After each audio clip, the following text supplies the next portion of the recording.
Hey everyone, welcome back to Code with Poonam. Today we are diving into an array-based challenges, an essential topic in JavaScript. Arrays are everywhere in coding interviews, in real-world projects, and in data manipulation tasks as well. So mastering them will help us to solve the problems efficiently and write cleaner and optimized code. In this video, we will cover merging two arrays, finding the maximum and minimum values using different approaches, rotating an array by k times, removing duplicates and unwanted values from the arrays, finding the common elements between the arrays, performing the mathematical operations like squaring, summing, and averaging numbers in an array, and even we will explore the advanced topics like sliding subarrays, next smaller elements, and prefix sum arrays. So these challenges will sharpen the problem solving skills and help us to build a strong foundation in JavaScript. So grab a notebook, follow along, and let's break down this array challenges together. If you get stuck anywhere, please drop a comment. I am here to help. And also don't forget to like, share, subscribe, and hit the notification bell for more JavaScript coding challenges. So let's get started with the question, and the question is challenge that is merging two arrays in JavaScript. This technique is super handy for combining the list and organizing the data. So let's jump into today's challenge and open up our VS Code. If we see in the VS Code, the question is already mentioned that write a JavaScript function that merges two arrays combining all their elements, right? So let us come here and we will break down this particular question. So if we see here, we have a JavaScript function here. So I will take it and I'll put it over here. What is the next important part here in this question? That it should merge two arrays combining all their elements, right? So I will put it here that as well, okay? So this function is going to do what? This function is going to merge two arrays, right? So we will define our function name as a merge arrays, okay? So we'll come here and we will put here as a merge arrays. Okay, this will be our function name. Now in the next line, what we have written, merging two arrays, combining all their elements, right?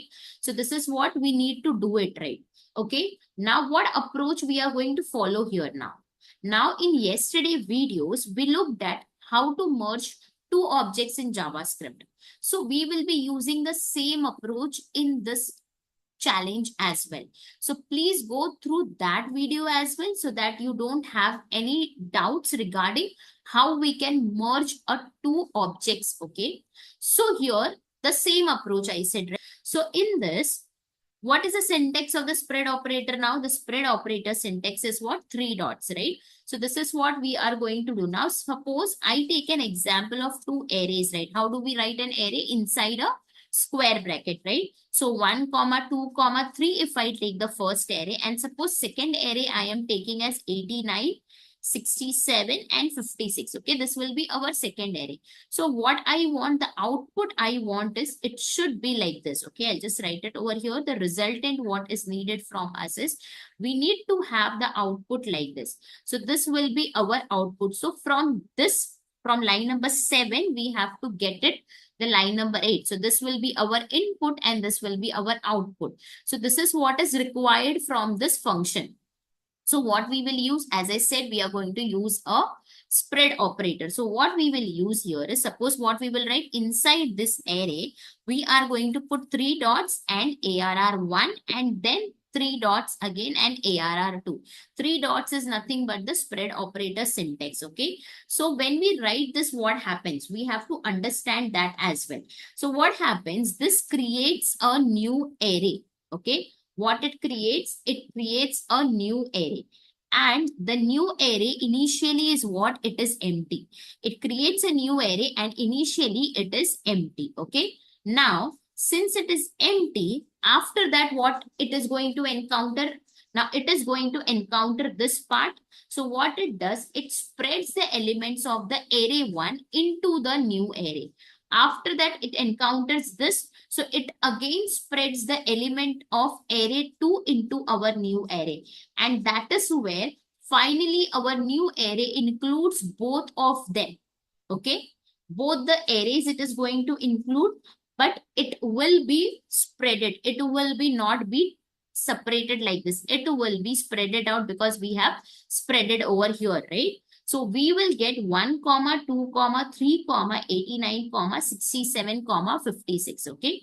So first it will encounter this and it will spread out its elements into the new array. Second, it will encounter this.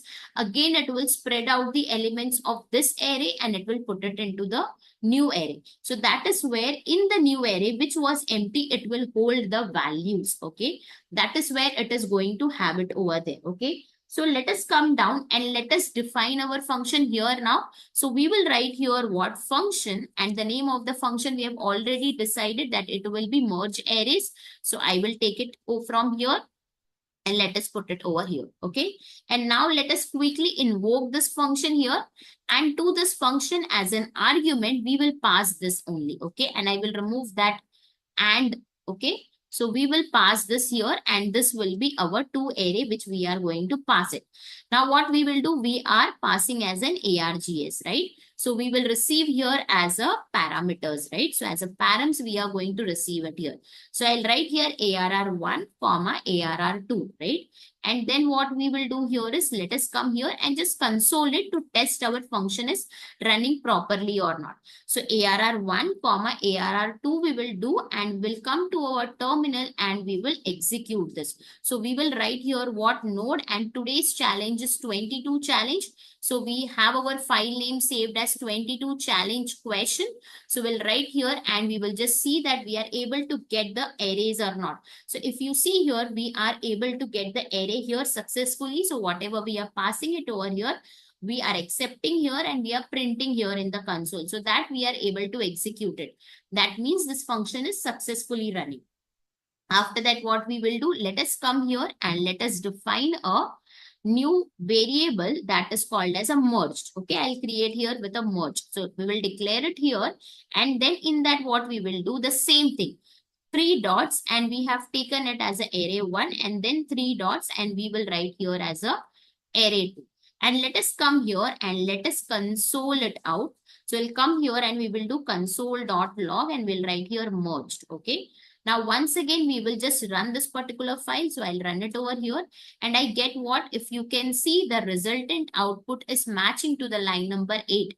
Can we all see that here in the line number 8, what we have written, and the resultant output is the same. That is 1, 2, 3, 89, 67, 56. So in this, we have total 6 elements, right? So we have got this total 6 elements in this array that it has been successfully merged here. So what it did, it first created an empty array. Initially, it was empty, right? That is why it created an empty array. After that, what it did, it encountered this. This was nothing but 1, 2, 3. So it came here, it spread it out and it put into the new array. After that, it encounters this. This array is nothing but this 89, 67, 56. That also it spread it out and it has been put into the new array, right? And then we console that our array which we have stored it in a variable merge, and we are able to print it and we are able to see here. So this is how the working it has been done over here, right? This is what is this particular function. Now let us come here and let us pass some fruits name as well. So I'll come here and I'll write here merged arrays, and in this first let me pass here apple. And let us pass here orange, okay? So this is our first array. And in the second array, let us come here and pass, suppose what, mango. And let us pass here something called as what we can pass here. Suppose let us pass cherry, okay? Another fruit name. Now let us test it one more time. So if you come here, we get here what? First time, this is getting printed. It is getting printed. That is our line number 30, okay? After that, we are able to get this as a line number 15 also if we see. So we are able to get it over here, right? So it has been successfully printed. So let us come here and comment this out, okay? And let us just improvise this console.log statement as well. And I'll just write here now what merged arrays I will write here. And let us put colon here and clear our terminal and let us test it one more time. So if we see, we are able to get merged array. First was numeric and second one we have passed the fruits, right? So we are getting a fruits array as well. So this is what we have done, right? So we are able to execute it successfully and we are able to merge as well, correct? So let us come here and let us have a recap on this one more time. So what we have done, since this function was related to merging the arrays, what we have done, we have defined and declared a function name called as a merge array with a parenthesis, right? And then what we are doing it, we are passing from here this as an argument, and it is being received here as in parents, and we have printed and we have tested that this function is running fine. After that, what we have done, we have declared one variable. In that, we have used our empty array, and in that, we are passing our arrays with a spread operator so that it spreads out the elements, right? And it is being put inside our new array. And then we have just console here. So in the console, if we see, we are able to get our merged arrays. Now, it is not necessary that you are supposed to pass only the two arrays. You can pass more than two arrays. So just you will have to receive it here, and then you will have to put that as well here with a spread operator. As soon as you do that, you will be able to merge that array as well. Okay. So this is what is being how you can merge the two arrays. This is how you can merge the two arrays. So with this function, you can merge the two arrays. Let's move to our next challenge, and this challenge is create a function that can merge both arrays and object. Okay, and this will be super useful for the cases where you are going to deal with mixed data types and want a flexible solution. So let's open up our VS Code and read out the today's challenge. If we see the question is already there in the VS Code, what is the question? Write a JavaScript function that merges two arrays or two objects, and you have to print an error if the inputs are of different type. Okay, so let us understand this and let us break down this particular question. If we see here, we have here what? JavaScript function. So we will take it and we will put it over here. After that, what is the important line here? That we have to merge the two arrays and two objects, right? That also we will put it over here. And in the last case, what it is written? Print an error if the inputs are of different type. So that also we have to take care of, right? And that also I'll put it over here. Okay, so these are the three important parts of our question. Now, since this question is related to merging the two arrays and two objects, so we'll come here and we will define our function name as merge data. Okay, this will be our function name, merge data with a parenthesis. Okay, now let's come to the next line, that is merging two arrays and two objects. Okay, in the previous two videos, we have clearly discussed how we can merge two arrays and two objects. If not watched, please go and watch out that as well. You will get a very clear understanding about it. Okay, so what approach we will follow here is we are going to follow the approach that is a spread operator itself. Correct? So we will be using here what? Spread operator. Spread operator syntax is what? Three dots, right? This is what we are going to use it. We know that if we have to merge two arrays, what we have to do here? We are going to create an empty array and we are going to pass our array with a three dots, that is with a spread operator, right? So three dots and our array 1 we are going to pass, and after that again three dots and ARR2, that is second array. So this is what we will do it if it is a case of an array, right? If it is a case of an array. Now, if it is a case of an object, then what we will do? We will be creating an empty object. In that, with our spread operator syntax, we are going to pass our first object, and then we will be passing our second object as well. That will be our obj1 and our obj2. So this is the case when we are working with the object. Now, since we have worked separately, that was okay. Right now, we cannot directly use this, okay?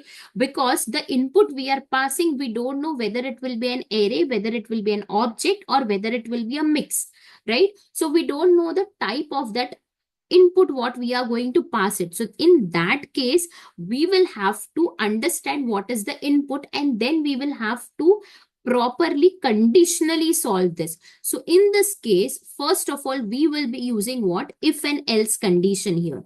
Okay, so we are going to use if and else. Okay, so here, how many conditions we have to pass? First of all, for the array, correct? second for the object, and third for the error, right? So that is why first condition will come here for the if. We are going to pass here our first condition, correct? Then again there is a second condition here, right, for the object, because we cannot directly write if and else because we have a error also, right? So the second condition we are going to pass it here. So that is where we will be using else if.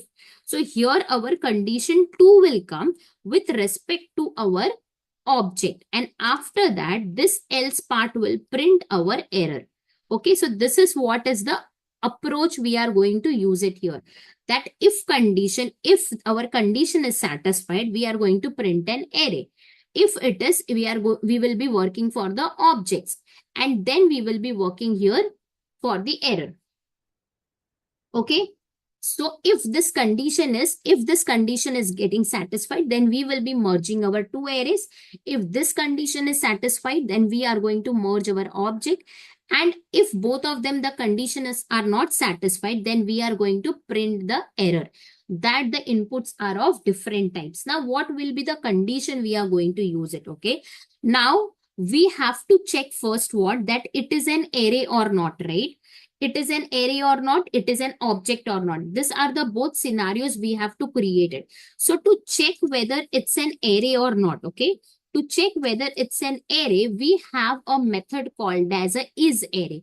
What is the method name? The method name is what? IsArray. So on our array, so how do we write it? We write it array dot isArray, and in this array you pass your first array. Okay, so this is when you pass it, it will check whether it is an array or not.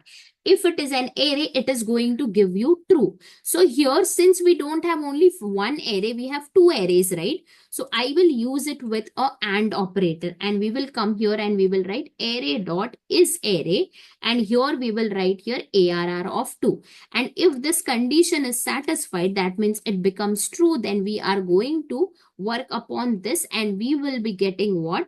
The final resultant after merging the two arrays, correct? So this is what it will be. Now, so this is the first part. If this condition is true, we will be getting this and we are going to merge the two arrays, right? We are going to do this part, correct? Now, in the second case, now, when we have to check whether it is an object or not. So how we will be checking whether it is an object or not? How we can do this? So here we are going to pass two things, okay? Now, why two conditions we will be passing in this? Now, why two conditions? Because first of all, we will check what? Whether the input, okay, whether the object 1 we are passing, that is object or not. Okay, so that is, we are going to check whether it is an object or not. Now, one more important part here is I have to tell you the type of array is also object. That is why two condition here. The type of your array is also an object. If you console your type of, you will get it as an object itself. I'll show you that as well. Okay, so that is why this only one condition cannot solve our problem. So first of all, we are going to check this, that this type of obj2 is object or not. Okay, so this we are going to do it. After that, we will have to also put here with a not operator that it should not be an array, because this, if I check the type of array, it is an object. So that is why we will be taking this as well, but with a not operator. Okay, so we'll come here and we will put here a not operator and we will pass here obj1. So it should not be an array, that it can easily identify, right? So with a not operator, if it is not an array, then only the condition will be executed as true and we will be able to merge the two objects. Got it? So this will come here and we will be doing it. Okay, and we will come to the now we will come to the last part, that is our else part. Okay, in this, if the inputs are of different types, how can we identify the inputs are of different type? Because at every place, here also you will get false, here also you will get false.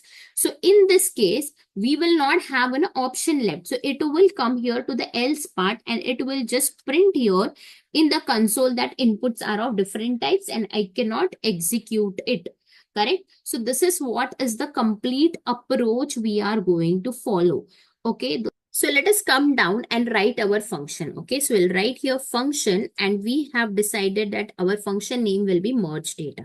So let us come here and quickly invoke this, and while invoking it, I will pass here the array as an argument. Okay, so we'll come here and we will write here what 1, 2, 3 as our first array, and second I'll write here 4, 5, 6. And here while I'm receiving it, I will write here input 1, input 2. Why input 1 and input 2? Because here when we are working with the object, it will differ, right? So we cannot give here right now array 1 and array 2. So that is why we will keep here input 1 and input 2.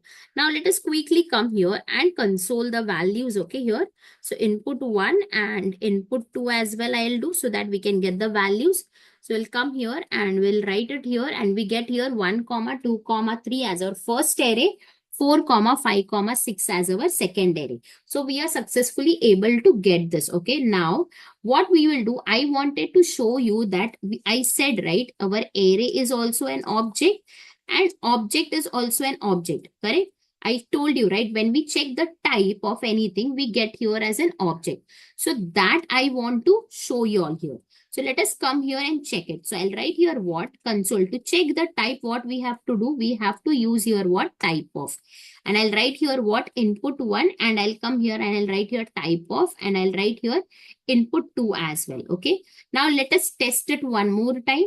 So we'll come here and you see object. That means what I said, that array type is also an object, that we are properly getting it here. That first time also object, second time also an object.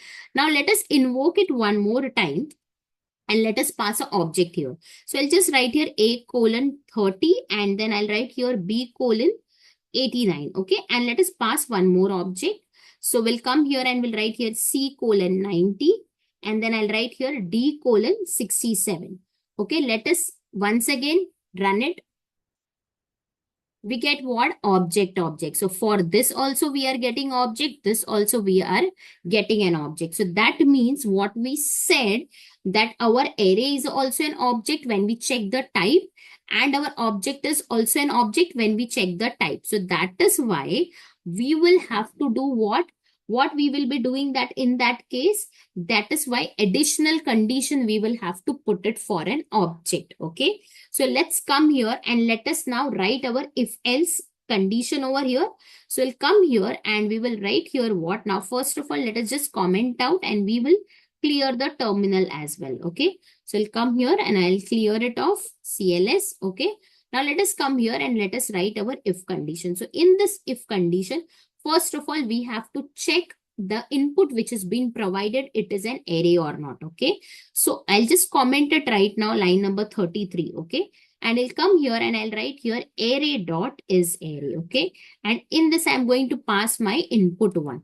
After that, what we will do, we will use our AND operator because we want to check both the test cases, right? That it has to be true, right? So I will be writing here what? Array dot is array, and I'll write here what? Input 2. So both of them should be true. Then only it should go inside and it should merge our array. Okay. So we'll come here and then what we will do it, we'll come here and we will now define our variable with a merge array. Okay. So we'll write here merge array is equal to now empty array. In that we are going to pass what? With a 3 dots, that is spread operator, input 1, and then one more time 3 dots and input 2. Right? This is what we are going to do it, and just we will console it out here. Okay. So let us come here and let us do it here. Okay. So now let us test it here in this. So we'll come here and we will write here what? Node, and we will write here today's file name, that is 23. And we'll write here what? 1, 2, 3, 4, 5, 6. So it's written here, right? So we are able to get this right. 1, 2, 3, 4, 5, 6. So we are able to execute this and we are able to successfully merge an array. So it has checked whether it is an array. Both the test case we are getting here as true, and that is why it is able to merge it. Now the next we have to check for the object, right? So we will write here else if, right? So we are going to write our another condition that we have to check first of all, it is an object or not, and second, it should not be an array. That is what we have to check it. Now to check the type, what we have to use? We have to use what? Type of. Okay, so we will come here and we will write here what?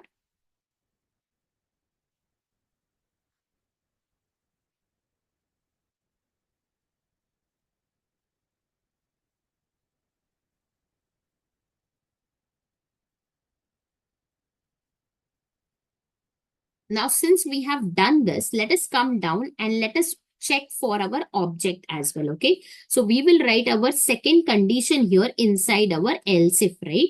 Now, first of all, what we will have to check? That we will have to check the type, right? And then second, we have to check it should not be an array. So to check the type, what we are going to use here? Type of. Okay, so we will be using type of. So we will come here and we will write here what? In this, just write it directly. Type of input 1 is equal to object. Okay, and type of input 2 is equal to object. And so this is our first thing. After that, one more here will come that we have to check it. It should not be an array, right? So again here and will come, and then we will write and array dot is array, and we will pass here what? Input 1, because it should not be an array, right? Then again one and operator, not operator, array dot is array, and then here I will pass what? Input 2. So this is what we are going to put everything inside this. And then if I come here, I will just write here what? Let us just write here console.log objects are present. Okay, I'll just write it so that let us see whether we get it or not. Okay, so we in the line number 40, we have our object as well. So let us come here and just let us invoke it one more time. So let us come here, and if we see we are getting objects are present, that means this is able to successfully identify that it is an object, it is not an array. So this also is getting proved correct, and this also is getting proved correctly. Okay, let us come here and let us declare a variable that is a merged object. Okay, and then we will write here what? Is equal to flower braces, and inside that with a 3 dots, it will be our input 1, comma 3 dots input 2. That is nothing but our spread operator, right? Syntax. And then let us just console it, console.log merge object. Okay, and we will just comment our line number 33. Okay, so let us quickly come here and one more time let us test it. So we can see here it has successfully merged. Can we see A colon 30, B colon 89, C colon 90, right? And D colon 67. So we are able to get this also. Now, the two conditions where we wanted to do here is we have successfully done this. Okay, so this is also done and the function is also defined correctly. Right? Now we have to work upon the last line, that we have to print an error if the inputs are of different types, right? So I'll just put it over here. Okay, and what we will do here is in the else part. Okay, we'll come here and we'll write the else part, and in that I'll just write here what? Console.log, and in this we are going to write here what? We'll just put this, and I'll write here what? This colon with the error. Okay, so I'll write here error and a colon, and inputs are of different types, and here we can just put here what? Input 1 comma input 2 as well. Okay, now here right now we don't have anything with in regards to this. Let us run it in the terminal one more time. Note 23 challenge question. We get it this part, right? So it is not going here because these two are satisfying the above two conditions, right? Let us come here and invoke it one more time, and we will pass here what? First, let us pass an array 45 comma 67. Okay, and another let us pass an object with T colon 90 and U colon 67. Okay, let us come here and just one more time let us invoke it and see whether for this, it is an array. For this, it is an object. And for this, it is a mix, right? So let us just test it one more time. If we see here, we are getting third instance that it is a different type, right? What we are getting that the inputs are of different type. And we are getting in the form of an error message. Also, it is showing, right? Error colon, right? Because we have written here error, right? So because they told print an error, then you can improvise it in another way. You can also do here what console dot error. Okay, you can also use here console dot error. Okay, it's up to you all. If you want to use log, you can use log, or if you want to use your error console dot log error, you can use that as well. Okay, so this is what, if we see both the test cases are completely running fine. If we see all the three, so if we see here, all the three test cases are perfectly running fine. Okay, so let's have a quickly recap what we have done here. So first of all, what we did, we declared a function, we defined a function with a merge data. After that, we tested for an array that we have to check if it is an array or not by using a isArray method, and we are using our input one because that was an array in the first 45 line number invocation when we did, and then here it is going to merge it and we are able to get it right. After that, what we have done, we have written the condition for the object that it has to be tested, that it should be an object and also it should not be an array. Why? Because our array is also an object and object is definitely an object, right? So where we check the type of, that time we get an object. So that is why we have to make sure that if it is an object, it should not be an array. So that is where here we are doing that part, right?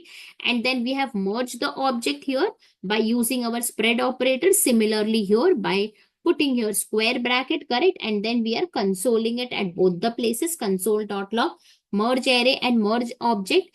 Once this both the test cases is done, then we come to the last, that is our else part, wherein if we are passing here this part, what happens if we are passing with the different data types. Okay, so then in that case, what it should do, it should print an error. So we can use console.log to print it, or we can use it console.error to print it, and we are going to write here what inputs are of different types, and we can just show what are the inputs. So that is what we have done here. And if you see here line by line here, I have explained it very thoroughly that how we have proceeded with this, right? First checking an array, then checking an object, if in, and then last, if the inputs are of different types, then put it in the else part, right?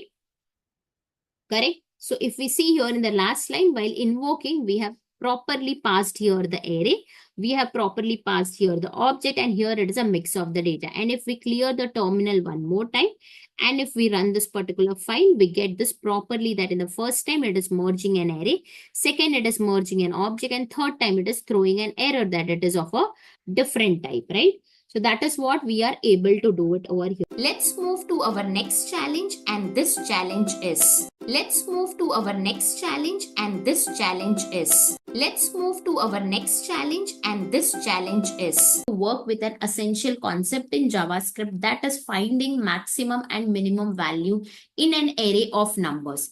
This is super useful in any kind of data analysis or when you need to find extremes in your data. So let's jump into today's challenge and open up our VS Code. So if we see in the VS Code, the question is already mentioned that write a JavaScript function that takes an array of numbers and return maximum and minimum number of values. That is what is our question, right? Now let us come here and we will break down this question. So we will just take the important part of this question. That is JavaScript function, correct? After that, what is the important part here? It takes an array of numbers, right? So this also we will take up here and we will put it over here. After that, what is the important part? That it returns the maximum and minimum number of values, right? So that also I will put it over here. So these are the important parts of our question. Now this function is what going to do? It is going to return us what? Minimum and maximum value, right? So I'll come here and I'll define the function name as min, max, number, okay? This will be our function name. Now in the second line, what it is written? Takes an array of numbers, right? So let us just write here a sample array. So inside a square bracket, we will just write here what? 1, 23, 45, 90. Okay. So this will be our sample array. Okay. Now, what is the third line? Maximum and minimum number of values, right? This is what we wanted, correct? So then what approach we are going to follow here? So we will be using JavaScript math methods to make this process simple and efficient. So in math methods, what do we have now? We have math.min and we have math.max. So this is what we are going to use it. Now, as the name itself suggests that this is going to give us what? Minimum value, right? Okay, and this is going to give us what? Maximum value. So this is what is going to provide. So I'll just write it here as well. So as the name itself suggests, right? MIN, minimum value, MAX, maximum value. So this is going to return it. But now in this parenthesis, what it accepts? It accepts the list of numbers, I can say. It doesn't accept a array. It accepts the numbers. So how we can write it here inside this? So if I have to write it, I will be writing math.min, and in this just the numbers, not the array. So I'll take it from here as well and I'll put it over here. So what is the minimum value from here? We will get here what? 1. So it is not going to accept what? It is not going to accept the array. So I'll come here and I'll write here what? Math.max, and in this also I'll pass it like this, and this is going to give us what? 90. So if you see here, it is not going to accept what? Array. So how can we make that work out now? We have an array, we don't have a numbers. So how can we do that? So in the previous videos, if you have gone through that, in that what we have used a spread operator. Those who have not gone through, please, I request, please watch out that videos as well. Okay, so there we have done much more in depth about the spread operator. Okay, so the spread operator, we are going to use it here. Okay, what is the syntax of a spread operator? 3 dots. What does a spread operator do? It spreads out the elements of an array, correct? We are working with respect to the array. So I'm saying about it that it is going to spread out what? The elements of the array. So then how we are going to write it then? We will be writing what? Math.min and 3 dots and then our array. So whatever will be our array, we are going to pass it like this with the spread operator, that is 3 dots. And if you want to find out the maximum, so we will write here math.max and in the spread operator and the array. I will also show you what if we pass directly the array, what we get it. That also I will show you when we are writing down our function. So this is the approach we are going to use it, that we are going to use math.min and math.max along with our spread operator, since it is an array, because math.min and math.max method takes number over there. It doesn't take directly your array. Okay, so let us come here and define our function. So function, and what we have decided, our function name will be min, max number, right? So that is what. So we have defined our function. Let us quickly invoke it here and let us pass the sample array which we have created. So I'll come here and I'll put it over here. So this is going to accept it as what? As an ARGS. And as a parameter, I will just write here what? ARR, correct? Now then what we will do? We will come here and we will just test it out. So we will just come here and we will write here console.log ARR.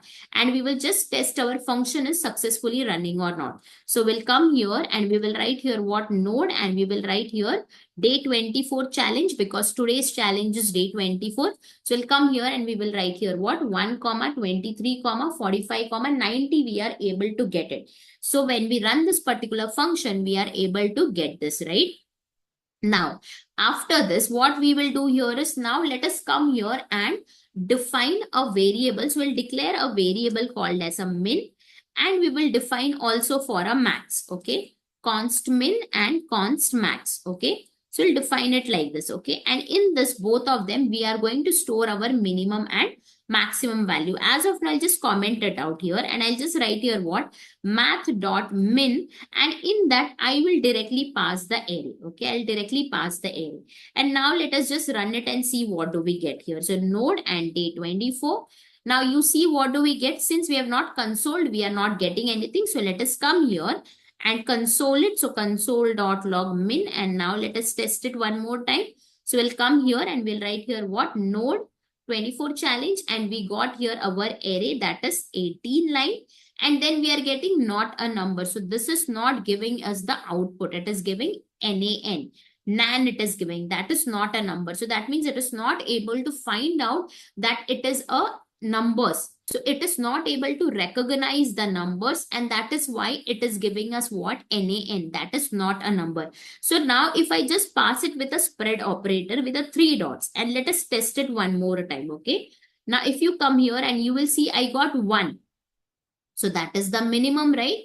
Now let us come here, and once again we will come here and we will write here what? Math dot max as well. And in this also I will pass directly the array. And now let us just console it one more time. So we'll console it and we will write here what? Max. Okay. Now let us come here and let us run it. Node day 24, and we get what? NaN. Here we are able to get this out, but here we are getting again what? Not a number. That means it is not able to find out that whatever we are passing is an number. So we will use our spread operator and we will spread out the elements of an array.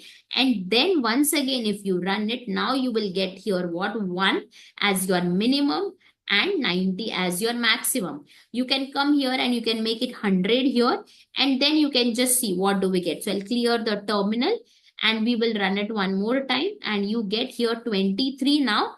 And here it is 100. So we are successfully able to get our minimum and maximum value out of our array. Got it? Now let us come here and we will just improvise this. So I'll come here and I will take it here down. Okay. So whatever the logic will be there, it will be together and we will be writing it like this. Okay. And I'll comment this console.log ARR also, and we will write here what? In the double quotes, I will just write here what? Minimum.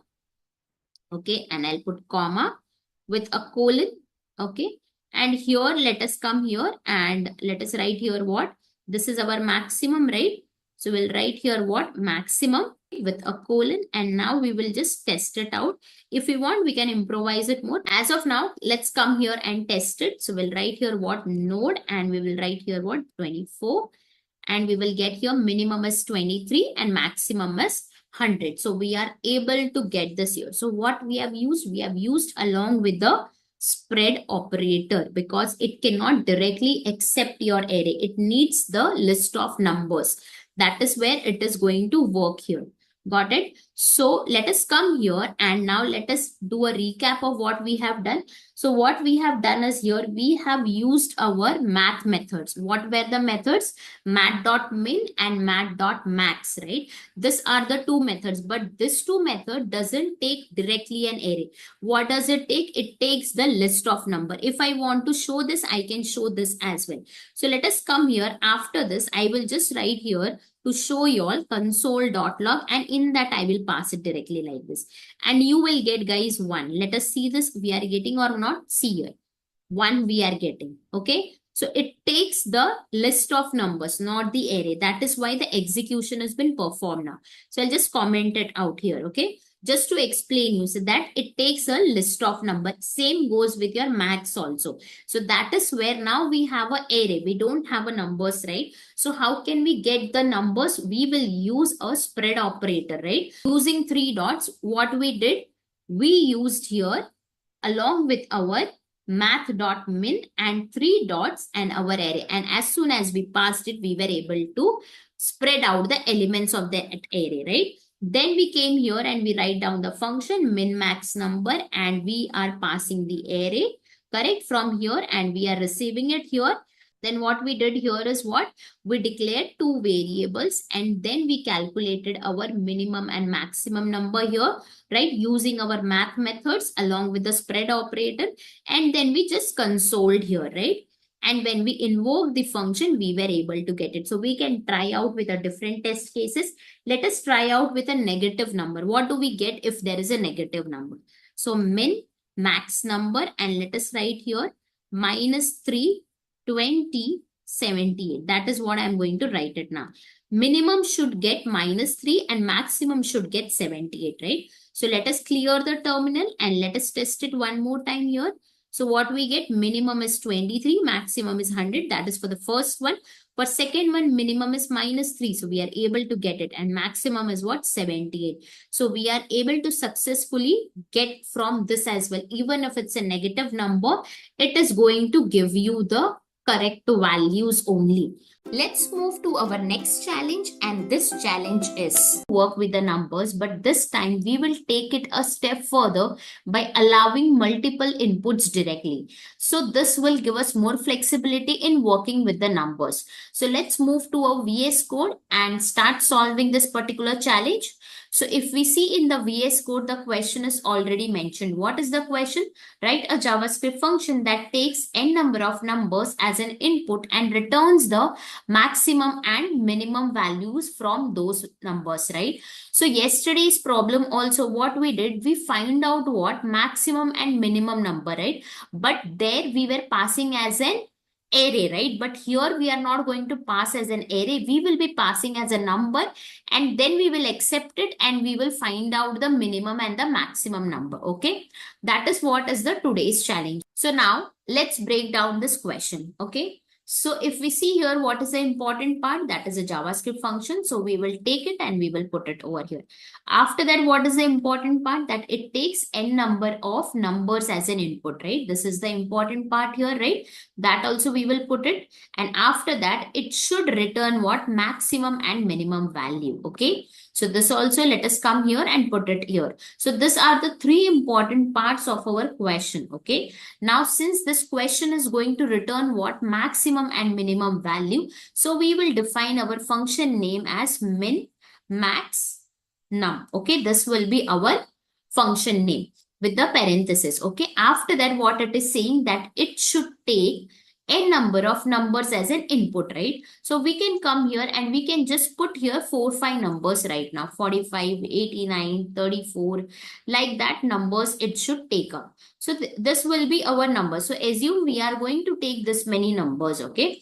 After that, what it is written here, that it should return the maximum and minimum values, right? In yesterday's video, same thing has been covered, guys. So I request everyone, do watch out that video as well. Here as well, I am going to explain y'all, okay? Now, what will be the approach then? What we are going to use it here? We will be using what? Math methods, okay? So we will be using here math methods. In math methods, we have math.min and we have what? Math.max. So these are the two methods which we are going to use it. Now here it is written min. That means it is going to give you what? Minimum value. Okay.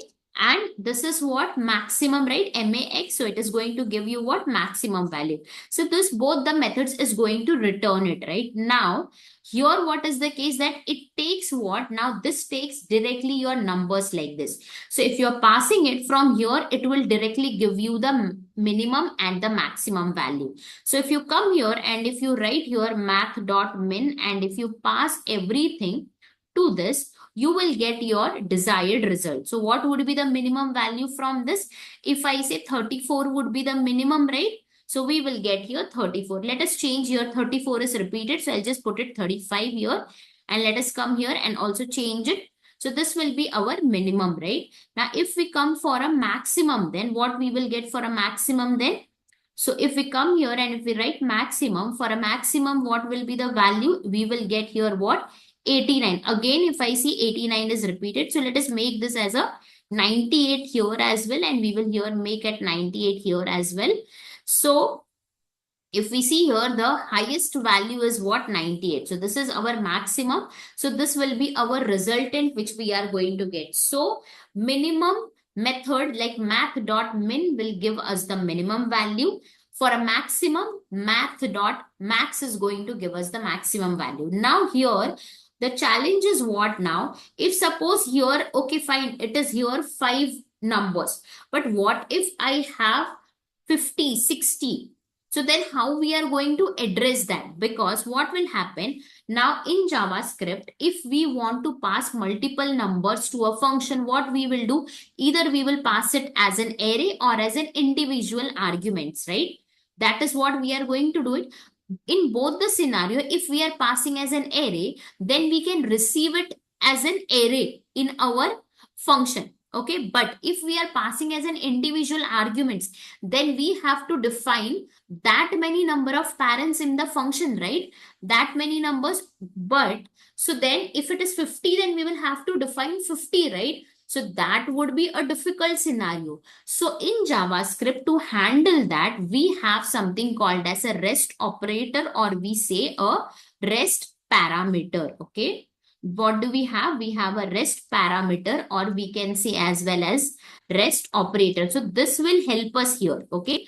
So what it will do, when you are passing the n number of arguments in the params, what you will do, you will not define individual numbers. What you will do, we have a syntax and you can use the three dots. It is similar to the spread operator, but the working is totally different. And we can write here rest, we can write here params, whatever. This is user defined name. Okay, we can write it like this, and this is known as a rest parameter because we pass it as a parameter to a function. So when you are doing it, you will be doing it like this function, and suppose I write here right now function f1 as this, and if I invoke it, when I am invoking this function, okay, here when I'll be invoking this function, this is just a sample to explain the rest operator. Okay, so here if I am passing this list of numbers, okay, from here, so when I'm receiving it, I will not come here and I will do it n1 comma n2 comma n3, because if this is going to be more, then in that scenario what I can do, right now it is only 5, suppose it is 30, suppose it is 40, then what we will do? So to handle that, we have our rest operator or rest parameter. So it tells us that you don't do it like this, you come here and just put three dots and you write here as a rest. When you write here as a rest, and when you try to console this, okay, when you try to console your rest, it will automatically, they will convert it into an array. We will see the resultant. So your output will be like this. What you will get the output, your output will be like this in an array. Now, since it is again converting into an array, then we want to find out the minimum and maximum, right? But minimum and maximum, what does it take? It directly takes the number, and here we are getting an array again. So please remember the challenge, guys. Yesterday question what we have did. In that we did what? If we are getting this, we have spreaded out the elements of an array. So same thing we are going to use here as well. So to this what we will do, then we can just come here and do this console.log 3.rest. So then what it will happen, this will now no longer remain in an array, it will spread it out, okay? Then we can directly use it inside our min method and in our max method. That is math.min and math.max method, both of them. So this is what is the complete approach we are going to use it. So this question has your methods as well, along with your spread operator and the rest operator. So here this will be your spread operator, okay, which is going to spread out the elements of an array. Okay, so this is what will be in this case. So now what we will do, let us come down and let us create a function and let us see how we can handle this. Okay, let's create a function called as a min max number to handle this. So this is what we decided, right? So function min max num, and let us quickly invoke it. So I'll invoke this here and I will pass the set of numbers which we have decided. So this is what I'm passing it here. Now in this case, I am not going to receive it as n1, n2, n3, n4, guys. I will be receiving it here with the usage of our rest operator or rest parameter. So I'll come here and I'll put it here what? 3 dots, and I'll put it here as a rest. Okay. And just I'll console this rest and I will see what do I get. Okay. So let us come here and check it in the terminal. Today's challenge is 25. So we will write here what? Note 25. Challenge question, and you see it got converted into an array. That is what I said. When you are going to console it, you will be getting in an array. So this is what we are able to get it over here. And now one more important thing, again I am repeating it, the rest which I have written, it is user defined. You can put in place of rest as a params, parameter, numbers, input, value, whatever the name you want it, you can put it over here. This is a user defined, okay? Now this is giving me into an array, okay? Now since it is giving me an array, I cannot directly use my methods, right? Our math methods, I cannot directly use it, correct? So what I will have to use? I will have to use a spread operator here. So I will just show you what will happen on this if I use a spread operator now. So console.log, and I will use here what? Three dots, and I will write here what?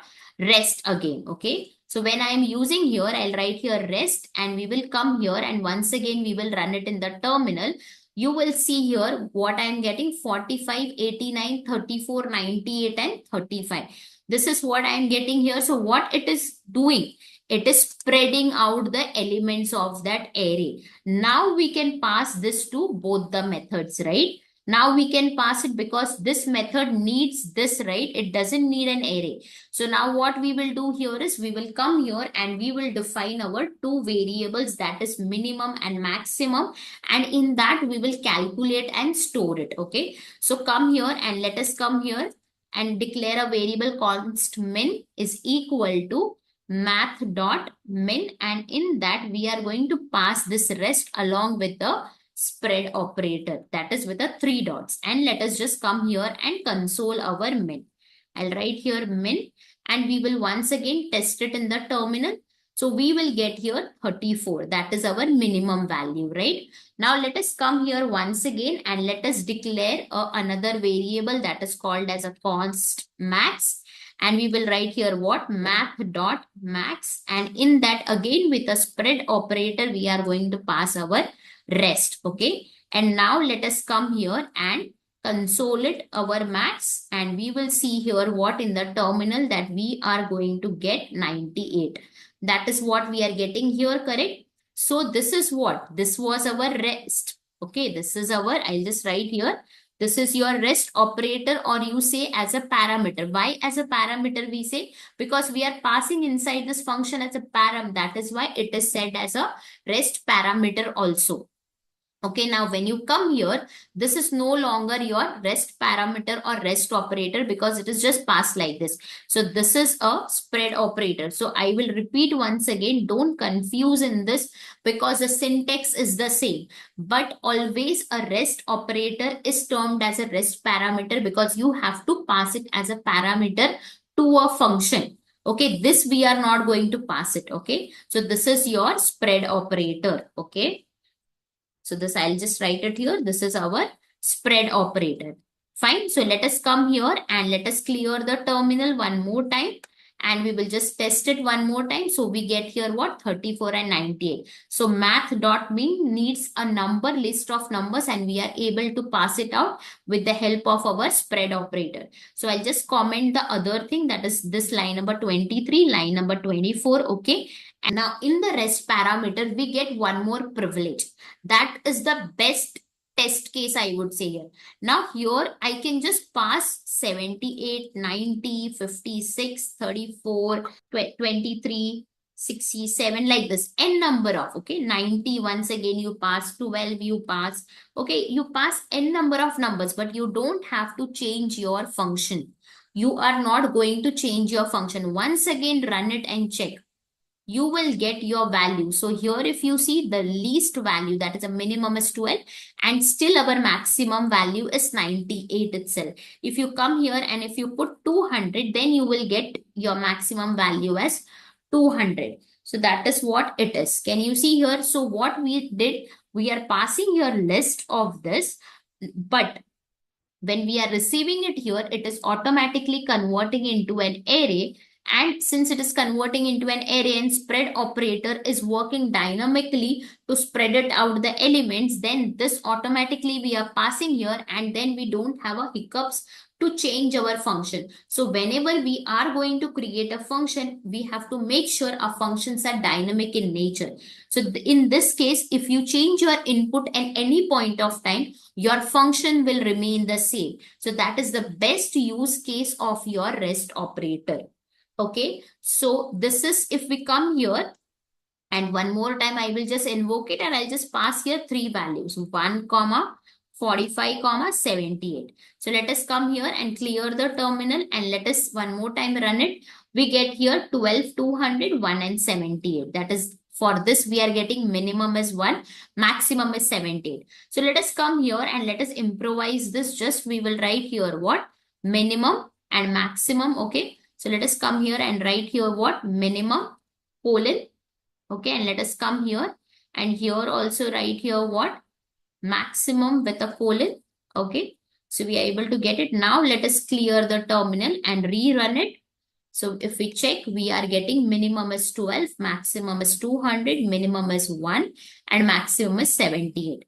If you want, you can pass this rest here as well, but right now I'm not doing it, okay? So let's have a recap one more time. So what we were asked to do to find out a minimum and a maximum value, okay? But it will accept, your function will only accept what? N number of numbers as an input. It is not saying that 2 or 3, it is saying N number of.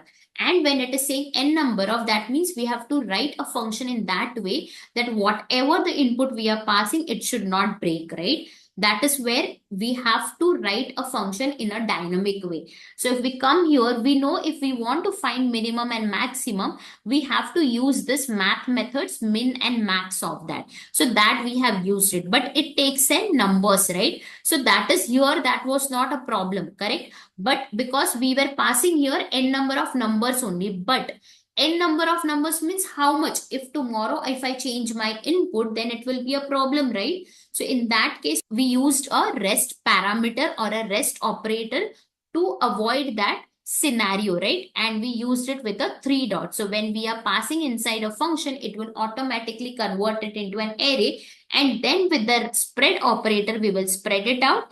And then we will pass it to the math.min and math.max method, because it takes just list of the number. When we were passing n number of numbers as an input, as an argument to the function, that time what happened? When we are receiving it here, we are not receiving as an individual parameters, right? We are receiving as a rest operator. So since we are receiving it as a rest operator, it got converted into an array, right? And that is where there was a need of a spread operator. And that is where with the help of the spread operator only, we can pass it to a math.max and math.min methods. That is what we have done here as well. So I've written our function, correct? And we are using our here rest operator to accept n number of input values from here, correct? And then we defined it here, the minimum method and the maximum method. And then we were passing along with the spread operator this rest, right? And then we improvised our console.log statements as well. Also in line number 22, 23 and 24. In this 3 lines, I clearly mentioned here what is it doing. This is our rest operator. This is our console.log, which is giving us the values in an array. And this is giving us what?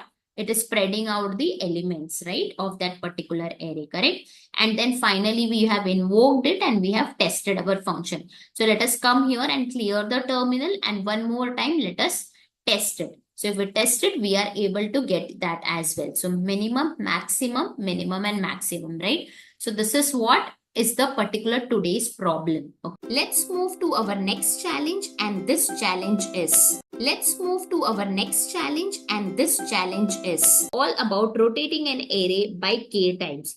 Here we will be using a basic JavaScript methods like pop and unshift to solve this problem.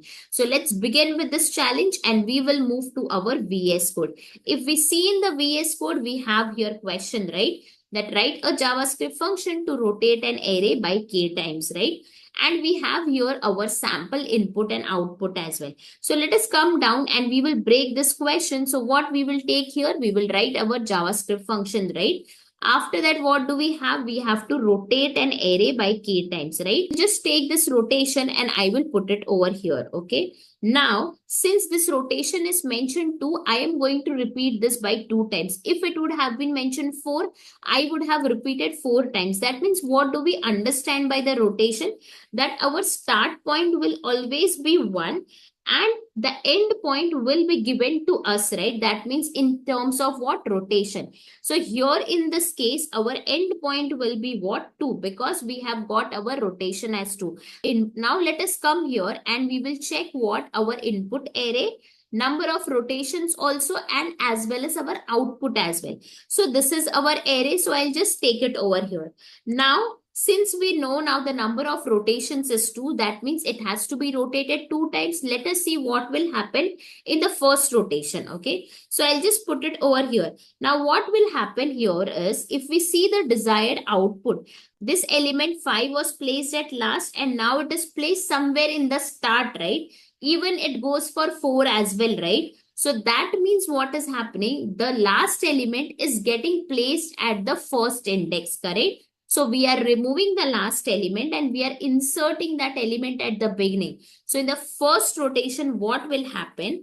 We will have here 5, then we will have here 1, then 2, then 3, and then 4. This will be our desired output after the first rotation. Now what will happen in the second rotation? Now our array has changed. This is our array. So then what will happen? I'll just write here our new array. So this is our array. Now, when the rotation is 2, what will happen? See here. Now, 4 will come in the start. That is what it is going to happen because the last element is inserted in the beginning, right? So that means here what we are going to write 4, comma, then 5, then comma 1, then comma 2, then comma 3. That is where. So whatever is the last element will be placed in the beginning. Since the number of rotation is 2, it is going to end here itself and this will be our desired output. So we see here, this is what we are getting here as well. So what we have to do in this, we have to remove, I'll just write here that as well. We have to remove the last element, okay? And then we have to insert that last element in the beginning. So insert the last element in the beginning. Okay, so this is what I'm going to write here as well. Now, what we have to do, this, how many times we have to do this? We have to repeat this process, or I would write repeat this process k times. That means number of rotations, right? That is what is k times. So we will have to repeat it k times. So this is what is the final approach we have to do it. Now we have methods to do this. So for removing the last element, we have a pop method.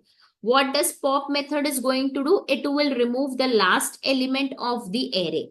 And then we have a unshift method. So what this unshift method will do? It will add the element in the beginning. So whatever the element we provide, it is going to add up in the beginning. So what logic I would say that whatever you're removing here, that only we will pass it to the unshift and that automatically will get add up over here. And then we will repeat this step or this process by k times, okay? So let us write down this code step by step and we will understand that as well, okay? So we will define here function name as what? Rotate array, right? So I will just write here rotate array and I will just quickly invoke it here, okay? Rotate array. And in this, what I am going to pass my input and the number of rotations, right? So what do we have here as an input? We have here array. So I'll just take this and I will pass it over here. After that, number of rotation is what? 2. This is what we have to pass it. So we will come here and we will receive here as an array, comma, rotation, okay? So that is what we will do it here and we will come here in line number 20. We will just console it out and we will check. So this is our array and then we have our rotation, right? So let us come in the terminal and we will write here node and today's challenge is what? 38. So I'm going to write 38 challenge and I will just hit the enter. So what do I get? I get here what? 1, 2, 3, 4, 5. That is our array and the number of rotation as well. That means this is successfully running, right? Now what we decided here that we will be using loop, right? For the number of rotation. So let us come here and use our loop, okay? So I'll write here what? For loop, correct? And in this we will declare it, right? Let I is equal to, it is going to start at 1. And then what we will do, I less than or is equal to, I will just put my rotation here and I will increment it by 1. That means I plus plus, correct? And then we will come here and now let us just come here and console and check our I value also. What do we get in the terminal? So node 38, right? Challenge and we get here 1 and 2. That means this loop is going to run only 2 times, right? If I pass my rotation number of times more, it will pass here. I will get I value. If I pass the number of rotation as 4 or 5, then I will get here 1, 2, 3, 4, 5, right? So this is what everything is working properly. Now let us come here and we will write down what we have discussed from line number 10 to line number 17. Okay. So let us come here and what we will do, we will first extract the last element. So I will write here what const last element as well. Okay. And in this, I am going to just pass my array dot pop. Okay. And I will console it here and I will show you as well. So console.log last element. Okay. So let us come here and console.log I and just comment. Now console.log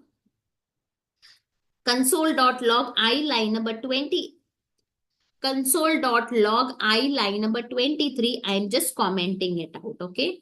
Now let us come here and rerun this and we will get here something like 5 and 4, right? Since this is getting repeated twice, we are getting both of them, right? 5 and 4. This is what we needed, right? Now we have here the last element. Now what we will do, this last element, we will be passing to the unshift method, okay?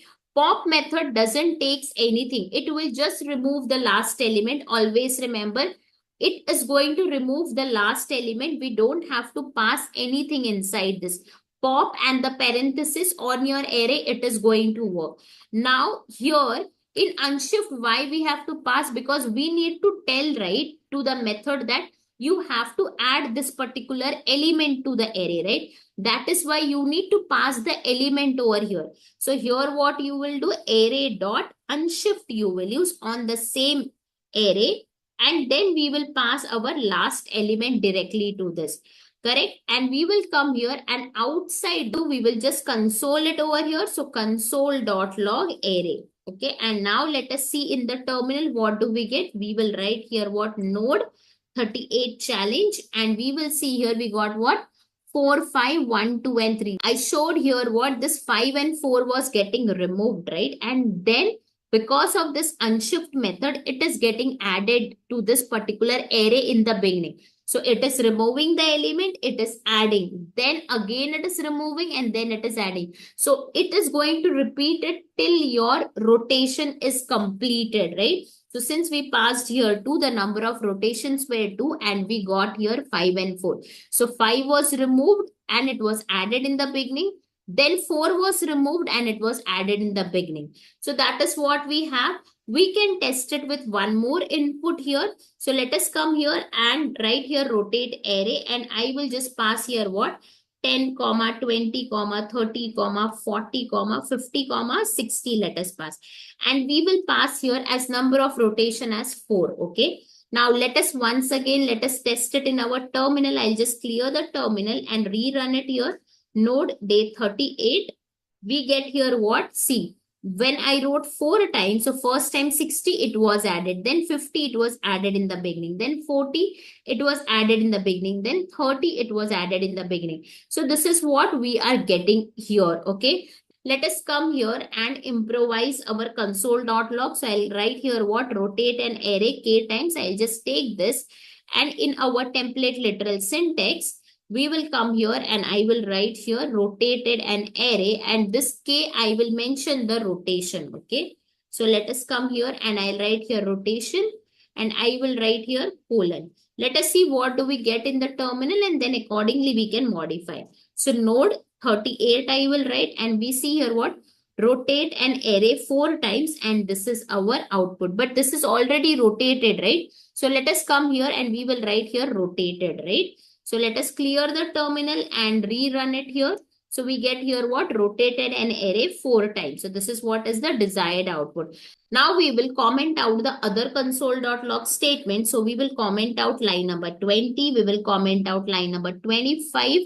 And we will just save it and rerun it in our terminal. Now what I get here, array has been rotated 2 times, and here array has been rotated 4 times. So this is what is the desired output which we are getting it over here. Okay. So let us have a recap of this question. So we have to write a JavaScript function to rotate an array by k times, right? And we had our input and output as a sample as well, right? Now we defined here function as a rotate array, as we wanted to rotate an array by k times, correct? Then we came here and we wrote our approach. That what was the approach? That we have to remove the last element and insert the last element in the beginning. So by using pop and unshift, we did that. And then also we discussed about our for loop, right? How in this for loop will be included. So for loop is included on the basis of the rotation, that is start and the end point. So end point is always the number of rotations which are being provided to us, and start will be always 1, because we know if it is 2 we have to rotate it 2 times, if it is 4 we will have to rotate it by 4 times. So this was our rotations where we had to use our for loop. Then we came down and we defined our function as a rotate array. And then what we did, we passed here 2 params, that is array and rotation, and we consoled and we tested in our terminal, right? After that we used our loop, and inside this we have done this operation 2 times because of the rotation, right? So then we did here what? We have used a pop method. Pop method doesn't take anything inside it because it is just going to give you the last element, right? So it removes the last element from the array. That is its job. It is not going to accept anything inside the parenthesis, okay? After that, what we did, whatever the last element was there, we just passed it to the unshift method, because unshift method need to know, right, which element I need to add it in the beginning. So that is where we passed our last element to the unshift method, and that is where at the end of this, we have just consoled our number of rotations, right? What we are getting as a desired output, and we tested in our terminal as well, right? After that, what we have done in line number 31 and 32, we have just invoked this 2 times and we saw the output in the terminal.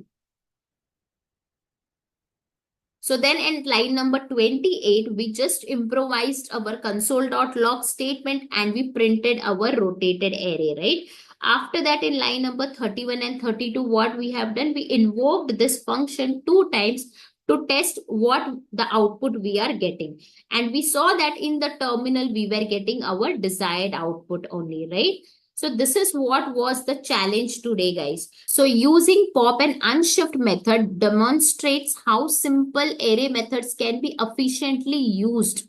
Try this out with your own arrays and the values of rotations to get hands-on experience, guys. Let's move to our next challenge, and this challenge is all about removing duplicate characters from a string. So here we will be using a set constructor function to efficiently handle this task. So let's proceed with this challenge and we will move to our VS Code. In the VS Code, we have here our question mentioned that write a JavaScript function that removes a duplicate characters from a string. And here we have our sample input and output as well, right? So let us come here, and first thing we are going to break down our question, right? So we will take the important chunks of this question. So what is the first important part here? That we have to write a JavaScript function, right? So I will take out here and I'll put it over here. After that, what is the next important thing? That we have to remove the duplicate characters from the string, right? So that also I will put it over here. Now, since this question is demanding what? Remove duplicate characters from a string. So we will define our function name with respect to this as well. So we'll come here and we will define our function name as what? Remove duplicates from with a parenthesis, okay? So I'll make this D as well capital, okay? So this will be our function name, remove duplicates, okay? So let us come here and understand the approach. So I'll just write down here what? Approach, okay? Now let us read this line once again, that we have to remove the duplicate characters from a string, right? So here we will be using a set constructor function, okay? Now, since we are using a set constructor function for removing the duplication, so we have to use it along with a new keyword. So I will write it here what? New set, and it will be with a parenthesis, and inside this we are going to pass our string. So right now a string is what? Programming. So I will just pass here. Now what does new keyword is going to do? This new keyword will create an instance of that set object. So I'll just write it here what it will do. It will create an instance of the set object. So I have written here that as well. Now what is the next thing? What will be the output we are going to get? We will not get the direct output what is being required. Here we will get the output as in set object itself, like this. And what this is going to hold? This is going to hold our actual, or I would say the unique characters or the elements from that particular string. So this is what we are going to get it. Now, since it is at the end of the day, the output would be what? Set object. So we will be using here what? Our spread operator on there. So I'll just write here what? Spread operator. Okay. And what is the syntax of the spread operator? 3 dots. We have seen about the spread operator in many of our videos as well. So please watch out those videos as well if you want to learn more about the spread operator. Okay. So now how here we are going to use it. So what does here spread operator will going to do? It will convert our set object into an array. For that reason, we are going to use it here. So what we will do, we will write here what? A square bracket, 3 dots, and we will write here output. So whatever the output will be there, that we are going to put it inside an array. Why? Because why square bracket and a spread operator? Because what it will do, it will convert our set object into an array. Now, since we get it inside an array, we can easily use our join method. So on this, I will be using our join method as well, that too without a space. So what it will do, it will convert this particular array into a string, correct? So it will bring back all the elements together and it will convert it into a string. So this is what will be the approach we are going to use it. We will be using our set constructor function, and along with it, we will be using with a new keyword. Why new keyword? Because it is going to create an instance of the set object. Then the output we will be getting as what? A set object output, right? Which will hold our actual, or I would say the unique characters or the elements. Now, since we want the output in a string format, then what we have to do, we will be using a spread operator and we will convert it into an array. So using a spread operator syntax, we will be converting into an array, and later on we will be using a join method to bring back into a string. So that is what is the approach. And now let's proceed with our function. Let's dive into step by step. So we will define our function, and the function name will be what? Remove duplicates with a parenthesis, flower braces, and let us invoke it here, remove duplicates. And here I will be passing our input string. What is our string? That is our programming. So let us come here and write it here. So we are passing here like a argument, right? Now it will come here and it is going to receive it as a params. So let us write here today as an input string itself. So I'll write here what? Input and a string. So this will be our param. So let us come here and we will console it here. Console.log and input string, and we see here what do we get in the terminal. So node day 39 challenge, right? And we get here programming. So we are successfully able to get this, right? Now after this, we have to use our set constructor function to see how it removes the duplicate and store the unique characters. Let us come here and let us declare a variable called as a const unique characters. Okay, and here we are going to write our set constructor function now. So new set, and in this we will pass our input string, right? And now at line number 21, let us just console.log unique characters, and we will see what we get in our terminal. So I'll write here what? Node day 39 challenge, and we get here what? Programming we are getting. So I'll just take this output and I will put it over here. Let us understand this. Now if we see, this is programming, correct? But it is not real spelling of the programming. What it has been done, we had 2 times R, we had 2 times G, and we had 2 times M. So what it has done, your R has been taken only one, your M also has been only taken once, and your G also has been taken only once. So wherever there was a repetition, it has removed the second and it has just taken our single, or you would say the unique characters from that string. If it would have been repeated thrice, 4 times, 5 times, then also what it would have been done, it would have just taken one time and the remaining it would have been excluded. That is how it stores the unique characters from a string. This is what is the job of a set constructor function. Now we have got here our set object, right? Now we want to convert it into an array. So what we will be using? Our spread operator syntax, right? So let us come here and declare it const result string I will write here as a variable. So it will be a result string is equal to square bracket 3 dots and our set object, right? The output where it is stored inside our unique characters. So I will just write it here unique characters, and we will come here and our console our result string. So console.log result string. And let us test it in our terminal. What happens now? If we see here from this particular set object, we are getting what in an array. So our spread operator has successfully converted into an array, right? Now what we will do here itself, we will directly use our join method also, right? Now here we need the output in a string. So I will use here what? Join method without a space. So just I'll pass here double quotes. And now let us come here and rerun it one more time. So we get here what? Similar output, right? PROGAMIN, and this is what we are getting. So first our set object has helped us to get the unique characters. Then spread operator helped us to convert it into an array. Then our join method brought the elements of the array together in a string form. So this is what was expected from us, right? So if we see in the string, we have been removed the duplication and we are only getting our unique character. So this is what it was expected from us, right? So let us come here and we can invoke it with one more string. So let us write here remove duplicates and we will pass here what? JavaScript. Here also what is repeated now? Our A is repeated, right? JavaScript. Here A is repeated. So that let us see whether it gets wiped out or not. So we will come here and we will write here node day 39 challenge and we get here what?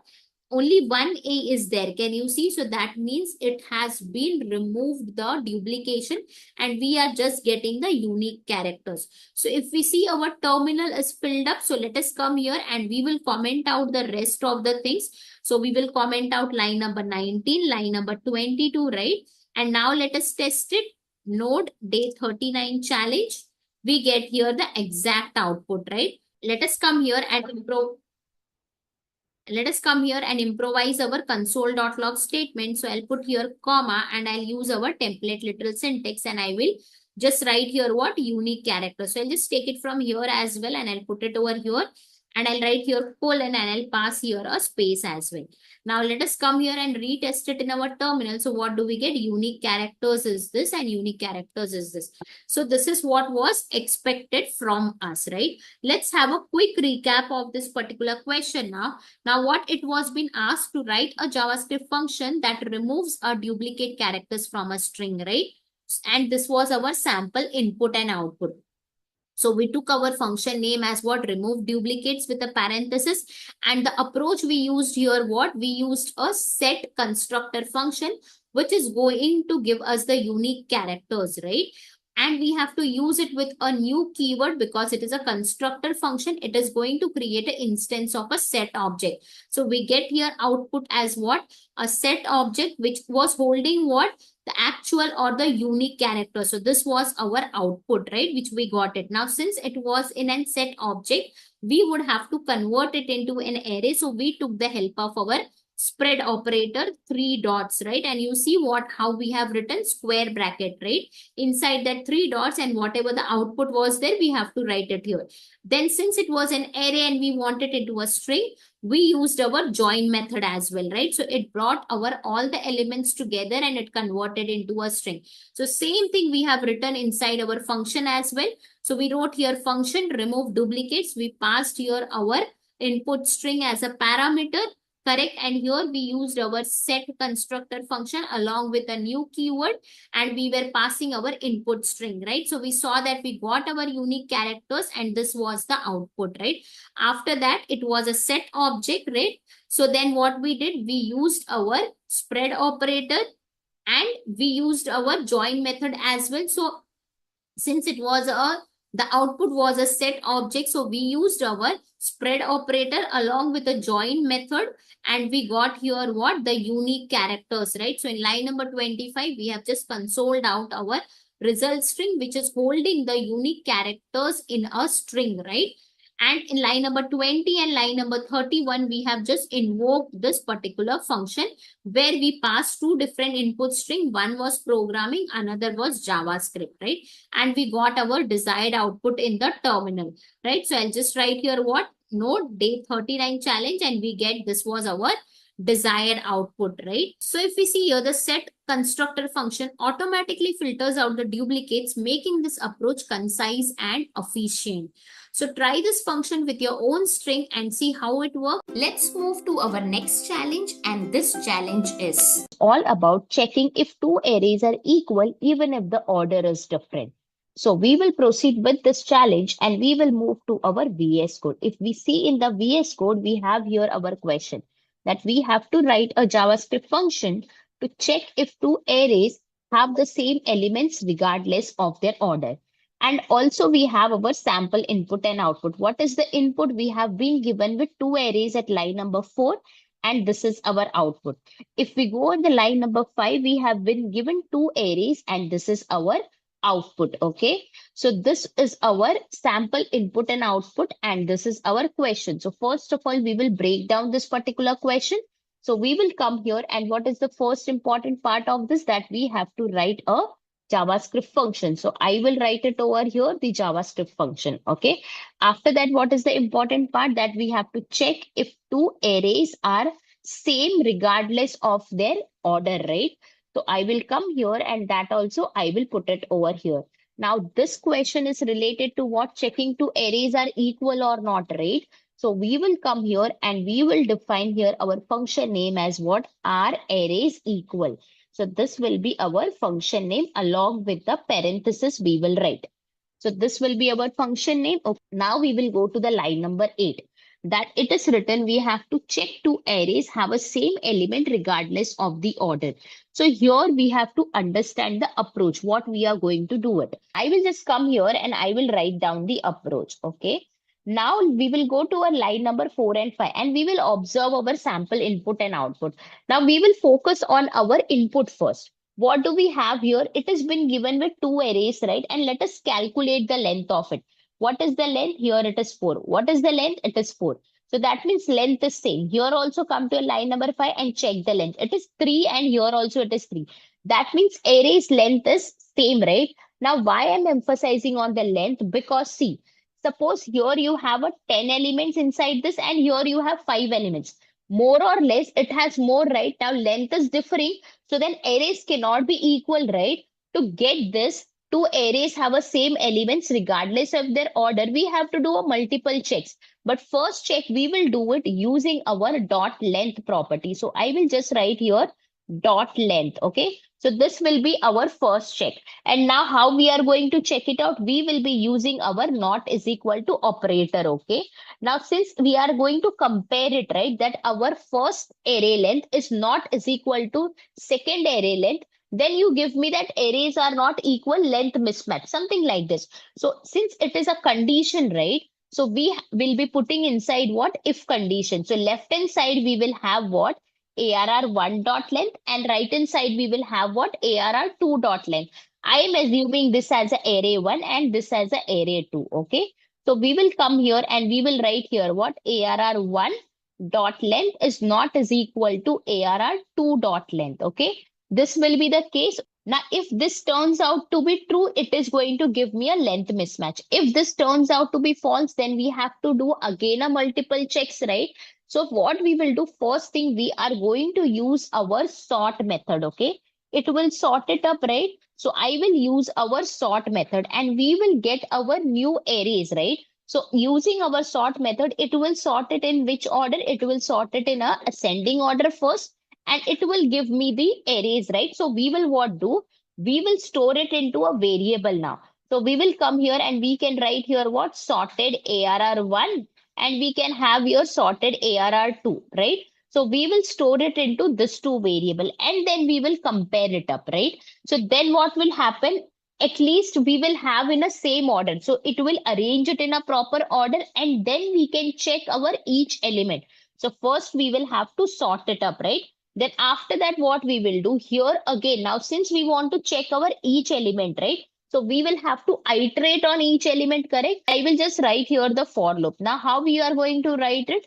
For let I is equal to 0 because it is an array. Now here we can write here less than array dot length means you can use both the arrays or you can use the sorted arrays. Any one length will be always the same, right? So you can use any one of them, right? I'm just using sorted array dot length. You can use ARR1, ARR2, sorted ARR1, sorted ARR2. Any one of them is going to be fine because it is going to run till that point. So I will write here what dot length, right? And after that, I am going to increment this up, right? Now here we will have a flower braces. Inside this flower braces, we have to write a logic, right? Now what logic we are going to write it now? Now since we want to check the each element, right? So again we have to use here not operator only. Now here the only thing will be we have to again use our if condition and what we will write here not is equal to as I said. And this side will be what? Sorted arrays. So we will have here our sorted array of I. Remember this, it will be always of I. And it will be not is equal to of what? Sorted ARR2 of I. So how it is going to compare? So it will compare. If it is not is equal to, then you come here and you say elements differ because length already we checked. So this is not for the length. This is for the element checking. So first it will take 10 and 20. If it is going to match, it is going to give you true. Now, if you don't use the sort method, it will directly check 10 and 20. So once you sort it up, what output you are going to get? You will get something like this 10, 20 and 34 it will remain. And here you will get what? 10, 20 and 33. So this will be your sorted both the arrays, right? Now when you're checking this condition and when you're iterating it up, what will happen? Here it will run through the particular length, right? After that, it will enter and it will come here to our if condition. Now, how it is going to check? First, it will take 10 and 10, right? Correct. So here you will get true. So it will go to the next, right? What is the next? 20 and 20. Again, it is going to be true, right? After that, what it will do in the third iteration, it will check 34 and 33, which turns out to be false, right? This is false, correct? So that is where you will get arrays are not equal as elements differ. So this is what you are going to get. In the first case, if it is sorting, it will be 1, 2, 3, 4, 1, 2, 3, 4, right? So it will check first time 1 and 1, second 2 and 2, third 3 and 3, fourth time 4 and 4. So it is obviously the same. So we are going to get here what? Arrays are equal, right? So if it turns out to be true, it is going to give us arrays are equal. And if it is different, then it is going to give me what? Arrays are not equal as the elements differ, right? So this is what we are going to do it. So this will be our final approach. So let us come down and let us write our function. So we have decided that we will come here and we will write here our function. So function, and what will be the function name? Our arrays equal, right? And we will quickly invoke this as well. So at line number 20, let us invoke it, our arrays equal, okay? Now in this, we are going to pass our two arrays, right? So that is what I will take here and I will put it over here. And I will remove this and I will put what? Comma, okay? Now let us come here and let us receive it. So I will write here what? ARR1, comma ARR2, okay? And let us console it out. So console.log ARR1, comma ARR2, and let us test it in the terminal. So I'll write here what? Node day 42 challenge, and I get here what? Our both the arrays. That means this function is successfully running, okay? Now, what is the next thing we have to do? We have to write our approach, right? So first thing, we are going to check it with the help of the length, right? So what I will do here is we are going to write here our if condition, and I will write here what? Our ARR1 dot length is not is equal to ARR2 dot length, right? If this condition turns out to be true, then you give me a console.log statement that length mismatch. So I will just take this and I will put it in our console.log. So I will write here what? Console.log. Inside the double quotes, I will write it like this, length mismatch. And also what we will do what? Early return as well. This is called as a early return. I will write it here as well. Now this means what, that if this turns out to be true and you are giving me length mismatch, so you don't execute the rest piece of code. Here itself it will terminate and we will get our output. Okay, now I can show you this as well. Okay, so if I get here, now let us rerun it here. What do we get? Let us see. So I'll write here what node day 42 challenge, and we are getting the same thing, right? The previous output. We didn't got this line. Now let us change here as 5, okay, just to test this, and we will test it out. Now you see we got here length mismatch. That means this is successfully running, right? I will remove it now, okay? Because we have to test the other condition as well. Now if we see, I will just clear the terminal, and what is the exact output on the basis of this input, that we are not going to get anything. Only we will get here our arrays, right? No length mismatch, okay? After this, what we will do now, then we have to sort our arrays. So we will come here and we will declare our two variables. What was the two variables? Sorted ARR1 and sorted ARR2, right? So we will write here what? Const sorted ARR1 is equal to, and we will write here what? Const sorted ARR2 is equal to, okay? And in this, we are going to store our sorted array. So I will write here what? ARR1 dot sort method. And here itself we will come and we will write here what? ARR2 dot sort method, right? And we will test it in the terminal as well. So for that, we will write here what? Console dot log, and we will write here sorted ARR1 and then sorted ARR2, okay? Let us test it in the terminal. What do we get? We get here what? 1, 2, 3, 4 and 1, 2, 3, 4. Now it has been sorted, right? For the first array, it was already sorted in an ascending order. We can see the difference in our second array, right? So it has been sorted. Now what is the next thing we have to do? We have to compare our each element of the sorted array. And if any elements differ, we are going to give it as what? Arrays are not equal, correct? So let us come here, and next thing we are going to write our for loop, okay? So we will write here what? For, and we will write here let. It will start from 0, right? It is array, and it can end at where? Any of them array. You can see here 4, right? This is array 1, this is array 2. This is sorted array 1, this is sorted array 2. Why I'm saying is length is the same, right? So we don't have to worry about it. So we can take any of them. So I will take it with respect to this only. So I'll take our sorted ARR1, okay? So we will run till sorted ARR1 dot length, right? And we will write here what? I plus plus, okay? Now inside this, what we have to do? Again, we have to test the condition, right? Before that, let us just console it out. Let us see on each iteration, what will be the I value, what will be the sorted arrays value, okay? So for that, we will just write here what? Console.log of I, and in this we are going to write here what? Sorted array of I, and after that we will write here what? Sorted array 2 of I. Now let us come here and test it in the terminal. So I'll write here what? Node day 42 challenge, right?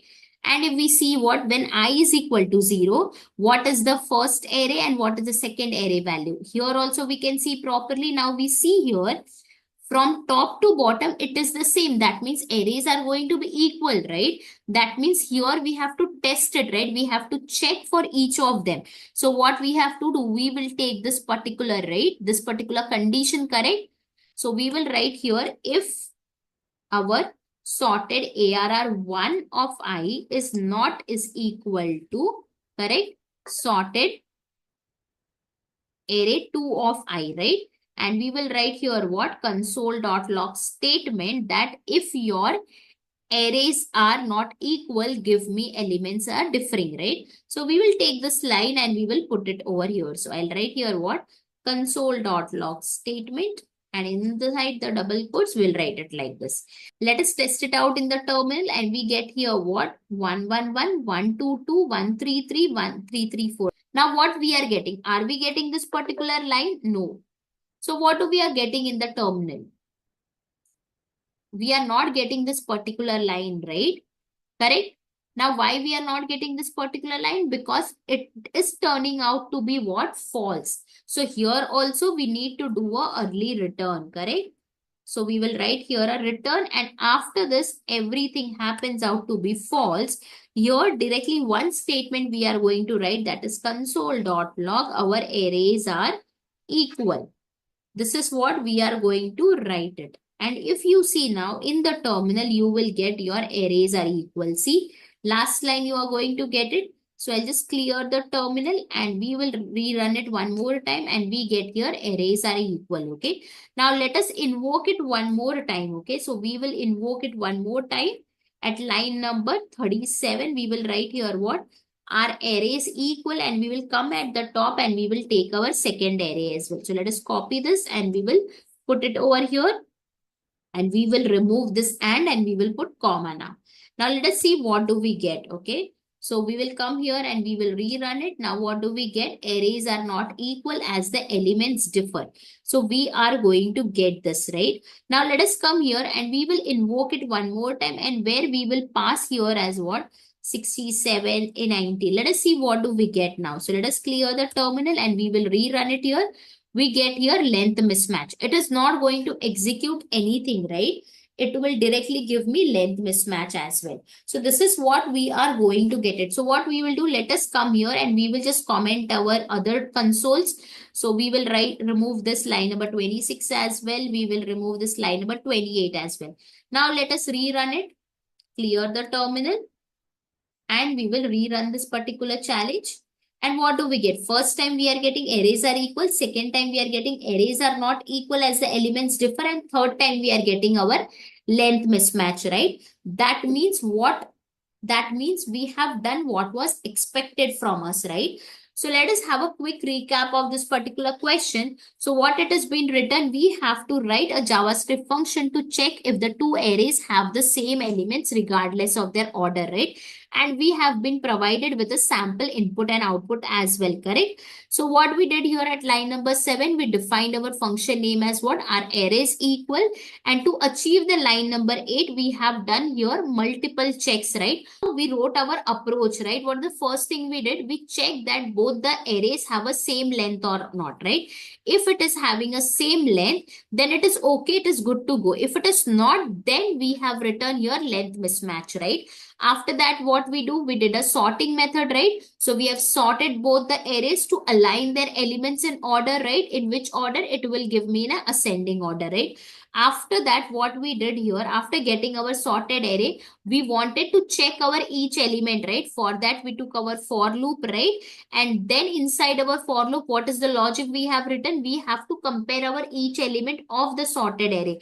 That is where we have written our if ARR1 of I is not is equal to sorted ARR2 of I. And if they are differing, then arrays are not equal. And we did a early return as well, right? And then after that, we just wrote here what? Arrays are equal if none of the conditions are turning out to be true, right? So that is what we have written here as well. We wrote here our function, our arrays equal. We are accepting here as a params, and we tested out with our length, right? So if it is true, then you give me length mismatch and you do a early return as well. That means here itself you close this function.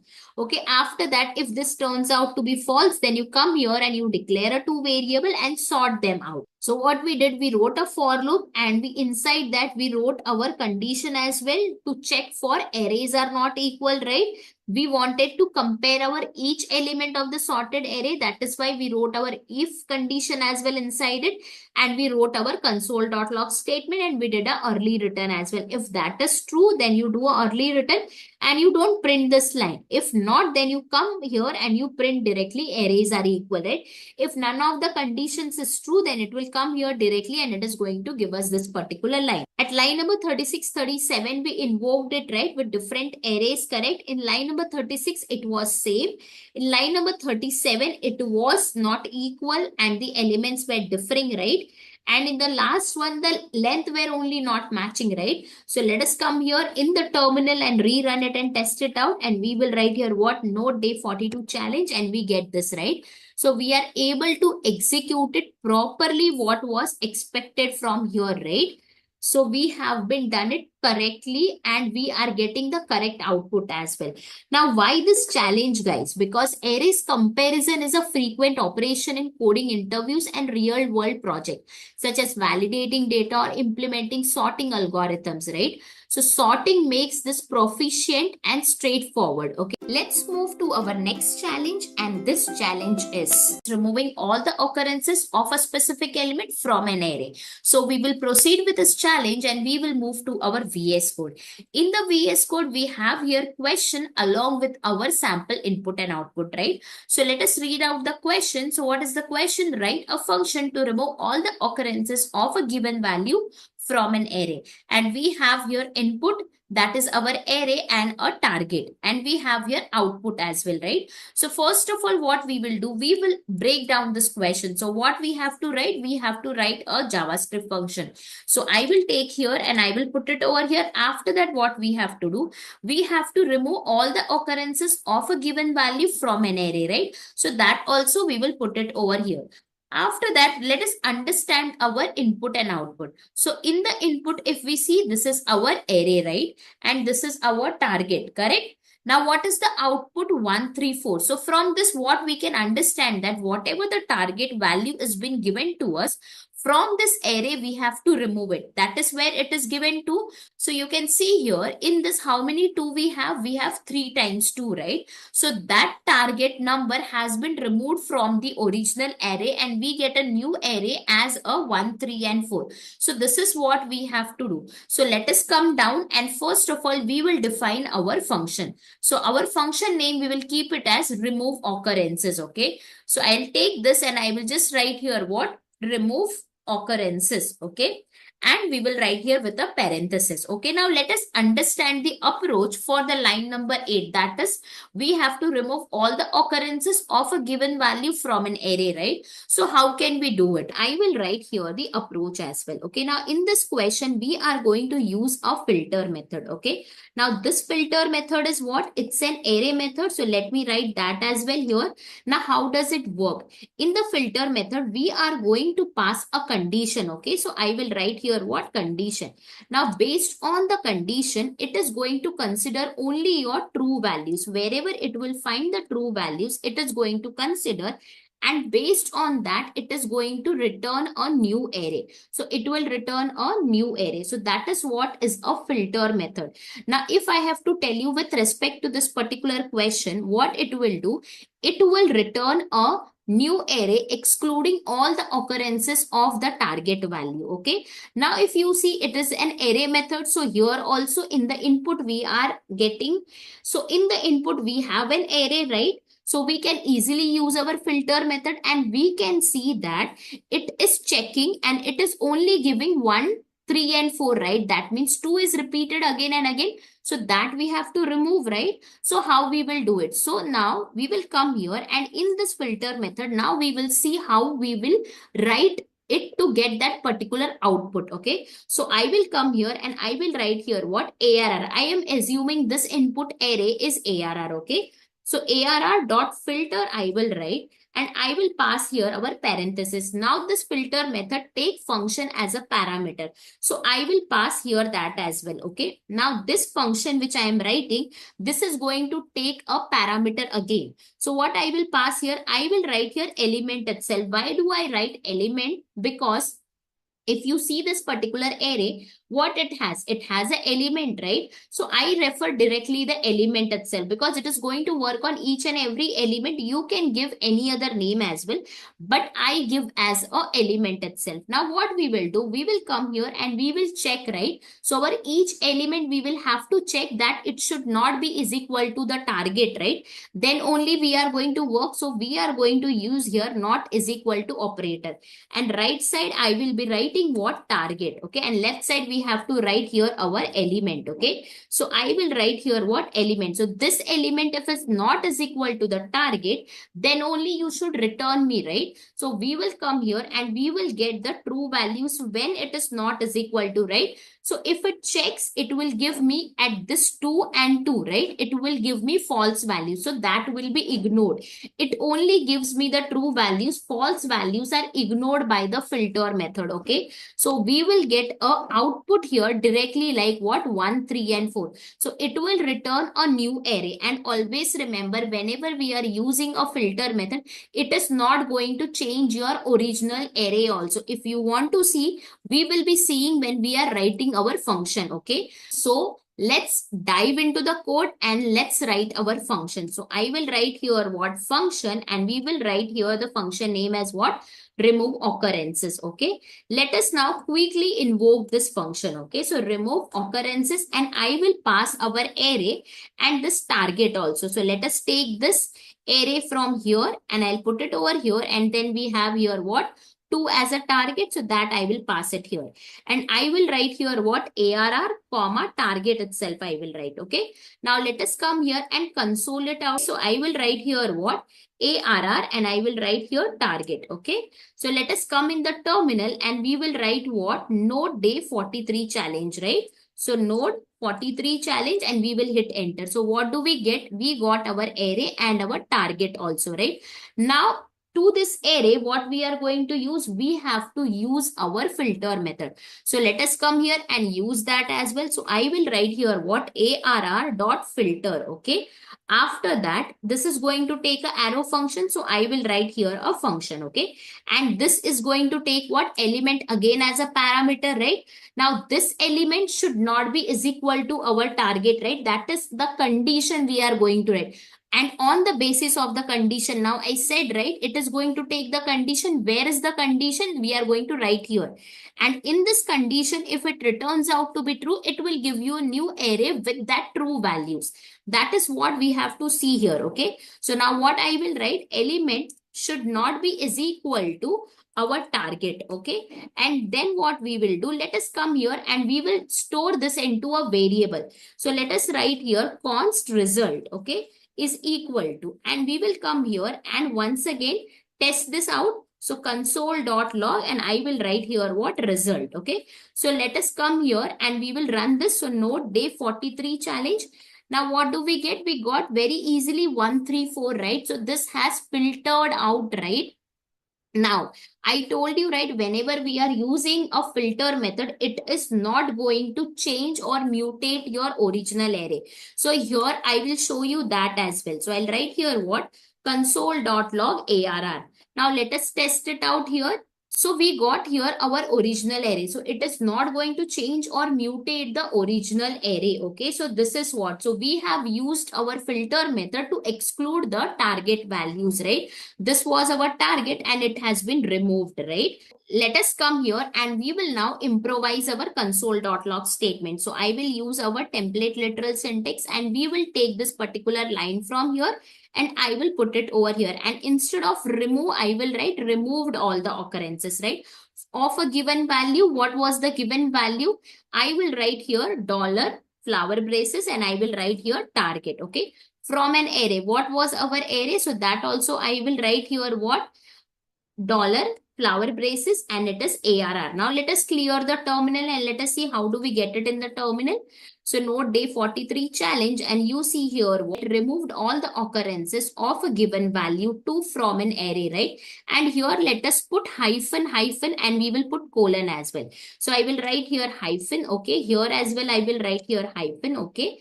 And then I will write here colon after this, okay? Now let us rerun it one more time to see. So let us come here and node day 43 challenge we will write. So node day 43 challenge and we will hit enter. Now we get here value 2 from an array and we have written here colon as well, right? So we are getting our proper answer. Now what we will do, we will comment out other console.log statement like this and this one as well, okay? So let us come here and rerun it, node day 43 challenge. And we will see only our particular output we are getting. So we have removed all the occurrences from a given value to an array of this, and our output is what? 1, 3, and 4. We can test it with another input as well. So let us come here and we will invoke it, remove occurrences, and I will pass here what? An array of 10, 20, 30, okay? And I will repeat here 20, okay? 2, 3 times. And I will write here our target will be what? To remove 20 itself. So we should get 10 and 30 now, okay? So I will clear the terminal and we will rerun it. So I'll write here node day 43 challenge and we should get 10 and 30, right? So if we see here, we are getting 10 and 30, right? So in both the cases, it is removing our all the occurrences of a target value. Okay. So let's have a quick recap of this question. Okay. So we have to write a function to remove all the occurrences of a given value from an array, right? And here we had our sample input and output. In the input, we had given an array along with our target value, right? And our output was 1, 3, and 4, where we wanted to remove the target value from this particular array, right? At line number 7, what we did, we declared a function, correct? Remove occurrences with a parenthesis we have written, and that we have used as well in line number 14. Now in the line number 8, what was written to remove all the occurrences of a given value from an array? What approach we used? We used a filter method. Now what is a filter method? It's an array method. So based on the condition, it is going to give us the true values in a new array, right? Now this filter method take function as a parameter, right? And in this function, we are going to pass here what? Element again as a parameter, and we will write our condition. What is the condition? That element should not be is equal to our target. If it is coming out to be true, you give me that values. So when we test it out, it is going to give us the true values where at a place of 1, 3, and 4. Because rest all place, it is going to be equal, right? So that values I don't want. That is where we have used our filter method. It will leave your false values and only it will take your true values, right? So that is why we have used the filter method. Now at line number 14, we have written our function remove occurrences, and here we are taking here two params, right?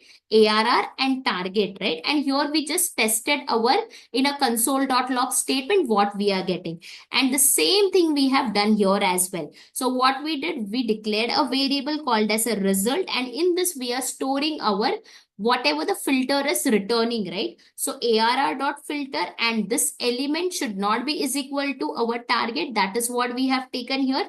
After that, we just console the result and we improvised our console.log statement as well. So what we have done, removed all the occurrences of a given value, and we have written our target, right, from an array. And this was our array. If we see in the terminal, we were getting the proper result along with this proper statement, right? Now at line number 21 and 22, what we did, we invoked it with the different input arrays and our target values. And now we will once again test here. Okay, so I will just clear the terminal and I will write here note day 43 challenge. And if we see here, we are getting the proper result, what has been expected from us. Okay, so what it has been doing now here in the first case, it contains 3 occurrences of 2, right? That is where it is removing all of them and it is giving me what? 1, 3, and 4. In the second case also, it is having 320. So that means 20 is being occurred 3 times, right? So that also it is removing and it is giving me 10 and 30, right? So now why this filter method we have to use? Why this challenge is important? If I have to say, removing specific elements from an array is a common operation in coding interviews and real world projects. It can be applied to a scenarios like filtering user data, cleaning up the list, or pre-processing input for the algorithms. Also, we can use in the search case scenarios. Okay. Also, we can use in the search case scenarios. So this filter method is a powerful tool in JavaScript, making tasks like this efficient and concise. So it's a great way to manipulate the array without mutating or original one. This also we saw here, right? At line number 19, we saw that it is not mutating or changing our original array, right? So that is why I said it's a great way to manipulate the arrays without mutating the original arrays. So I want you all, please try this function with your own arrays to see the magic in action. Let's move to our next challenge, and this challenge is all about finding common elements between the two arrays. So let's proceed with this challenge and we will move to our VS Code. If we see in the VS Code, we have here our question, right? Along with the sample input and output. So what is our question? We have to write a JS function to find the common elements between the two given arrays, right? And after that, in the example, we have here what? Our input, that is two arrays, right? This is our array 1, this is our array 2, correct? And here we have our output as well, right?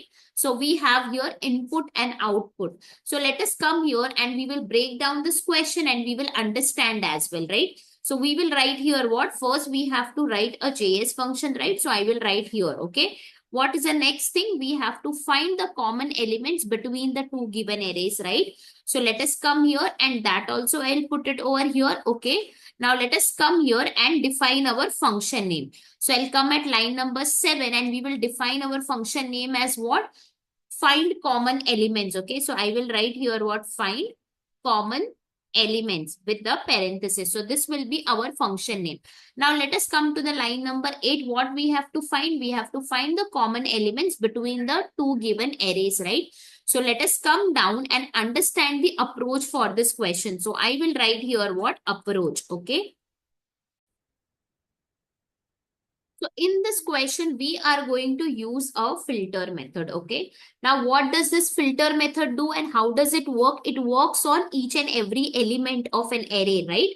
And it returns a new array containing the elements that passes a condition specified by a callback function. So this filter method is going to take what? A callback function. So I will write here like this. And here we will pass what element and where is the condition to be written? Here we are going to write a condition, correct?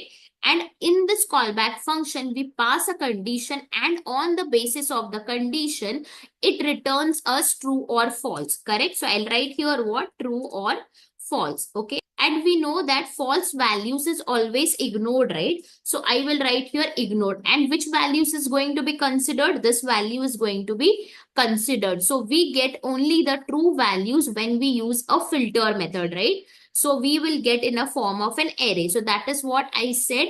It works on each and every element of an array and it returns a new array containing the element that passes this condition. Only the true values is to be considered, okay? Now we understood that we have to write a condition, correct? Now, what is the condition we are going to write? Now, if you see the question, what it is written here, that we have to find a common elements between the two array, right? So, first of all, I will write here what? Condition. And let us see the two arrays. So, this is our first array. This is our second array, right? Now, we have to check that this particular element exists in this particular array or not. 3 exist in this or not, 4 exist in this or not, 5 exist in this or not, 6 exist in this or not. Whatever it is existing, we have to give the common elements, right? So here what we are going to use, we will be using a includes method. So I will write here what? Includes method, okay? Like this. So we are going to use the include method and for each element, it is going to check that if it exists in the second array using this includes method or not. And later on, it will return the resulting array containing all the common elements, okay? So these are the two things we are going to use it. Filter method, and in that condition, we are going to write the include method. So let us see how we can implement this. So we will come down and we will define our function. So we will write here what? Function, and our function name will be what? Find common elements, right? With this parenthesis, okay? And we will come down and we will quickly invoke it. So I will write here what? Find common elements, and in this we are going to pass our both the arrays, right? So let us come here and let us take this 1 2 3 4. This is our first array. So let us pass it over here and we will write here what? Comma, and let us take our second array. You can also do one thing. You can declare like let array 1 is equal to let array 2 is equal to, and you can store it, and that also you can pass it here. I am directly passing it over here, okay? And now let us come here and receive here as what? ARR1 comma ARR2, right? And let us come here and we will console it out. So console.log I will write, and we will write here what? ARR1 comma ARR2, correct? And let us come here and in the terminal, let us test it out. So I will write here what? Node, and today's challenge is what? 53. So I will write here what? Node day 53 challenge, and we will hit enter. So what do we got? We got here 1, 2, 3, 4 and 3, 4, 5, 6. So we are able to get both the arrays, right? So we are getting here both the arrays. That means this function is successfully running, right? Now let us start using our filter method, okay? So we will come here and first of all, we will declare a variable, okay? So I will write here what? Common elements, okay? In this, we are going to store our common elements array, okay? So we will write here what? ARR1 I will write, and we will use our filter method, okay?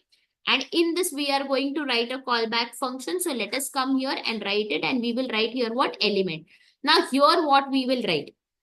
We will take our second array. So array2 dot includes I will write, okay? And in this, we are going to pass what? Element, okay? Now what does this mean? So if you see here, this particular array1 is going to filter it out, and it will check that this array1 element is there inside this array2 or not. That is what it is going to check. So it is going to check that if it exists in the second array or not. So that is what we said. What it is going to do, it is going to check that this array1 exists in the second array or not. So this particular element will come here, and we are going to test it here. And if it is there, then it will come and we will get our values, right? So let us come here and we will just console it out. So I will write here what? Console.log, and we will write here what? Common elements, okay? So let us clear the terminal and rerun it. So I will write here what? Node day 53 challenge, and we will hit enter. What do we got? We got here 3 and 4. So it has been clearly observed that this 3 and 4 is here also. This 3 and 4 is here as well, right? So it is finding the common elements, right? So by using the filter and include method, you can easily do this, right? So it is checking for each element, right? So array2 dot includes element whenever you write. So it is going to check this particular element. Array1 element is checking in array2. So remember this line, guys. What it is doing, that array1 element exists in the second array or not. That is what it is checking. So we are using for that includes method, and everything is getting sorted here if we use the include method. So that is what we have done here, okay? So now let us come here and improvise our console.log statement as well. So I will write here what? Template literals, and we will put comma, and I will write here what? Common elements, okay? So as we write here, we get it. Let us come here and rerun it. So I will clear it out. We got here what? Common elements 3, 4. We can put here colon as well, okay? Now let us come here and we will invoke it one more time with different arguments, right? So let us write here what? Find common elements, and let us pass here what? 10, 30, 50 I will write, okay? This much. And we will come here and we will write here what? 30, 20, okay? Let us see what do we get, okay? So rerun it one more time. So node day 53 challenge I will write, and we will hit enter. What do we get? We got here 30. That means if here it is 4, right? Here it is 4 elements, okay? In the second case, there are 3 elements and there are 2 elements. In that scenario also, it is perfectly going to work. So it is not dependent on that we should have a common number of elements also. That means the length should be same. No. Even if the length is different, it is going to give us the exact output, okay? So we will come here and we will remove this line number 16. So for that, we will just comment it out, and I will come here and clear the terminal. And one more time, we will rerun it. So node day 53 challenge, and we will hit enter. What do we get? First time I got 3 and 4. Second time I got 30. That means everything is working properly, right? So that is what we are getting here. And that is what it was expected from us, okay? Let us come here and we will have a quick recap of this particular question. So what it was been asked, that we have to write a JS function to find the common elements between the two given arrays, right? And here we had our sample input and output as well, right? So in the input, we have here array 1 and array 2, right? In array 1, we have 1, 2, 3, 4 as an elements. In array 2, we have what? 3, 4, 5, 6 as an element. And in the output, we have what? 3 and 4. So from the input, we can clearly understand that here we have what? 3 and 4 is the common elements, right? So then we came to the line number 7 and 8. We broke down the question and we wrote what? JS function. And we defined our function name as what? Find common elements, right? And then we wrote here what? Common elements between the given two arrays, right? So for this, we understood the approach. What we used a filter method, right? What does this filter method do? It is going to work on each and every element of an array, and it returns a new array containing the elements that passes a condition specified by a callback function. So that is what we have passed here. We passed here the callback function, and to that we passed a condition, right? So what was the condition? For that condition, we passed here what? The include method, right? So in this includes method, what it was doing for each element, it is checking that it is existing in the second array or not, right? And if that condition passes out, we get a true. Otherwise, we will get false. So for the false values, filter method is going to ignore everything, right? And only it is going to consider the true values. So that is what we got here, right? So then we came here and we wrote our condition using this include method, correct? So later on, we came at line number 15 and the same thing we implemented here. Okay, so we defined our function find common elements, and we passed here two parameters, that is nothing but array 1 and array 2, right? And we wrote our logic inside it, correct? At line number 17, we declared a variable called as a common elements, and on that we used a filter method, right? So array1 dot filter method we have done, and we have written inside that a callback function, and we have written a condition using our includes method. So what it is doing for each element, it is checking that our array 1 elements is existing in the array 2 elements or not, right? So that is what we are checking here. So at line number 18, we printed our resulting array, right? That contains all the common elements, correct?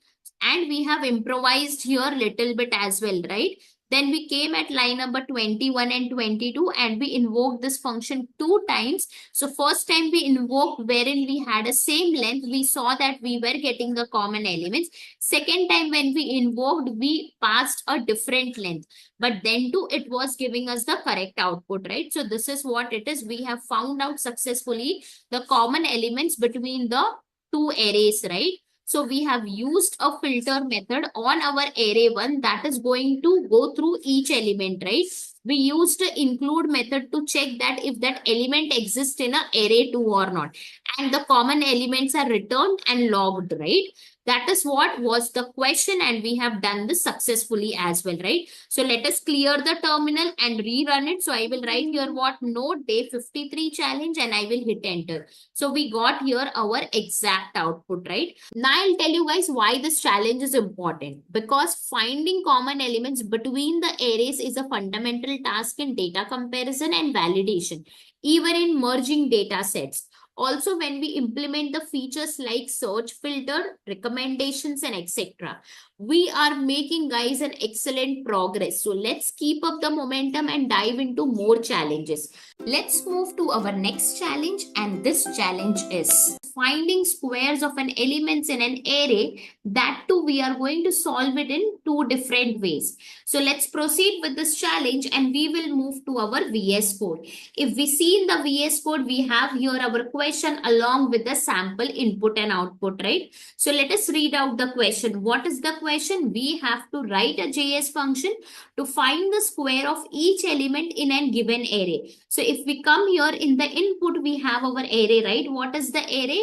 We have here 1, 2, 3, and 4. These are the elements of the array. And in the output, if we see, we have 1, 4, 9, and 16. So if we see what is 1 square, 1. What is 2 square, 4. What is 3 square, 9. What is 4 square, 16. So that is our output. So we have to find the square of each element in this particular array, right? Let us come here and we will break down this particular question. So first of all, what we are going to write? We will write here what? JS function, okay?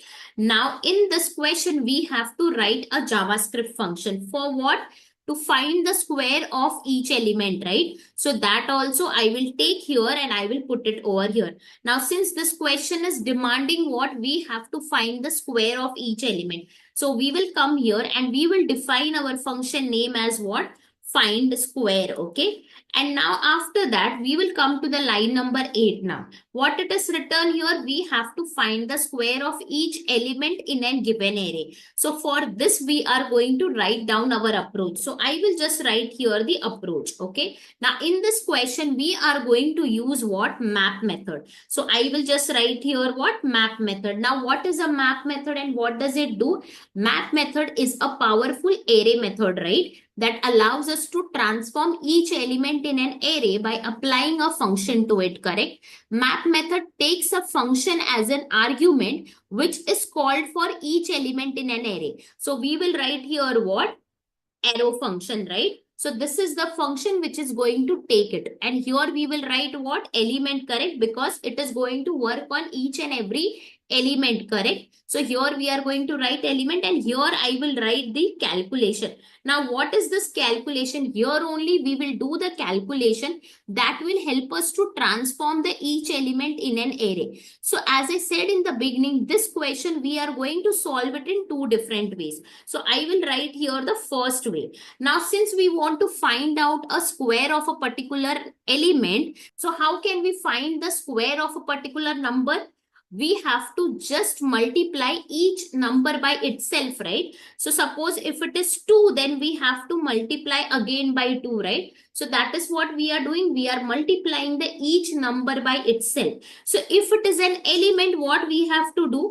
We will have to multiply element times element, correct? So here we are going to multiply each element by itself. So this is the first approach, very simple approach which we are going to follow. Because map method works on each and every element, we are taking here the element and the same element we are going to multiply by itself. So that is where we will get the square of that particular element, okay? Now we are going to see the another way as well. So how we are going to do it? So first I will write here what? Second way. So in the second way, how we are going to solve it? We are going to use our math.power method. We have seen this, right, in the previous challenges as well. So the same method we are going to use here as well.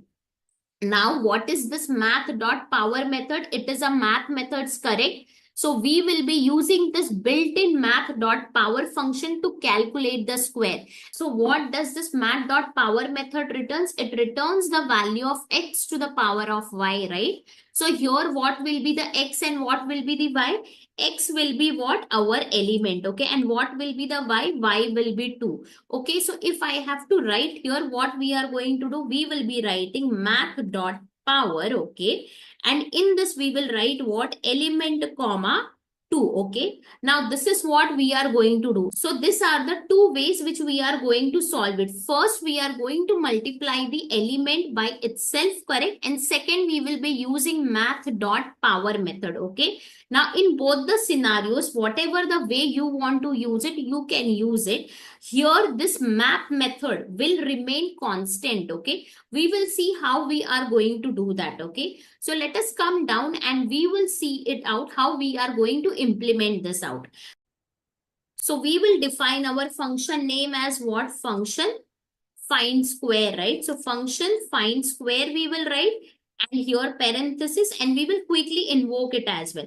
So I will write here what? Find square and in this we are going to pass our array, right? So we will take this particular array and we will pass it over here, correct? So this is our what? Argument, right? We are passing as an argument and we will receive here what? As a params, correct? So we will write here what? ARR, correct? Now let us come here and console it out. So console.log ARR. Now let us come to the terminal and we will test here. So we will write here what? Node day 54 challenge, correct?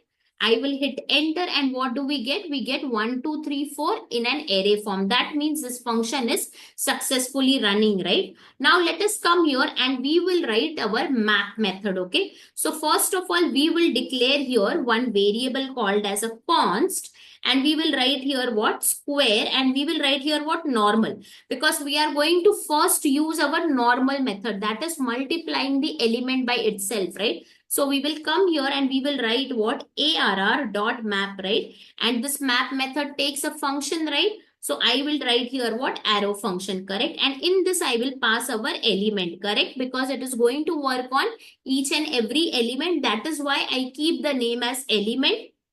You can keep the name as you want, okay? Then what we will do, element times element, right?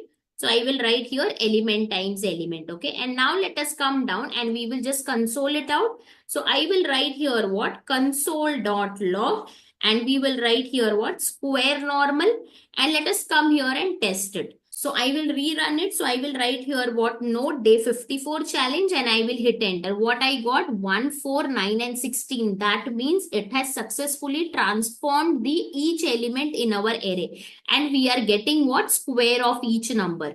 So this was our first way where we have multiplied the element by itself, correct? Now let us go to the another way where we are going to use our math.power method, right? So we are going to create here another variable called as a const square map, okay? So I will write here what square math, okay? And we will write here what arr dot map, and we will pass here what same arrow function, okay? And in this I will write here what element, and here we are going to use what math dot power, correct? And in this we will pass our element will be what x, and y will be what 2, because we want to get the square of it, right? Now let us come here and we will write here what console dot log square math, okay? Let us come to the terminal and rerun it. So I will write here what node day 54 challenge, and I will hit enter. What I got the same output 1, 4, 9 and 16. It is exactly the same, right? So by using this multiplication method or by using this math.power method, we are reaching to the same output. So you can use any one of the way to solve it. It's up to y'all, okay? Now we will come here and improvise our console.log statement as well. So we will write here what? We will use our template literal syntax, and we will write here what? Squares using normal multiplication. So I am going to write here what? Squares using normal multiplication. Okay. So this is what we are going to write it. And we will write here what? Colon. So we are going to get here this particular output along with this particular statements. Okay. Now let us come down and we will improvise this also. So we will again use here template literal syntax, and we will write here what? Squares using math.power. So let us come here and put it over here like this, and we will write here what? Math.power, and we will write here what? Colon. Okay. Now let us retest it. So I will clear the terminal now, and we will write here what? Node day 54 challenge, and we will hit enter. So what do we got? Squares using normal multiplication and squares using math.power, right? So both of them we are getting. And now let us come here and comment this out, line number 19. So I will just comment it out, and we will clear this terminal. And if we rerun it, what do we get? We will get just our output, right? So this is what it was expected from us. We can come here and we can invoke it one more time. Let us come here and we will write here what? Find squares, and we will write inside an array 10, 20, 30. Okay. Let us come here and rerun it. So node day 54 challenge, and we will hit enter. Now what do we get? Square of 10 is what? 100. Square of 20 is what? 400. Square of 30 is what? 900. So we are successfully getting this as well. So that means whatever number we are going to pass it, it will calculate the square and give us, right? So this is what it was expected from us, okay? So now let us have a quick recap, okay? So let us come up and let us read out the question. So what it was been asked, we have to write a JS function to find the square of each element in a given array. And if we see, we had our sample input and output, right? So what was our input? We had 1, 2, 3, 4, right, as an array. And in an output, if we see what we had, 1, 4, 9 and 6, right? That is nothing but the square of each element of our array, right? So we have for 1 it is 1, for 2 it is 4, for 3 it is 9, and for 4 it is 16, right? So this is the output which we wanted out, right? So at line number 7 and 8, what we did, we broke down this question. We wrote here what JS function, and we defined our function name as what find square, right? And at line number 8, we wrote we have to find the square of each element. For that, we wrote our approach. So in the approach, what we used, first thing was common, that we have to use a map method. What is a map method? It is a powerful array method that allows us to transform the each element in an array by applying a function to it, right? Here we used a map, and in that we passed a arrow function, right? And in that we passed our element because it works on each and every element, right? So that is where we are passing here, and we have written here the calculation. If we see here carefully what we have done, we have written the calculation itself, right, to transform the element, correct? So that is what I have written here, the calculation part. So now what was the first way? First way was multiplying the each element by itself, right? So that is what we did, element times element. And in the second way, what we used a math method power, right? So math dot power method we have used. Now what is this method? It's a built-in method, right, to calculate the square. This math dot power method returns the value of x to the power of y. So what was our x? X was our element, y was 2, right? And that is where here what we have done, math dot power element comma 2. So here our element is nothing but x and y is nothing but our 2, right? Then we came down and we understood the approach, and we wrote the same as it is in our function itself. So here is the implementation we have done, right? So what we have done, we have written our function called as a find square, right? And here we are receiving our array as in params, right? At line number 19, we just consoled our array, right? And then at line number 21 to 25, we have solved this particular question in two ways, correct? So I will just write here what first way, okay? Now what was the first way? By multiplying our each element by itself, correct? So that is where we have used our map method, and in that we are passing a function to it. And here we have written element. Why? Because it is going to work on each and every element. If you want, I have said earlier also, you can change this name to anything. But I write here element because we refer this as a elements, right? So that is why I write here element, and that is what we have done, element times element, and whatever the final output we are getting, we are storing into a square normal, right? And that is what we have consoled here, square normal also. And we have improvised this console.log as well by writing squares using normal multiplication.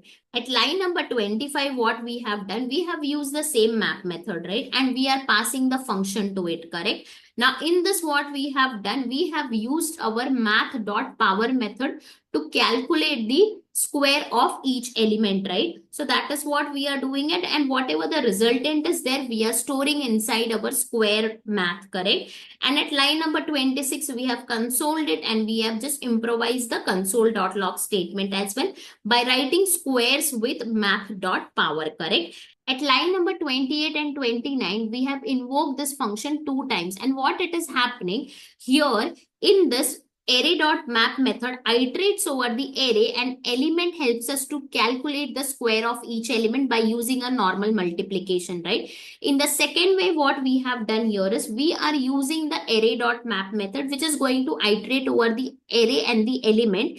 And then we are using the math.power method, which is simple to calculate the square of any number in a mathematical format, right? So that is what we are doing it. And if we come in the terminal, and if we clear the terminal, and if we rerun it, we will get the exact output. So we will write here what node day 54 challenge, and if we hit enter, we get the same output what was been required, right? So that is what is this question.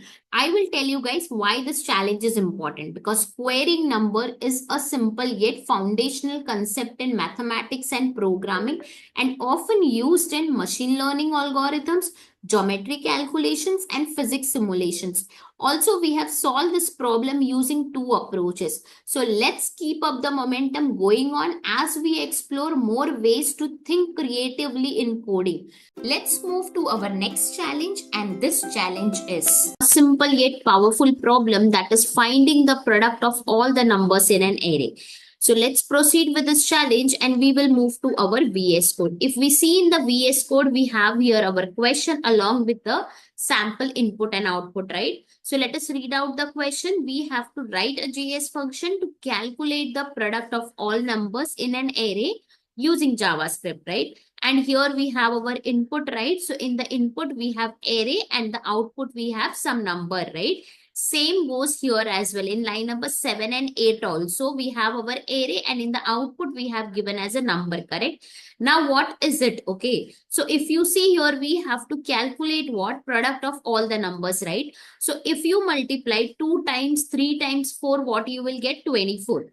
If you do 1 times, 2 times, 3 times, 4 times 5, you will get 120.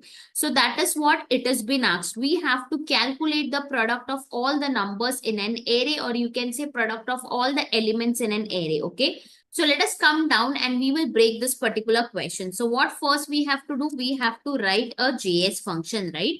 After that, what we have to do? We have to calculate the product of all the numbers, right, in an array. So we will take this and we will put it over here. Okay. Now, since we want to calculate the product of all the numbers in an array, we will come here and we will keep the function name as what? Find product. Okay. So I will write here what? Find product and with the parenthesis. So this will be our function name. Okay. After that, we will come to the line number 9. So we have to calculate what? Product of all the elements in an array, right?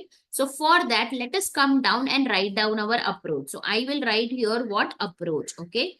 Now in this particular question, we are going to use what? A reduce method. Okay. So I will just write here what? Reduce.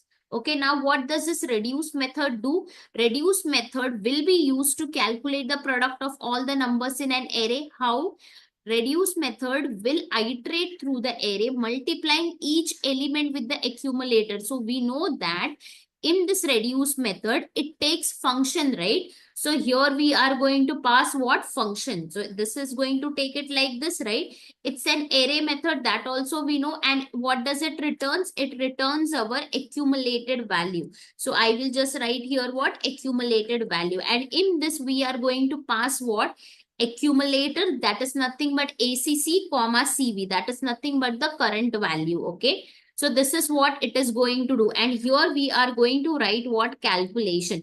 So here is the place where we will write the calculation to find what? Product of all the numbers in an array. So what this reduce method will do? It will iterate through the array and it will multiply the each element with the accumulator. Okay. So let us take this input and we will understand the calculation, how it is going to work. So I will just write here this array. So now here we know we have ACC and CV. So in the first case, when you are not providing any ACC value, your first element will be the ACC value. So in this case, what will be your ACC now? Your ACC will be 2 and your CV will be what? 3. So this is how it is going to happen. And now what is the calculation we are going to do? We have to do some calculation, right, to find the product. So we will write the calculation as what? ACC into CV. That is nothing but accumulator times our current value. Or you can say accumulator multiplied by the current value. Okay. So you will come here and in the first instance, what it will happen? 2 times 3. Okay. That is nothing but your 6. Okay. Now your accumulator value will get updated here. Now after this, what will be our accumulator value? It will be 6. And what will be your current value? It will move to what? 4. Okay. So then in the next case, what it is going to happen? 6 times 4. Okay. So this is what we are going to get. And here we will get 24. That is what we have, right? 24. So we have only 3 elements. So first time your ACC will become 2. And your current value will become 3. That is what we have written. And when you do the calculation, ACC times CV, you will get what? 6, right? So now your ACC will have 6 and your current value will become 4. Then you will come down and you will again multiply ACC times your CV. That is nothing but 6 times 4. That is nothing but 24. That is where you will get your final product as what? 24. So this is what it is going to happen in this case. Now, in case of this particular input, what it will happen? Now, let us see that also. So I will write here our second array. Okay. Now, what will happen here? What will be the ACC value? It is going to take our 1. Then what will be the current value? It is nothing but our 2. And what is the calculation we have to do? ACC times CV, correct? So this is what we have to do here. So in this case, what will happen? It will be 1 times 2. That is nothing but what? 2, right? So after that, what it will become? ACC value will become what? 2. And what will be your CV value? CV value will become 3, okay? So then you come down and what it is going to happen? 2 times 3, right? So I'll write here what? 2 times 3. So that is nothing but what? 6, correct? So now your ACC value will get updated. So what will be the ACC value now? It will become 6, okay? And what will be the CV value? It will become 4. So what is 6 times 4? It is nothing but 24. So we will write here that as well. So we will get here what? 6 times 4 and that will be what? 24, okay? Then what will happen to your ACC value? ACC value will get updated to 24. And what will be your CV value now? CV value will become 5. Now, what is 24 times 5? It is nothing but 120. So, let us come here and do that also. So, we will get here final product as 120. So, that will be our final output for this particular input, that is 120. So, this is what is the approach we are going to do it. So, in this challenge, we will be using specifically only the reduce method, no any other method. You can easily do that. What does reduce method do? It reduces to a single value, right? So you can do addition, subtraction, multiplication, all those things you can do it. It will reduce to a single value. It's an array method and it returns your accumulated value. That is what it is returning. So what is your 120? It is nothing but your accumulated value, right? Now suppose if you had one more element in this array, what will be your accumulated value? It will become 120 and your current value is going to change, right? So that is what we are going to do it. So this is what is our final approach which we are going to follow in this question. So now let's come down and we will move towards our implementation. So we will write our function now, okay?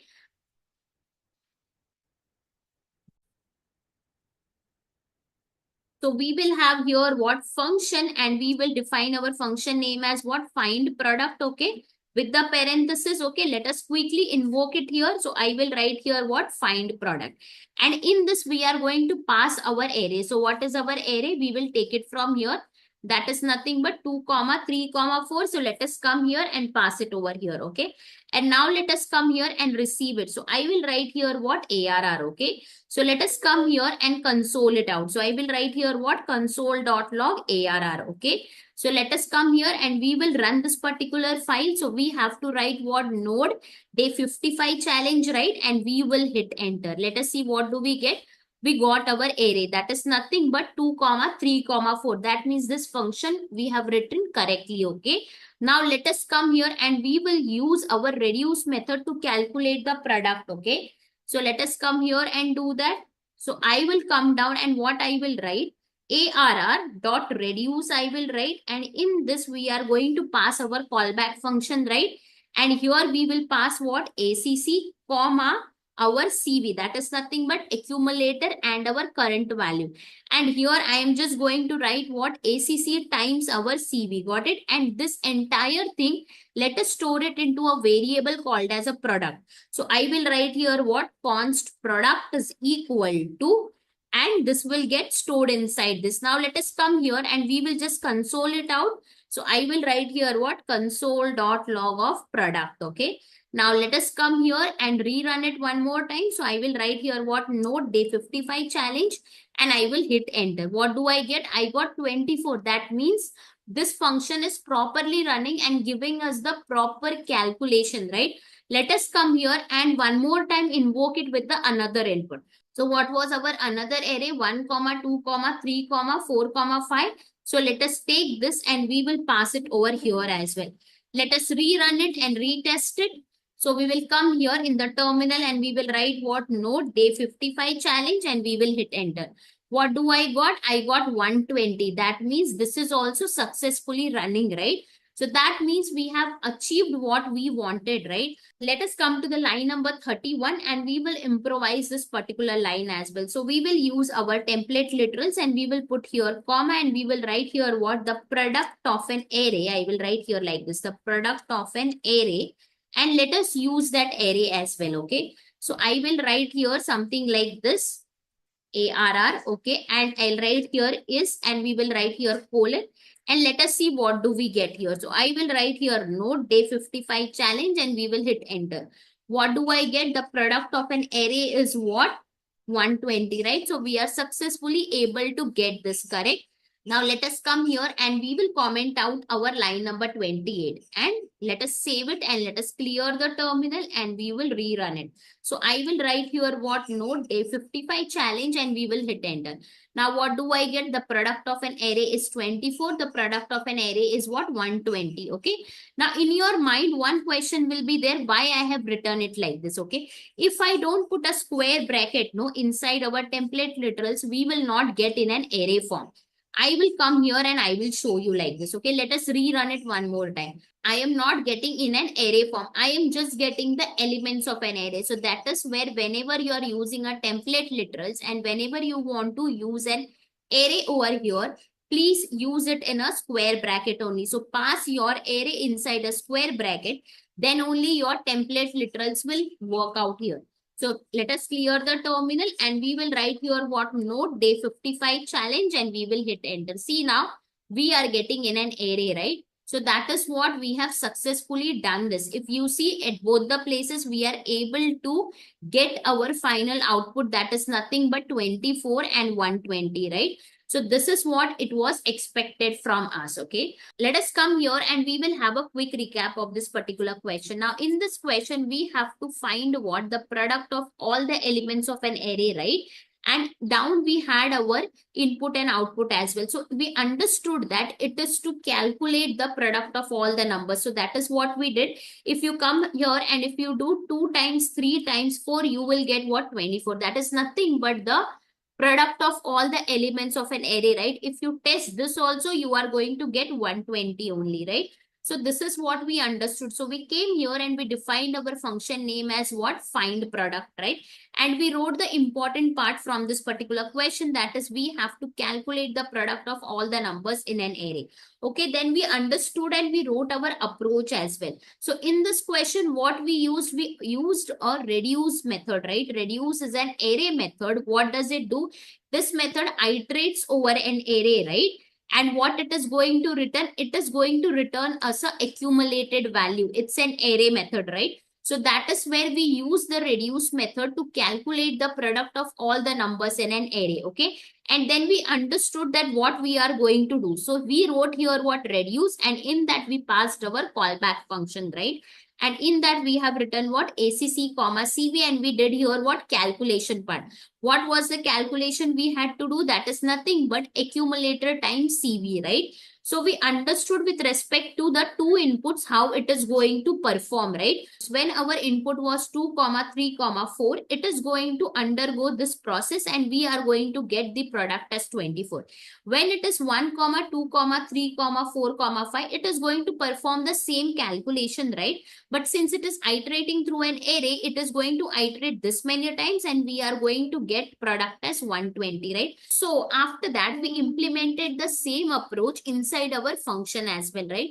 So we wrote here what? Function find product, and we are passing here what? Array as in params, right? So we are receiving this particular array here and we wrote our console.log array, right? That is where we understood that this function is running properly. Then we came here and we used our reduce method, and whatever the output was there, we were storing into a variable called as a product. Okay, then at line number 31, we consoled it and we improvised as well, right? And we also understood inside the template literals, if I want to write an array, we cannot just write dollar flower braces array. I will have to put it inside a square bracket as well. So that is where I have written that as well. And line number 33 and 34, we invoked it 2 times to test it that whether what we have done here, we are receiving it or not, the same output.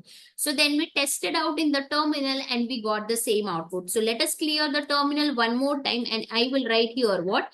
day 55 challenge, and we will hit enter. So we are getting the exact output, right? This reduce method iterates through the array, multiplying each element with the accumulator. I will tell you why this challenge is important, guys. Because calculating the product of numbers is a fundamental operations in programming and has applications in statistical and mathematical computations. Also in the algorithms that involve factorials or cumulative product operations, and also in the problem solving scenarios in competitive programmings. Let's move to our next challenge, and this challenge is all about calculating the average of all the numbers in a given array. So let's proceed with this challenge and we will move towards our VS Code. If we see in the VS Code, we have here our question along with the sample input and output. Okay. So let's read out the question. Now, what is the question? We have to write a JS function to calculate the average of all the numbers in a given array, right? And if we see here, we have been provided with the input and output. What is the input? Is an array, right? 10, 20, 30, 40 and 50 are the elements of the array.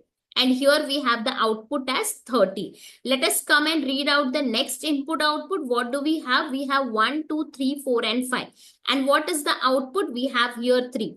Now we will break down this question and we will understand this question as well. So let us come here and we will write here what? We have to write what? JS function, right? So I will write here a JS function, okay? Now what is the next important part of this question? That we have to calculate the average of all the numbers, right? So let us take this and we will put here as well. Right now we are just going to understand how to get the average of all the numbers, okay? So what we will do, we will first understand the normal method. So how to get the average of all the numbers? First we have to add up all the numbers, right? Whatever the numbers we will be provided with us, we have to add it up. And then we are going to divide it by the total list of numbers, right? So in this particular input, what are the numbers we have? We have 10, we have 20, 30, 40 and 50, right? So first let us add up together. So we will write here what? 10 plus 20 plus 30 plus 40 plus 50, okay? The output is what? 150 now. Now we are going to divide this by total list of numbers, right? So how many in the list we have numbers? We have 5, right? So 150 divided by 5 when we do, we get what? 30. Can you see? This is the exact output which we needed. Now let us come to the next input also. We will write here what? 1 plus 2 plus 3 plus 4 plus 5. What is the output we are going to get? 15. Now this again we are going to divide by total list of numbers. It is how much? 5 again, right? So 15 divided by 5 we will write. And what do we get? We get 3. So if you see again we are getting the same output. So this is what we have to write in our approach and then we have to implement in our function as well. So let us see how we are going to do the same. So first what we will do, we will write here the approach, okay? Now in this approach, we know that when we want to add up all the elements of an array, now we know one method, right? We have done in many of the challenges. When we want to sum it up together, all the elements of an array, what we do, we use which method? We are going to use here again our reduce method itself, right? Now what does this reduce method do? It is going to iterate through the array and it is going to add each element to the accumulator to calculate the sum of all the elements in an array. So what is this reduce method? It is an array method, right? And what does it do? It gives us the accumulated value. Now I'll write here what? Reduce method, and we will pass our callback function, okay? That is nothing but an arrow function. Now in this parenthesis, we are going to pass what? ACC comma CV. That is nothing but the accumulator and the current value. Please watch out the previous videos as well, guys. You will get a descriptive knowledge about this. ACC and CV, reduce and all the stuffs, okay? So I request, please do watch out the previous challenges as well. So ACC is nothing but the accumulator. It is going to accumulate all the values. That is why we write here ACC. And current value is nothing but your elements, okay? So let's see how we are going to do it. So here we have to write here the calculation, okay? Now in this calculation, what we will write? We will just write what? ACC plus CV, okay? This is what we are going to do, okay? Now what happens? first time when we don't have a ACC value, what will happen? We are going to provide ACC is equal to 10, right? And our CV will be what? 20. Then our final output will be what? It will give me 30, right? In this case, in the first iteration. So that means our ACC becomes what? 30, okay? And then what will be your current value then? Again, it is going to be 30, because if you observe this particular input, what is it? 10 and 20, right? The accumulated value becomes 30, right? When you do the calculation, correct? ACC plus CV, so it will be 10 plus 20, so you get 30, right? So that means your ACC is holding now 30. So that is where you get 30 here. That is ACC is equal to 30, and CV becomes your 30 because it will shift, right? In the next iteration from 20, it will become 30. So that is where you get here what? 60, right? After that, what happens? Your ACC value will become what? 60. So I will write here 60. And what will be your CV value now? Your CV value becomes 40, okay? So then what is the final output you are going to get in this iteration? It will be 100. So that is what happens, okay? And in the next iteration, in the last iteration, I would say your ACC will become what now? 100. And what is your current value? It is nothing but the 50, right? So we will write here what? 50, and then in the last iteration you get here as 150. That is how it is going to iterate through the array, and it will add up each element to the accumulator value. So your resultant is nothing but the accumulated value. If you have one more after that, it will go and add up the same, right? So it is going to iterate till it reaches to the last element of an array, right? And at the end of that, it is going to give you the accumulated value itself. So here we have successfully calculated our sum, right? Now we are getting the accumulated value. That means we have calculated the sum of all the elements in an array, right? So we have reached till this point, right? Now we have to divide, right, by the total number of array elements, right? So how can I get the total number of elements? By simply using our dot length property, right? So I will write here what? Dot length, okay? Now what we are going to do? We are going to divide this sum by the total number of elements. How? We will write here what? ARR dot length, and that is going to give us the length of that particular array, and we can easily divide it up, and we can do that. So what we will do? We will come here and we will do the sum divided by our ARR dot length, right? And this is going to give us our average, correct? So this is what we are going to do. So if I have to say what is our sum, that is nothing but our accumulator, which we are getting it from our reduce method. Then we have to divide this accumulator by the total number of elements. So from where we are going to get? By using our length property, right? And then easily we will get our average, right? So that is what we are going to do here. So this is what is the final approach we are going to do. Let us come down and implement our same approach inside our function. So we will write here what? Function calculate average, okay? And let us come down and we will quickly invoke it. So I will write here what? Calculate average, and in this we are going to pass our array. So let us come at the top, line number 5, we will take this and we will put it over here. So at line number 30, let us pass. And at line number 27, let us receive also. So I will write here what? ARR. This is nothing but the params, right? So let us come here and we will console it out. So console.log ARR we will write. And in the terminal, we are going to write what? Node day 56 challenge. Okay. So node day 56 challenge, and we will hit enter. So what do we get? We got our array. That means whatever the function we have written, it is successfully running, right? Now let us come here and get the sum, right? So we will declare one variable called as what? Const sum is equal to, and we are going to use our reduce method. So I will write here what? ARR dot reduce, okay? In this, we are going to pass our callback function, right? So that is nothing but our arrow function. And we will write here what? ACC comma CV, okay? And here what we are going to do? ACC plus CV, right? Now let us come down and let us console it out. So I will write here what? Console.log sum, and let us test this out again in the terminal. So I will just clear the terminal now, and we will write here what? Node day 56 challenge, and we will hit enter. What do we get? We got here what? 150. So successfully we are getting the sum of all the numbers of an array, right? Now let us come here and we will find out our average, okay? So once again, we will declare a variable called as an average, okay? So ABJ, we will declare it and we will write here what? Sum divided by ARR dot length, we will write directly, okay? Now let us come here and console our average also. So console.log and I will do here what? Average. So let us rerun it. So no day 56 challenge and we will hit enter.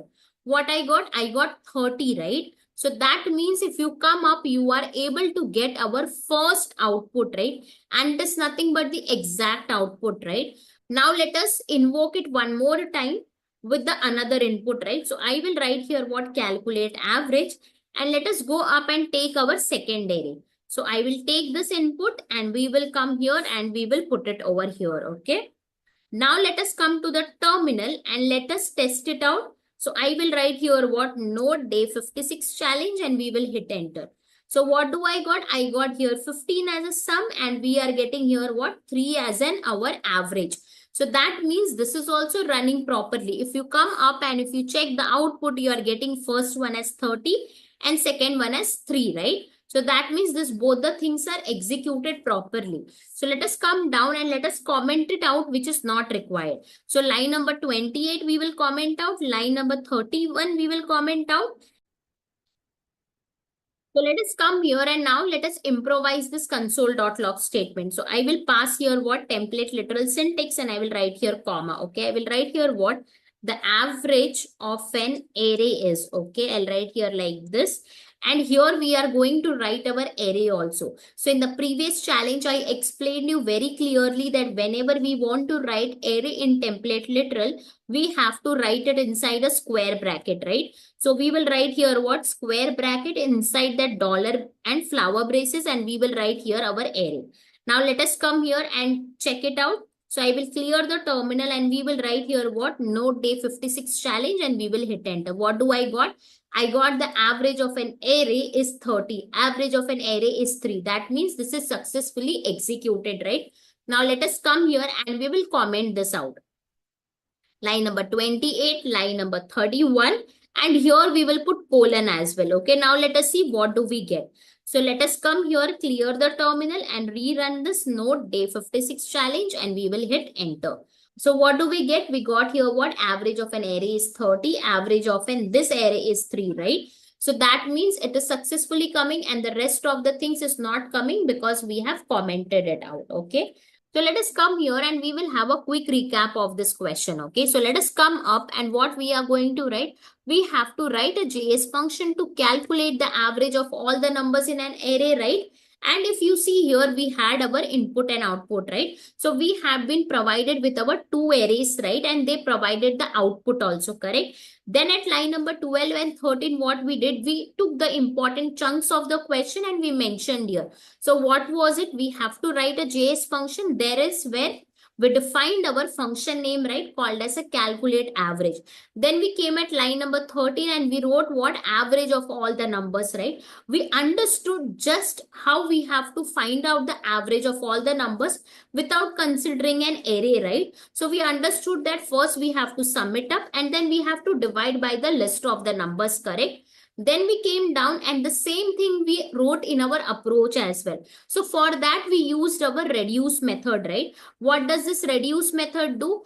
It is an array method and it is going to iterate through the array, adding each element to the accumulator, right? So this method is going to calculate the sum of all the elements in array. And finally, it returns our accumulated value. Correct? So we understood this and we wrote our approach, right? So in this question, the first thing we used here, what? A reduce method. What does this method do? It is going to iterate through the array, adding the each element to the accumulator, right? It's an array method and it returns the accumulated value. That is why we have used a reduce method to calculate the sum of all the elements in an array, right? And then we understood also the how the iteration is going to perform. What is ACC, what is CV, why we are writing ACC plus CV, right? We understood everything, right? What is ACC? ACC is nothing but the accumulator, and CV is nothing but the current value, because every iteration there will be a shift in the current value. So that is why we write here our current value. After that, we wanted to divide the sum by the total number of elements, right? For that, we used array dot length, right? So that is why we have used our dot length property, correct? So that is where we were dividing sum with our array dot length, and we got our average, okay? The same thing we wrote inside our function also. At line number 27, we declared our function called as a calculate average, and we were passing ARR as a params, right? Then at line number 28, we wrote our what console.log ARR just to test whether our function is running properly or not, right?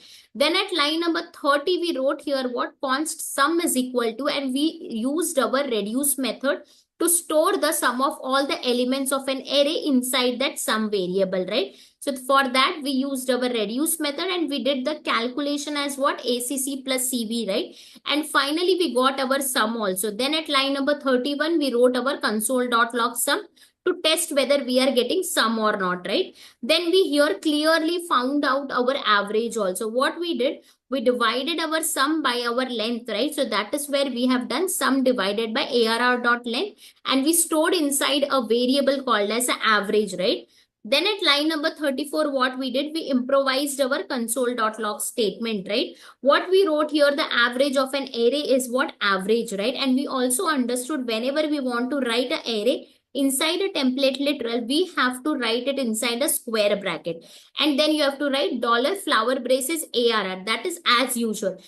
Always remember, whenever you're writing array, don't miss out the square bracket, okay? If you're missing out, you will just get a list of numbers. You will not get in an array form, okay? Then we came at line number 37 and 38. We invoked this function 2 times, and we got our exact output in the terminal, correct? Now, when we are invoking it, what it is happening? Our reduce method is summing up all the elements of an array, and then total sum is getting divided by what? Array dot length to calculate the average. Correct? So let us clear the terminal and rerun it one more time. So I will write here what? Node day 56 challenge, and we will hit enter. What do we get? We got here 30 and 3. That is nothing but the exact output, okay? I will tell you guys why this challenge is important, because calculating the average is a basic yet critical operation used in statistical data analysis, computing grades or performance metrics, and also in aggregating the results in algorithms. Let's move to our next challenge, and this challenge is all about finding a minimum value in every sliding sub-array of size k. So let's proceed with this challenge, and we will move towards our VS Code. In the VS Code, if we see, we have our question along with the sample input and output, right? So what is the question? We have to write a JavaScript function to find the minimum value in every sliding sub-array of a size k. And if we see the input, we have what? Our array, and we have the k value as well, right?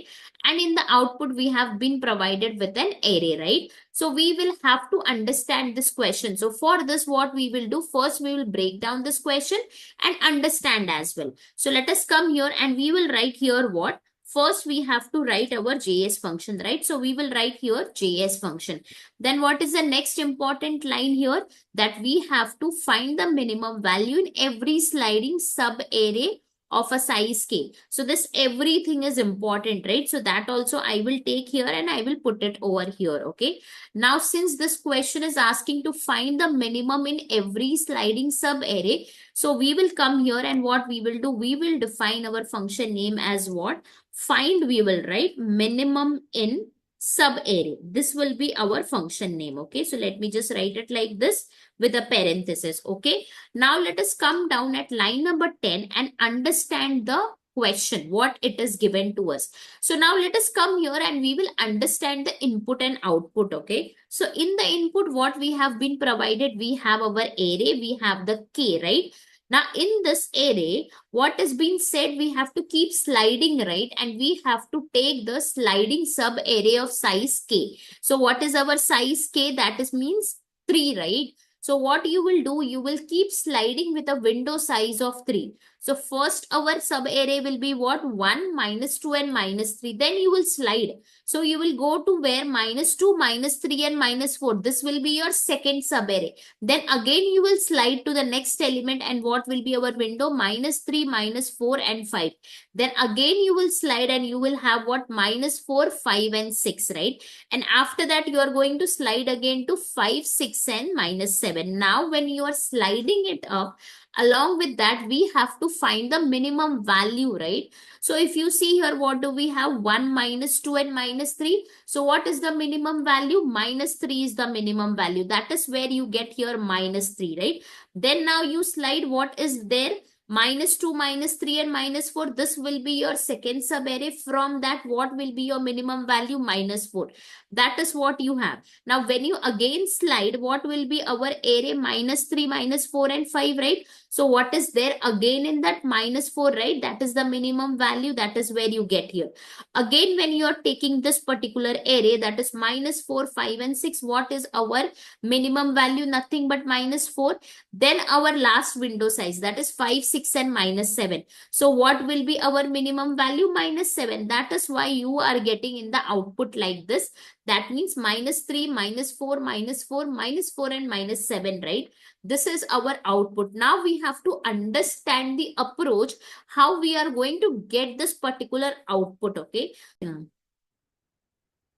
So we will come here and we will write here what? Approach, okay? Now in this particular question, we are going to use our nested loop. So let me just write here nested loop. What is a nested loop? A loop inside a loop, right? Now in this question, we will be just using two loops. That means we will have a I loop, and inside I loop, we will have our J loop, okay? This is what we are going to use it. Now I'll tell you why we need a nested loop here. Because if you see our input array, what we are doing it, we are taking our sub array, right? And then we are sliding it up. That means we are working on the elements, right? So we will take our I loop and it is going to iterate over the starting index of each sub array. So for example, this will be our first iteration, which is going to work.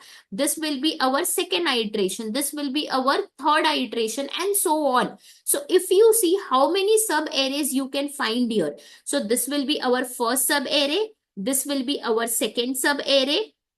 This will be our third sub array. This will be our fourth sub array, and then you will get your last sub array. This will be our 5, 6 and -7, right? Last sub array. So if you see here, our I loop should run how many times? 5 times, okay? So I will just write here what? 5 times, because we want how many sub arrays from this? I will write here 5 sub array also, okay? Now let us come here and let us write here our for loop also. So I will write here what? For let I is equal to 0, because it's an array and we want from 1, right? From here. So we are going to write I is equal to 0, and where it should end? I should end at 5, right? That means 1, 2, 3, 4 and 5. I'm saying like this, okay? So let us come down and write our I loop. So I will write here what? For, and inside this we are going to write our let I is equal to 0. Why I is equal to 0? Because we are starting from here, right? So that means from 1. So this will be I is equal to 0. And where it is going to end then? If we are considering I is equal to 0, I should end at what? Less than or is equal to 4. Then only it will be 5 times, right?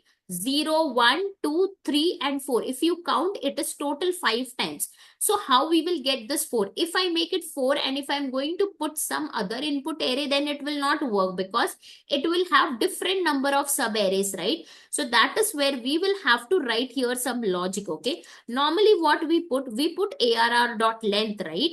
That means our, what is our length of this? If you see, we have 7 elements in this, right? So our array.length will be what? 7. And if you see your k value, what is our k value? It is nothing but 3. So if you use here 7 minus 3, what you will get? You are going to get what? 4, right? That means exactly what we need here, right? So then what we will do, instead of writing 4 here directly, I will write here what? ARR dot length minus K. So this will give me always whatever I will be passing an input array. According to that, it will provide me. So that is why instead of hard coding, we are going to use it like this, okay? And then obviously we are going to increment it, right? Correct. Now this is our I loop. So it will iterate now 5 times. Okay.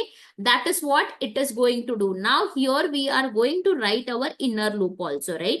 So let us come here and we will write here our inner loop. Now what will be our inner loop? It will be a J loop. And what it is going to do? Our inner loop will gather the elements from the current sub array of a size K. And then we have to write a logic to find the minimum also, right?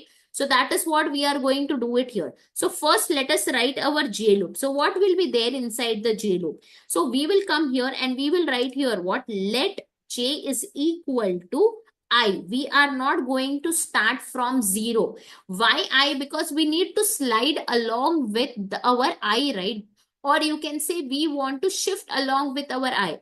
Because if our I is at here, this will be our sub array. If our I is placed here, this will be our sub array. So we have to move along with our I. That is why J is equal to I. And where it is going to end? Now I'll explain you why I'm writing here I plus K. What is our sub array size? Our sub array size is nothing but 3. That means our inner loop, J loop, should always run 3 times. Correct. Make sure, okay. I will explain you guys now why I have written I plus K, okay. Now what is our sub array size? Our sub array size is what? 3, right? That means it should run every time 3 times, right? This is our sub array. So the loop should run 3 times. So our inner loop, that means our J loop is going to run what? Always 3 times. So if you see here, the logic which I have written, I will explain you with help of the iteration. So what I will write here, I is equal to 0, our first iteration, that time our J will become what? J is equal to I, then J will also become 0, right? Then what is our condition we have written? J less than 0 plus 3 I will write. Why 0 plus 3? Because I plus K, I is what right now? 0, and what is K? It is nothing but 3, right? What is the K value? It is 3. So I plus K, that means 0 plus 3. So what it is going to give me? 3, right? Then what will be our number of iterations? It is going to start from 0 and it will end at 2, right? Because we have written 0 plus 3, that is 3. So 0, 1 and 2. How many iterations? 3 iterations, right? That means 3 times this loop will run. After that, I value is going to increment, right? I is equal to 1 will happen, correct? Then what will happen to the J value? It will also become J is equal to 1. Then how many times it is going to run? So what it will be? J will be less than 1 plus 3. 3 will remain constant because I value is not changing. So what it will be? 4. Then how many times this loop is going to run? 3 times again. How? 1 to 3, right? Because it is 4. So again, if you come here, how many times this will run? 3 times only, correct? Let us come down. Now when I is equal to 2, so J will be 2, right?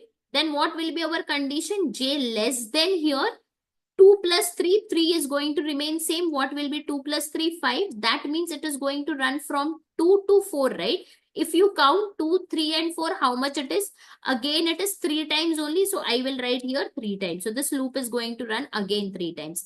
Now when I becomes 3, so we will come down and we will write here what? I is equal to 3. What will be our J value? It will be again be 3, right? Now what will be our condition? J less than 3 plus 3. What is 3 plus 3? Nothing but 6.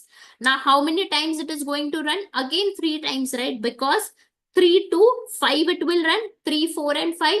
So how many times it is? Again 3 times. So I'll write here again 3 times. Okay. So for each iteration you are observing, right? Now when I becomes 4. So I will write here what? 4. What will be our J value? J also becomes 4, right? Now what will be our condition here? J will be less than 4 plus 3. Nothing but it becomes what? 7, right? That is what we are going to get. So how many times it is going to run now loop? If you see here, it is going to run 4, 5, 6, right? That means 4 to 6. Again, it will be what? 3 times only, right? So I will write here what? 3 times. Now when I becomes 5, the loop is going to terminate. So the loop will terminate. Why? Because we already understood in the beginning, I loop is going to run only 5 times. And if you count from 0 to 4, it is 5, right? So when I becomes 5, it is going to terminate the loop, and that is where is the end of the loop. But this is not the end of the question, guys. Why I'm saying is because I have just explained you how the loop is going to work, how the nested loop is going to work in this, okay? Now we have to work on our finding the minimum value of the subarray. Now we are getting our subarray, we are iterating over the subarray. Now let us come down and write down the logic to find the minimum value from the subarray, okay? So I'm just going to write it like this. Now let us come here and we will declare here a temporary variable with an empty array, okay? Now why do I need this? Because I am going to store the elements of each subarray. So whatever will be our subarray, we are going to store it here. So I'll just write it subarray store. So we are going to store our elements of the each subarray into this temporary array. How we are going to do that? By using our push method, okay? So we will use here what? Push method. So whenever we will use a push method, we are going to do that and it will get updated our temporary array, okay? Now what we will do, then we will come down and we are going to use your math.min method also, okay? So by using this math.min method, we will find the smallest value in the subarray, correct? But we are not going to directly pass our temporary array. What we will do, we will pass it using a spread operator, and we will write here what temp. Now why spread operator we need it? Because we know that math.min method doesn't work on the array. It work on the numbers, right? So we need to provide the numbers. Now here we have an array, right? So what we will do in this case, we will use a spread operator to spread out the elements of the array. Then our math.min will work as per its requirement only. So then we will get our final smallest value from that subarray, okay? So that is what we are going to do. So every time it will run and it will give me the minimum value. Now this math.min method is going to return me what? Minimum values, right? But if you observe the output, it is an array form, correct? So we will come here above our loop and we will declare an empty array called as a result. So I will write here result is equal to empty array. And we will come here and what we will do, I will use again push method because I want to push our minimum values, right? So we will come here and what we will do, result I will write here. Let me just comment it out. Result dot push I will use, and here what we are going to do it, then we are going to pass our minimum value. Suppose whatever the values I am getting, I am storing inside a min value. So that is what I am going to push it here, and then we will get our final result. So at the end of the day, we will consolidate outside our loop, our final result, and that will be having our minimum values from that particular window size, okay? And that is where will be our final output. So this will be our final output, okay?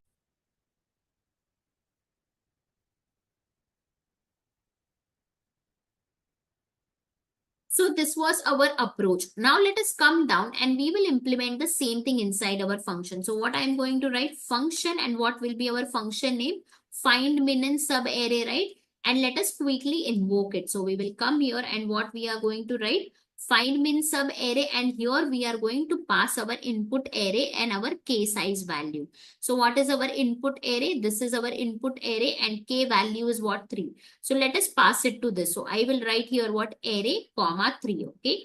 And we will receive here as a params nothing but arr comma k, right?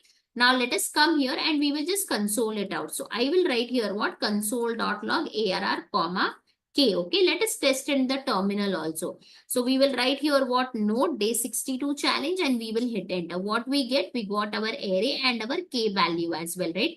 That means this function is running properly, correct? Now let us come here and we will write our nested loop now. So what it is going to start? It will start with a I loop, right? So we are going to write here what? For let I is equal to 0, right? And where it is going to end, if you see above, it will end at where? I less than or is equal to arr dot length minus k, right? So this I will take it from here and let us put it over here, okay? So this is what we are going to do it. Now we will just console our I value, okay? So console.log, I will write here I and we will write here comma I. Now let us test it here in the terminal. So I will write here what node day 62 challenge and we will hit enter. What do we get? I0, I1, I2, I3 and I4. That means we are getting our values, right? And if you see here how many times it is running, only 5 times. That is what we have done here. When I reaches 5, it is going to terminate, correct? That is what here is also happening. Now let us come here and we will write our J loop also. So where J is going to start?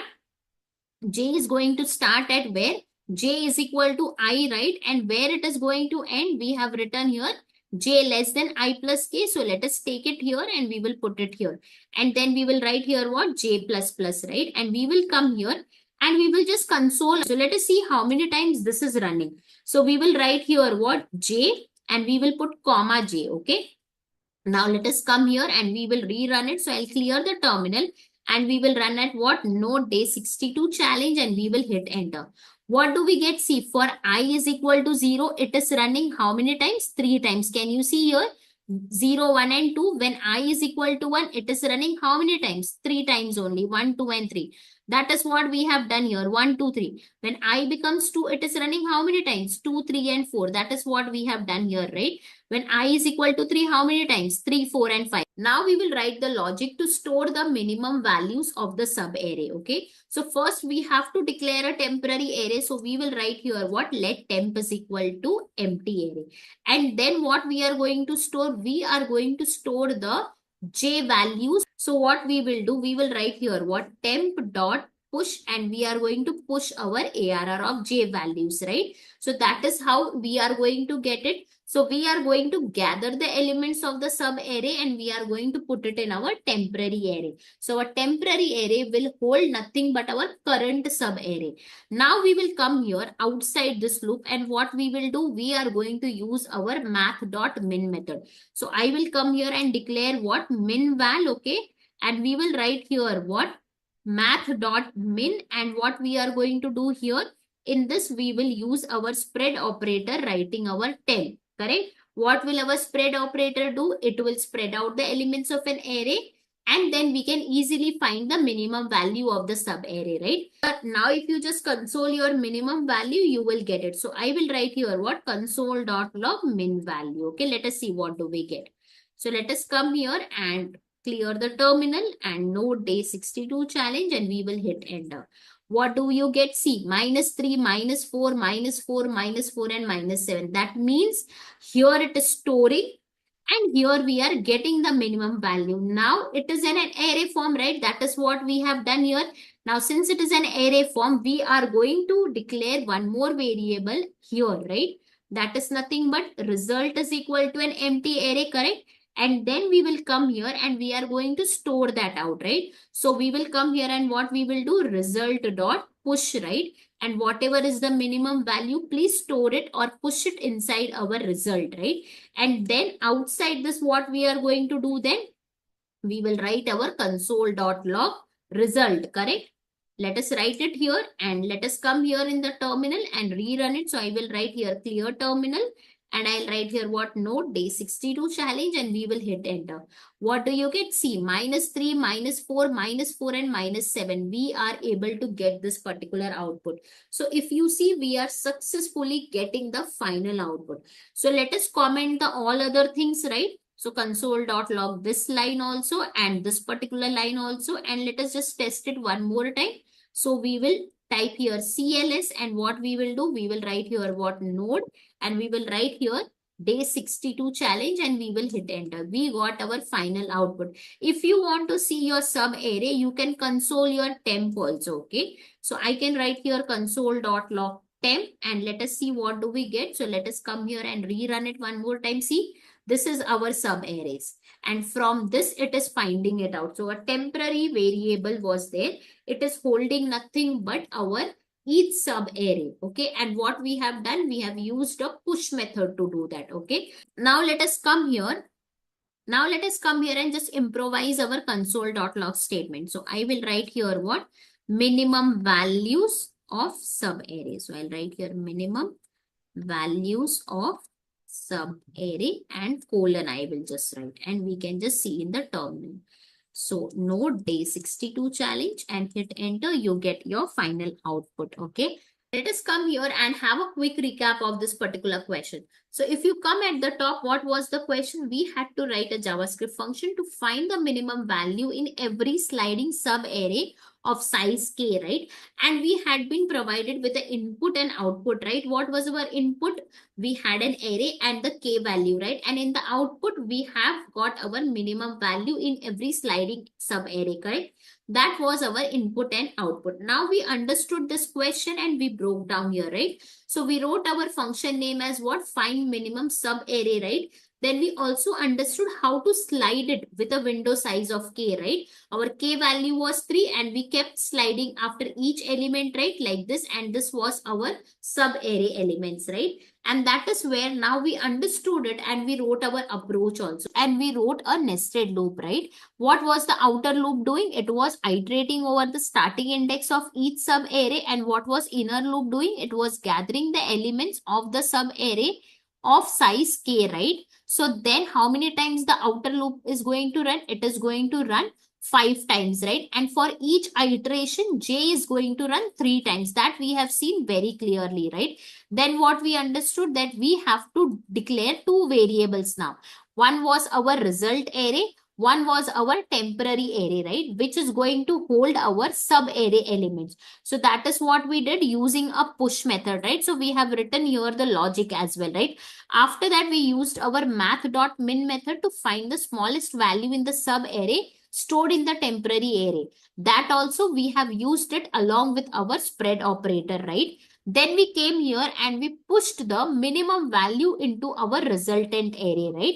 And then we return our result array after processing all the subarrays, right? That is what we have done. And the same thing we wrote it inside our function also. We declared a function name as what? Find min in subarray, and we were receiving here 2 params, that is nothing but arr and k, right? Then we wrote our nested loop here and we also declared the variables wherever it was necessary, right? So finally we got our result where it was holding all the minimum values. Then at line number 48, we just console the minimum values of subarray, and that is where we got our final output. And at line number 50, we invoked with a input array and our window size 3, right? And if we clear the terminal, we can see our final output. That is nothing but node day 62 challenge. And if you hit enter, you are getting the minimum value of the subarray, right? That is what we have done here, right? Then, so guys, sliding subarrays are the subsequences of the array formed by the consecutive elements. This challenge reinforces the use of nested loop and the array operations in JavaScript. Also, I will tell you why this challenge is important. Because it builds the understanding of sliding window problems often used in the competitive programming. It also strengthens your logical thinking and loop optimization skills. So start solving this question now itself and see how you can optimize this question more as well, okay? Let's move to our next challenge, and this challenge is all about finding the maximum value in every sliding subarray of a window size of a k. So let's proceed with this challenge and we will move towards our VS Code.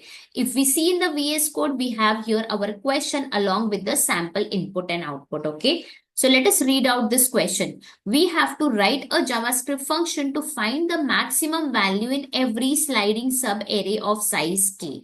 And if you see here, we have been provided with the input, that is an array, and the k value, right? And in the output, we have the final output here, okay? So let us understand this question now. So let us come here and we will break down this question. So what we have to write? We have to write here what? JS function, okay? Now what is the next important part of this question? That we have to find the maximum value in every sliding subarray of size k, right? So that also I will take here and we will put it over here. Now let us come to the line number 8 and we will define our function name, okay? Now what we have to find? We have to find the maximum value in every sliding subarray of size k, right? So we will come here and define our function as what? Find max in subarray. This will be our function name with a parenthesis. Okay. Now let us come to the line number 9. Let us understand this line number 9. What we have written, we have to find the maximum value in every sliding subarray of size k, right? So now to understand this, we will come to our input and output. Okay. So if we see in the input what we have been provided, we have been provided with an array. We have been provided with a k value. Now, why we have been provided with a k value? Because we have to get a subarray of a size k. So that is why we have here our k. Okay, now in this, if you come, there are total how many elements? There are total 7 elements if you see. So from 1 to 7 it is, right? So what is the length of this array? It is 7. Okay. Now in this 7 length, how many subarrays can be formed? If you see within sliding, this will be our first array, correct? Then if you slide it with the next element, this will be the next array. Then if you slide it, this will be our next array. And if you slide it, this will be our next array. And after that, this will be our last subarray, right? So if you see here, how many arrays can be formed? It can form 5 subarrays, okay? With a sliding effect, okay? So now, if you come here, if this is our first subarray, 1, -2 and -3, right? So what is the maximum value? It is 1, right? Now when you slide -2, -3, -4, what will be the maximum value? -2. That is what you have here. Now if you again slide -3, -4 and 5, what is the maximum value? 5, right? Then again if you slide -4, 5 and 6, what is the maximum value? 6. Now again if you slide 5, 6 and -7, what is the maximum value in this subarray? It is 6, right? So that is where we have got our output in this form, okay? And the output is also in an array form, okay? Now we have understood that how we are able to get this particular output from this input. So now let us come down and we will write our approach as well. Okay, so let me just write here approach. Now in this question, we are going to use our nested loop. Now what is a nested loop? A loop inside a loop is called as a nested loop, right? And this we have seen in our previous challenges as well, okay? In this question, we are going to take only 2 loops, okay? And what will be that? It will be I loop and a J loop, okay? So I will write here what? I loop and I will write here what? J loop, okay?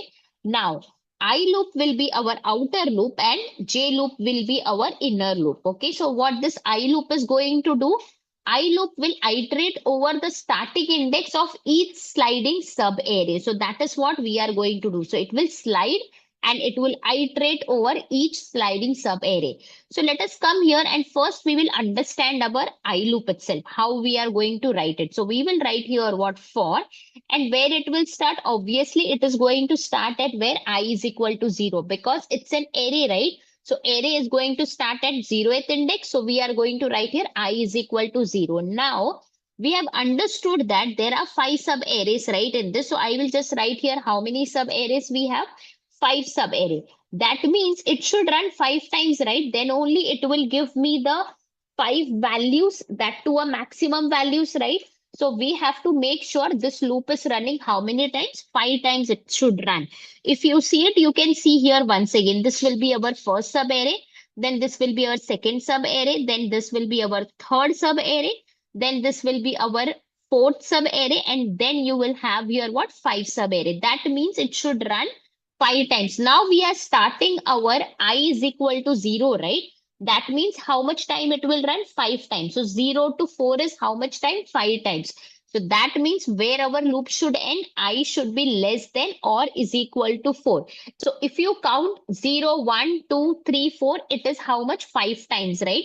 So that is where we are going to write it and we are going to increment it also. Okay. Now if you see, I have written what? I should be less than or is equal to 4, correct? But we will not hard code it. Why we are not going to hard code it? There is a reason behind it. Now we are working with respect to this particular array. If I give you some other array, then what?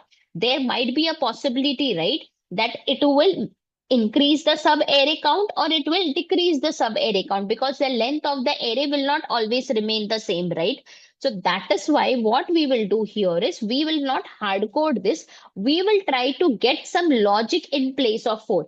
So if you observe here, what is our length? We already discussed our length of the array is 7. And what is our k value? It is 3, right? So if you subtract 7 minus 3, what you will get? You will get here 4 if you subtract it. So this is what we are going to use it. So in place of 4, we will write here what? ARR dot length we will write, and we will write here what? Minus k. Okay.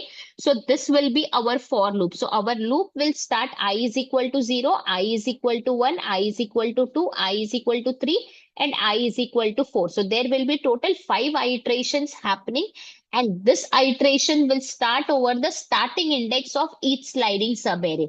Now let us come here and we will understand our inner loop also. That means our J loop. So I will write here what? J loop. Okay. Now we will write our J loop over here. So what we are going to write? For let J is equal to I. Now, why I am writing? Because if you see, whenever the value of our I is 0, this will be our sub array, right? As soon as it slide, this will be our second sub array.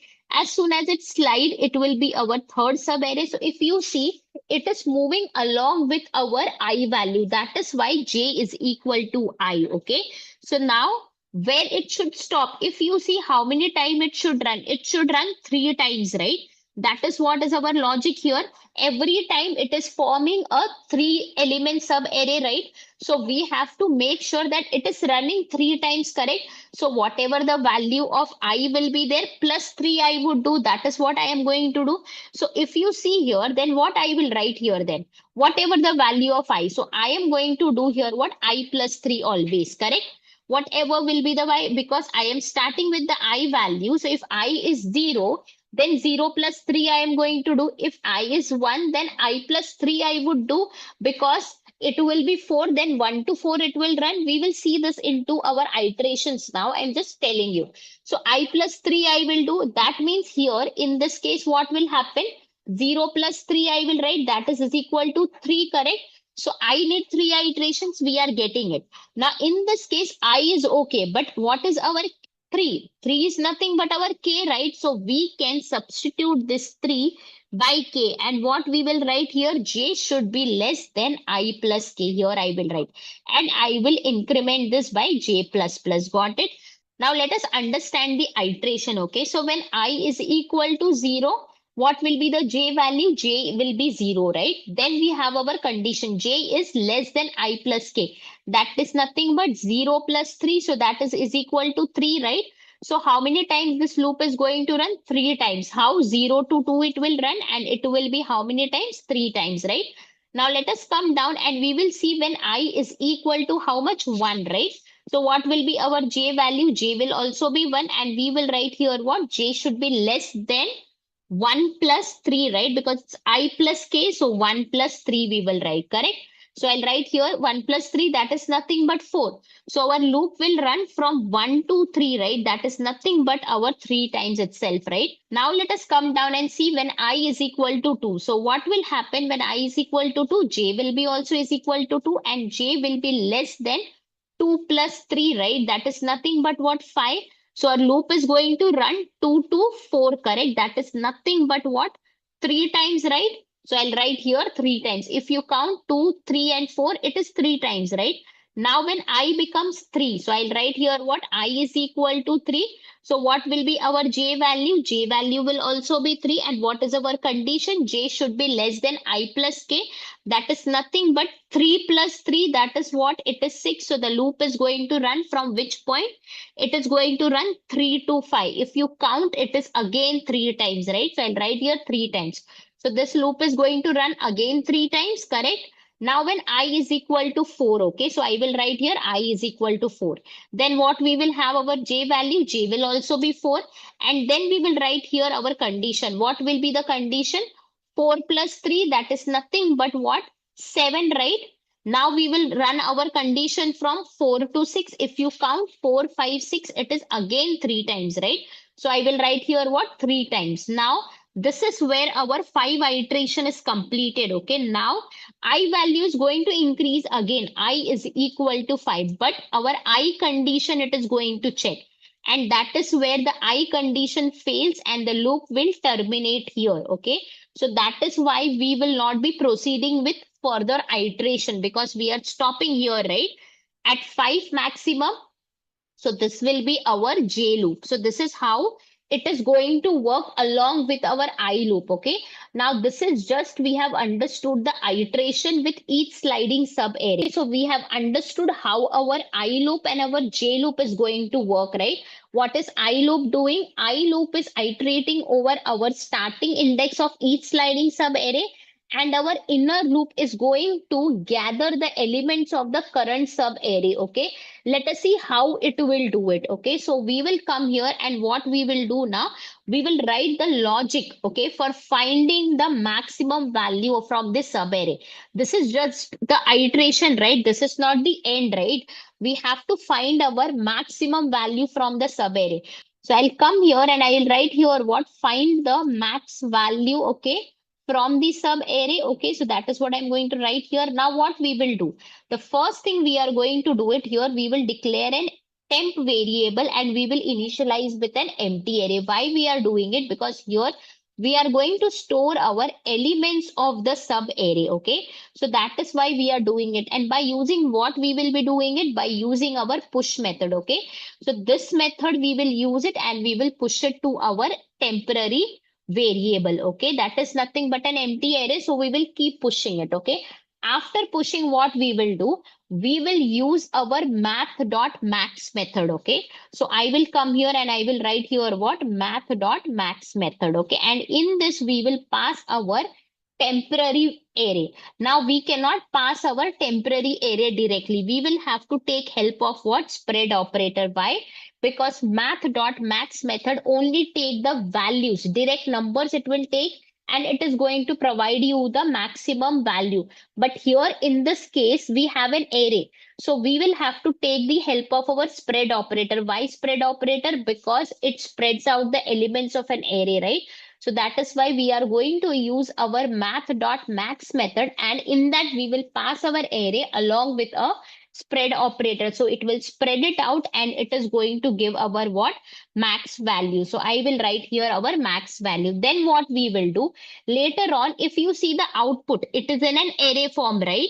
So we will have to come here and we will also declare one more empty array, and that we can name as result. Okay, so I will write here as a result and we will declare that empty array, and whatever the value we are getting it, we will keep pushing it inside it. So we will come here and what we will do, we will write here what, result we will write, and we will use our push method, and whatever the max value will be there, we will keep pushing to that resultant array. Okay, so we will come and finally we will get our max value array from that sub array.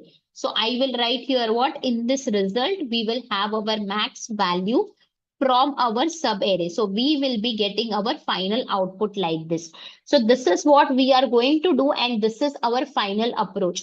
So I hope you have understood the nested loop. You have understood how the loops are going to run, our I loop also, our J loop also, and then how we are going to find the maximum value from the sub array. Okay, so we will implement the same thing inside our function also.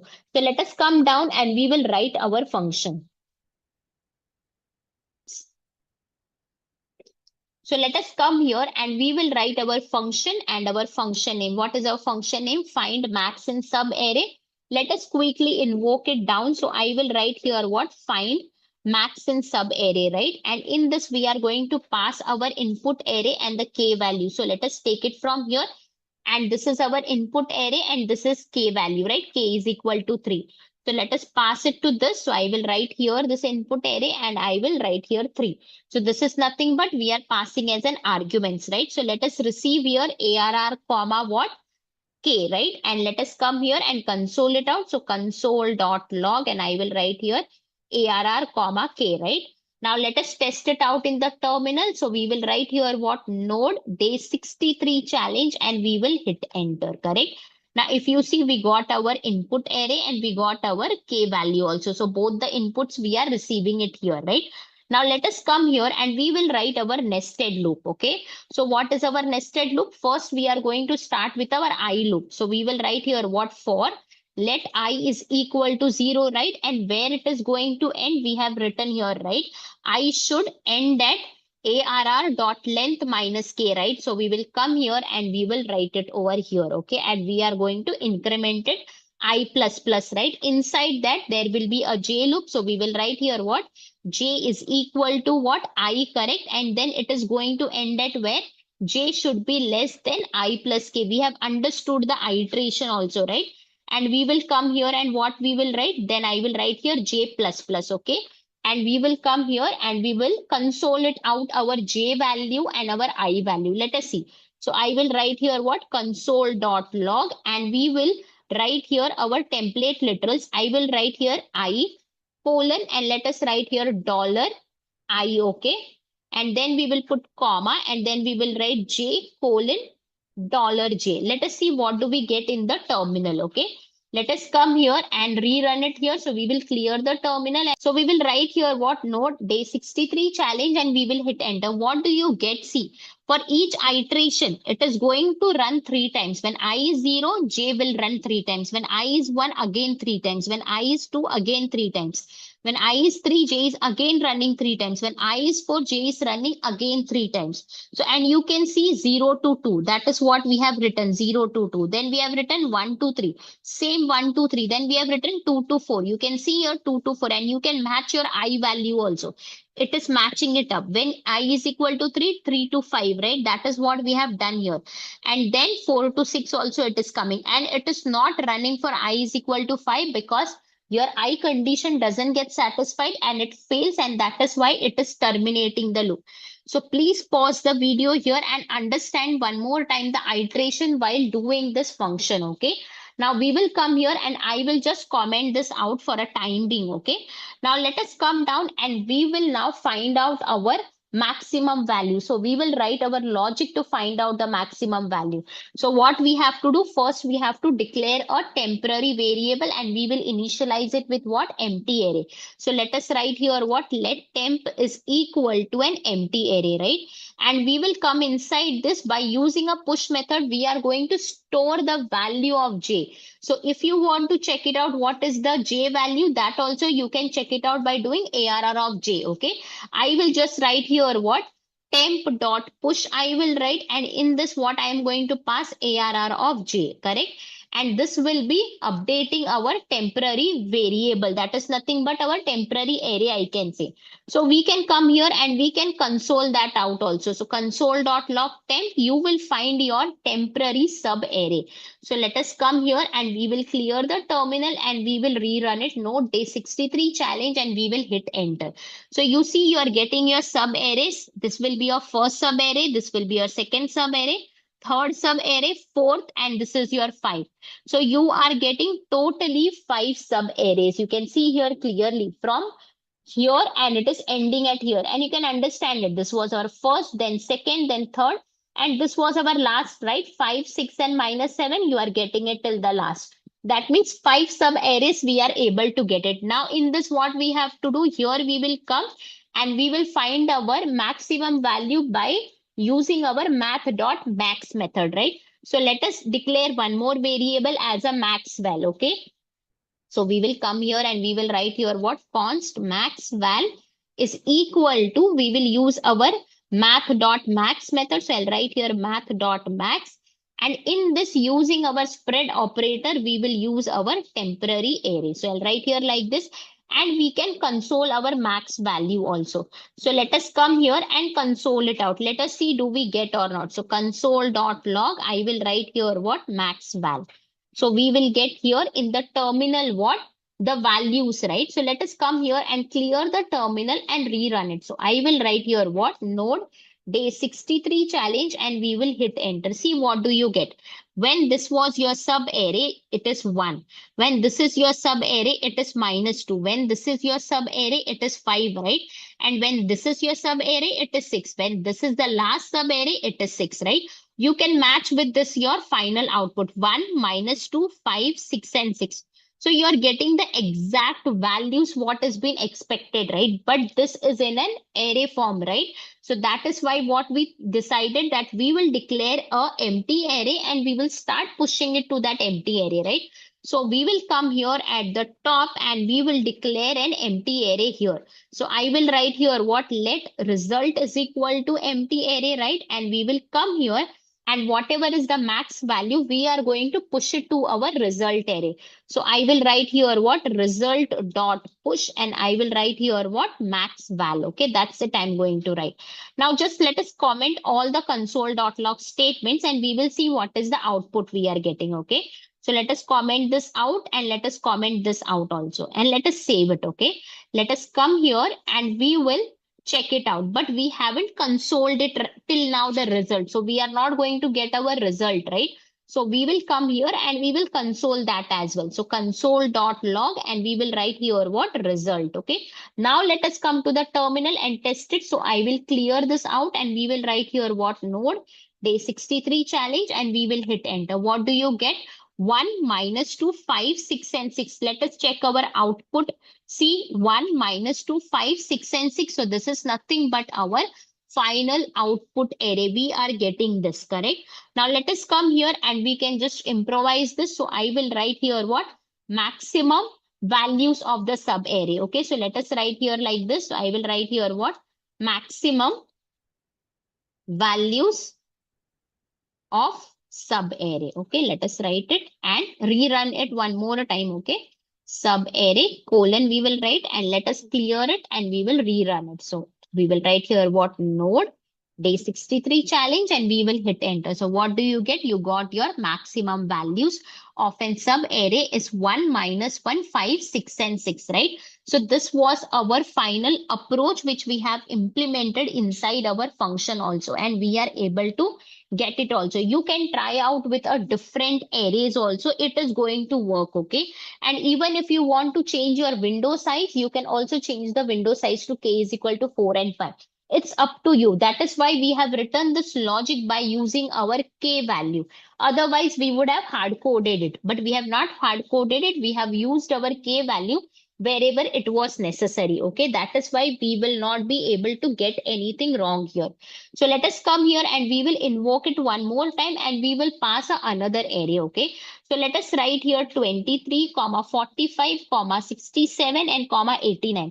In this, how many sub arrays can be formed? Only two sub arrays, right, of a window size of a 3. Let us come here and let us pass here only 3 once again. Okay, so let us test it out one more time in the terminal. So I will write here what node day 63 challenge, and we will hit enter. What do you get? See, 67 and 89. We are able to get from this maximum value and from this maximum value. Okay, let us invoke it one more time and we will change our k value also. Let us see that out also.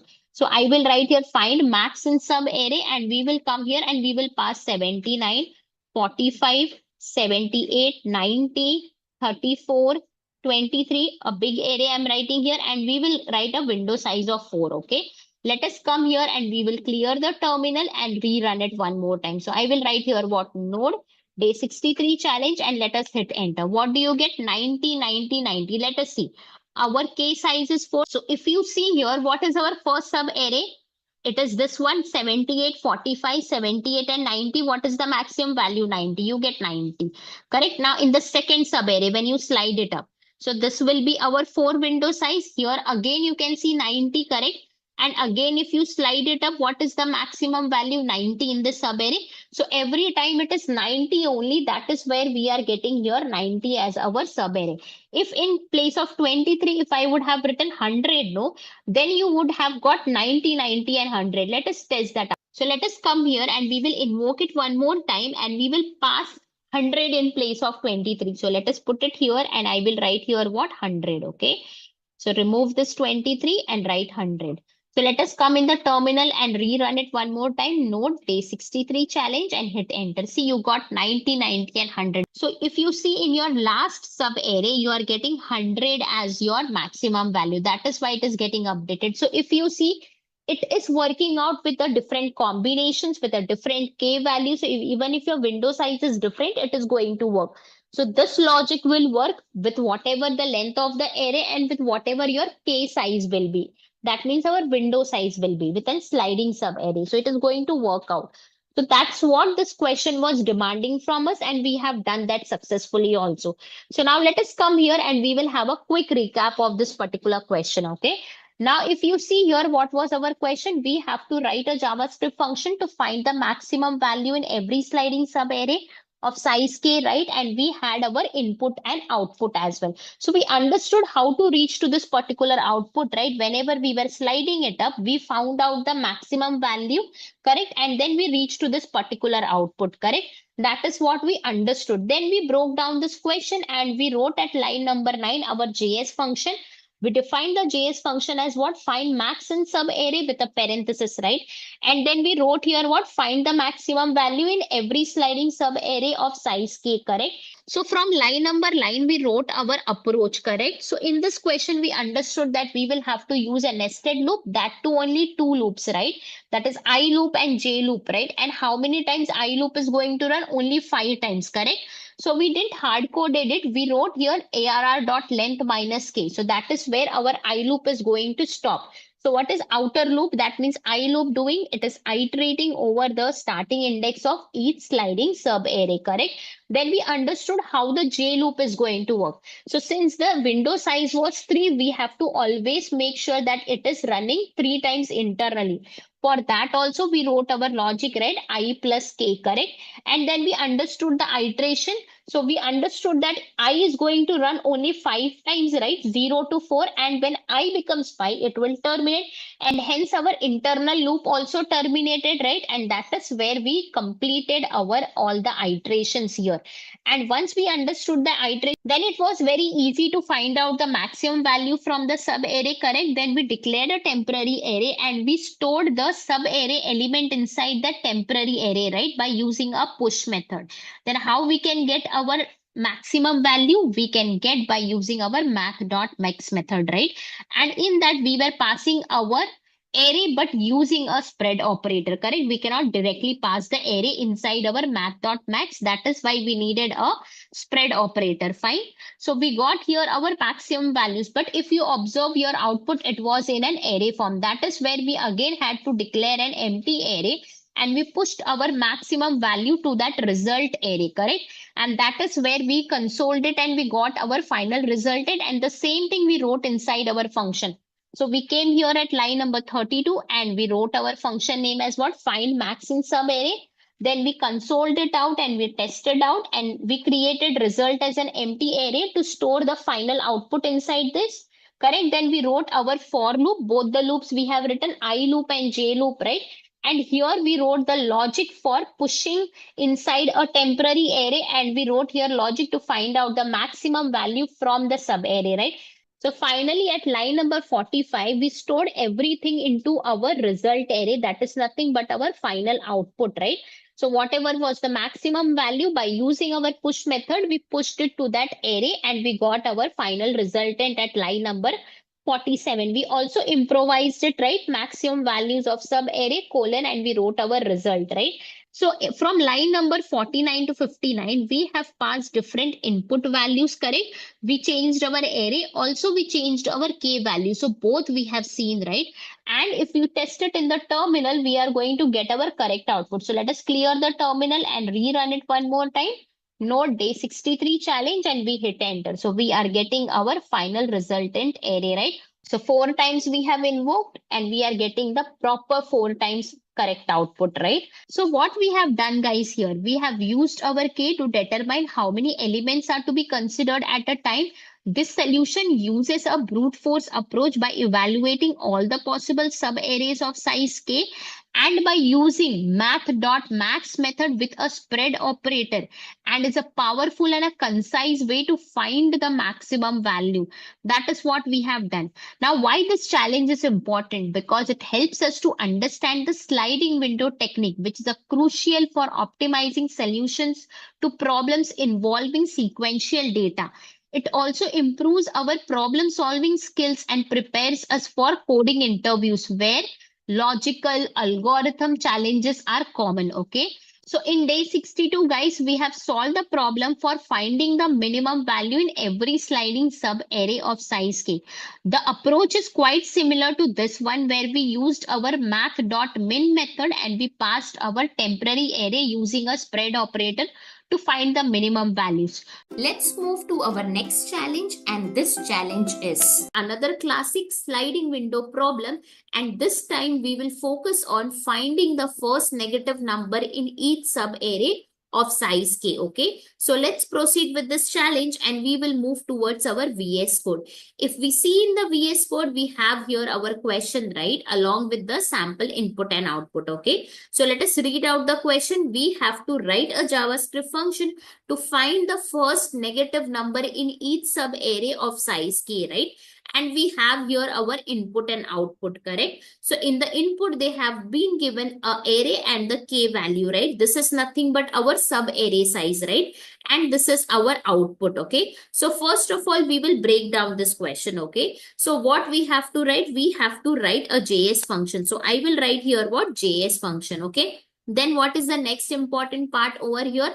That we have to find the first negative number in each sub array of size k, right? So that also I will take here and I will put it over here. Okay, now we will come at line number 7 and we will define our function name. Okay, so what will be our function name? We will keep here what? Find first negative number. Okay, so let us write here what? Find first negative, okay, number with a parenthesis. So let us keep this as our function name, find first negative number. Okay, now let us come at line number 8 and we will read out once again what we have to do. We have to first find the negative number in each sub array of size k, right? Now over the last two challenges which we have solved, now you have understood how to slide it, what will be the sub array and everything, right? So let us come here to our input and output and we will understand once again. Now, if you see here, we have to use here what? The k value, right? So what is our k value? K is equal to 3. So when we slide it up here, we are going to use our k value to get our sub array. So it is 3, right? So we will have every time our 3 elements inside that sub array. So this will be our first sub array. Now when it is going to slide, what will be our second sub array? This will be our second sub array. Why? We have here k is equal to 3. So we are only going to keep 3 elements inside that. Again, you are going to slide up to the next element and this will be your third sub array, right? Then again you will slide, this will be your fourth sub array. Again you will slide, this will be your fifth sub array. And here it is the end of it, because after that we don't have elements. So in this particular input, you have 5 sub arrays of a window size 3, right? So now if you come to the output, what we have? -2, -2, -3, -4 and -7. So if you observe your first sub array, that is 1, -2 and -3. What is the first negative number? That is nothing but -2. Then you slide it and you go to the second sub array, that is -2, -3 and -4. In that, what is the first negative number? -2, right? Then you slide and you go to your third sub array, that is -3, -4 and 5, right? So in that, what is the first negative number? That is -3. Then again you will slide and you will take your first negative number, that is -4. And here is your last sub array. And what is the first negative number? That is -7. So this is how you are getting the output. And also you should remember the output is in an array, right? So that is why we will have to get our output in an array form itself. Okay, so we will come down and we will write our approach. So I will write here what? Approach. Okay, now this question is related to what? Sliding window technique, right? What does it do? It helps us to analyze a subset or a window of the array without recalculating the values for overlapping parts. Okay, for this problem, each window will consist of k consecutive elements. Okay, in this question, we are going to use a nested loop. Now, what is a nested loop? A loop inside a loop is called as a nested loop, right? So I will just write here what? Nested loop. And in this question, we are going to use what? Our I loop and our j loop. Okay, so I loop will be what? Our outer loop, and j loop will be our internal loop. Okay, so inside our I loop, we will have our j loop. Okay, so we will come here and we will write our I loop. Okay, now what this I loop is responsible for? This I loop will be responsible for iterating over the starting index of each sliding sub array. Okay, so this outer loop, that means our I loop is running how many times? It will run 5 times. Why 5 times? Because we have seen that we have 5 sub arrays, right? So that is why it is going to run 5 times. Okay, now what will be the condition we are going to pass here. So let us see here. So we will write here what for, and we will write here what let I is equal to 0, and then we will write here what I should be less than or is equal to ARR dot length minus K, and we will write here I plus plus also. So now let us understand why I have written I is equal to 0, I less than or is equal to ARR dot length minus K, okay. I is equal to 0, it is very obvious because we are working with an array, right? And the starting index is what? 0. So we are going to write here what? I is equal to 0, correct? And then I less than or is equal to ARR dot length minus K. That means what? ARR dot length is what? 7. Minus K is what? 3. So you will get here what? 7 minus 3 is what? 4. Correct? And we have to make sure our loop is running 5 times, right? So we will come here and we will get what? 4. That means loop is going to run 0 to 4. That means totally it is 5 times. 0, 1, 2, 3 and 4.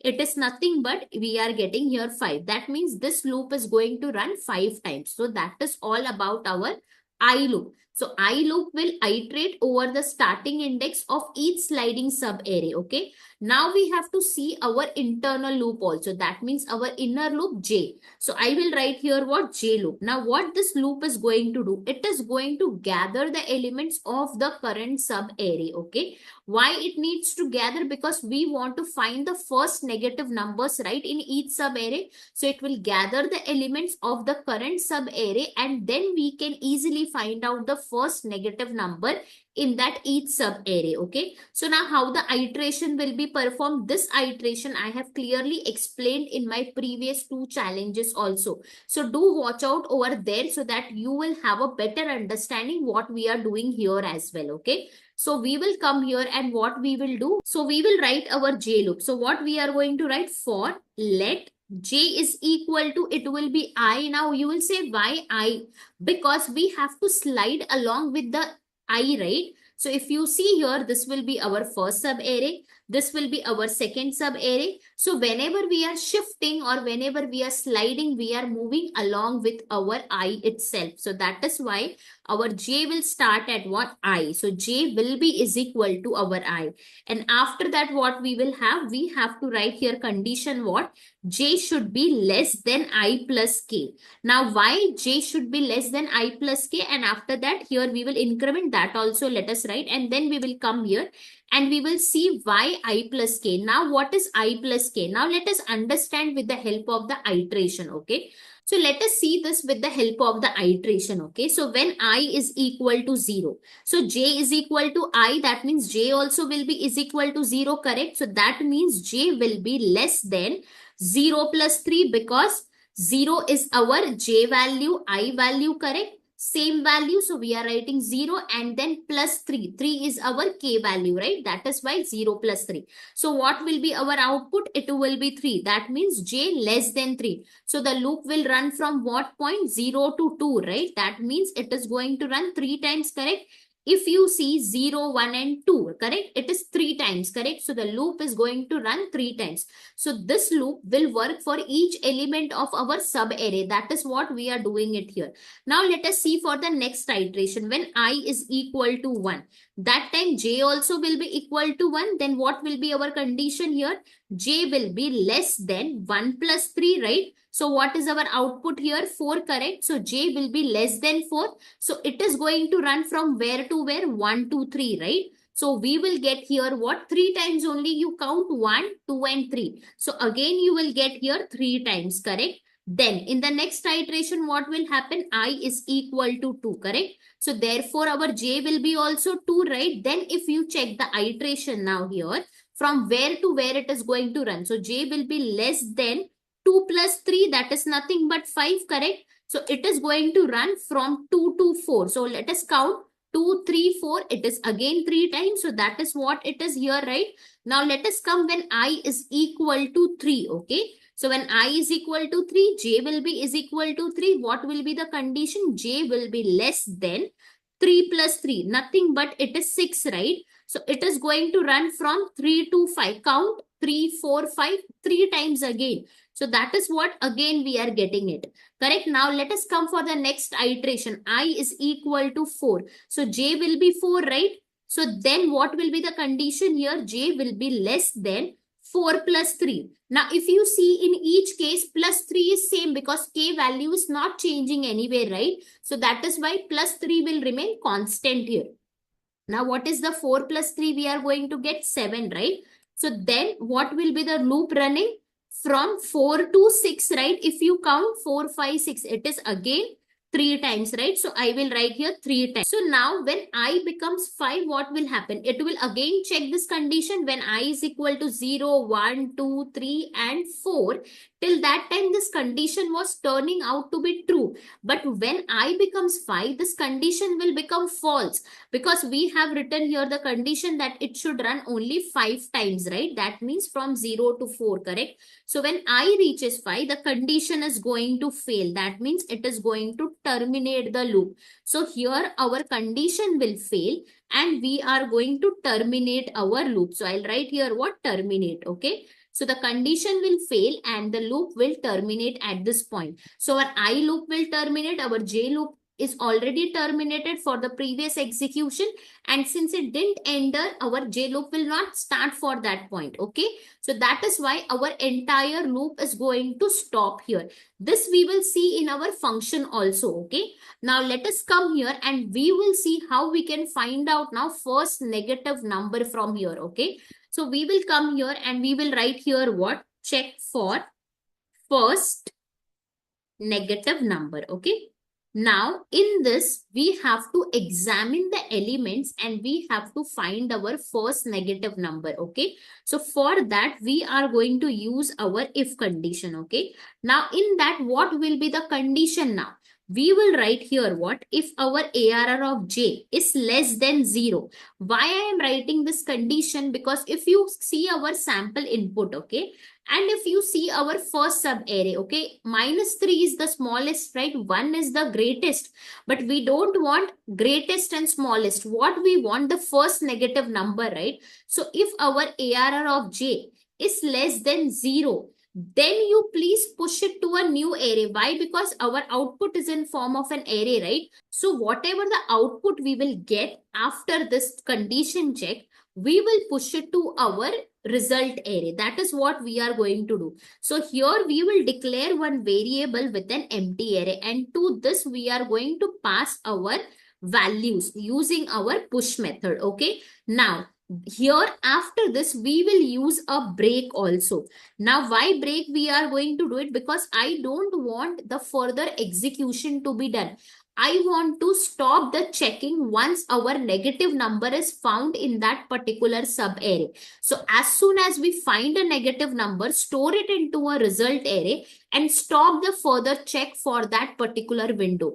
That is why we are going to use here a break keyword, and this will help us to stop the execution and stop checking after the first negative number is found. So this is what we are going to use it, and this will be our final approach, okay? And also you can do one more thing. If in that particular window of our sub array, if it does not contain any negative number, so you can skip it. So right now we are just skipping it. If you want, you can add anything to that result array, or you can handle it based on your requirement, okay? So now we will do the same thing in our function itself. So let us write our function and implement this particular approach inside our function. So we will write here what? Function, and what will be our function name? Find first negative number, right? And we will quickly invoke it here, right? So let us come here and we will write here what? Find first negative number. And in this parenthesis, we are going to pass our two arguments. One will be our array and another will be our k value, right? So we will come here and we will put this array inside it, and we will write our window size is what? 3. So let us come here and we will quickly receive it here. So ARR comma K I will write, and we will come here and we will console it out. So I'll write here what?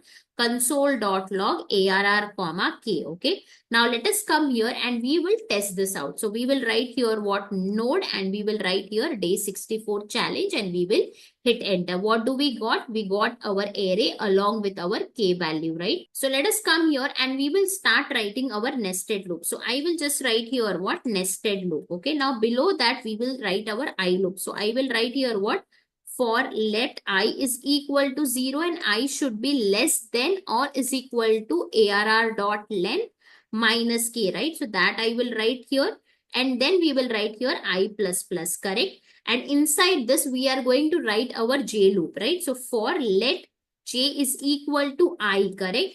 And where it is going to end, it will end at what? I plus k, correct? And then we will have j plus plus. And then inside it, we are going to find our first negative number of our each sub array, correct? But before that, let us come here and console and see the iteration. So I will write here what? Console.log, and inside this template literal, let us write here I colon and I will write here dollar of I, okay? And then we can write here what? J colon of dollar of j, okay? So this will give me our I and j value, okay?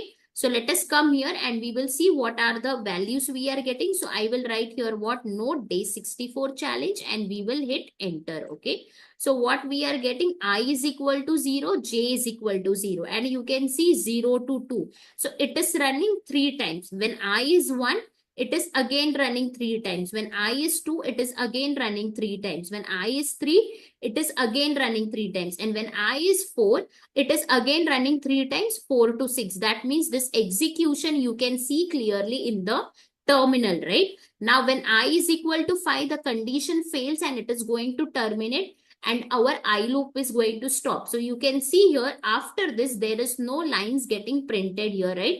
So this is what is our loop, right? Now, since we have n number of lines in the terminal, so what we will do, let us just comment this out and now we will start writing our code to find out the first negative number of each window, okay? So for that, we will come here at the top and we will declare an empty array so that we can store the resultant here. So I will write here what? Let result is equal to empty array and then we will start writing our if condition.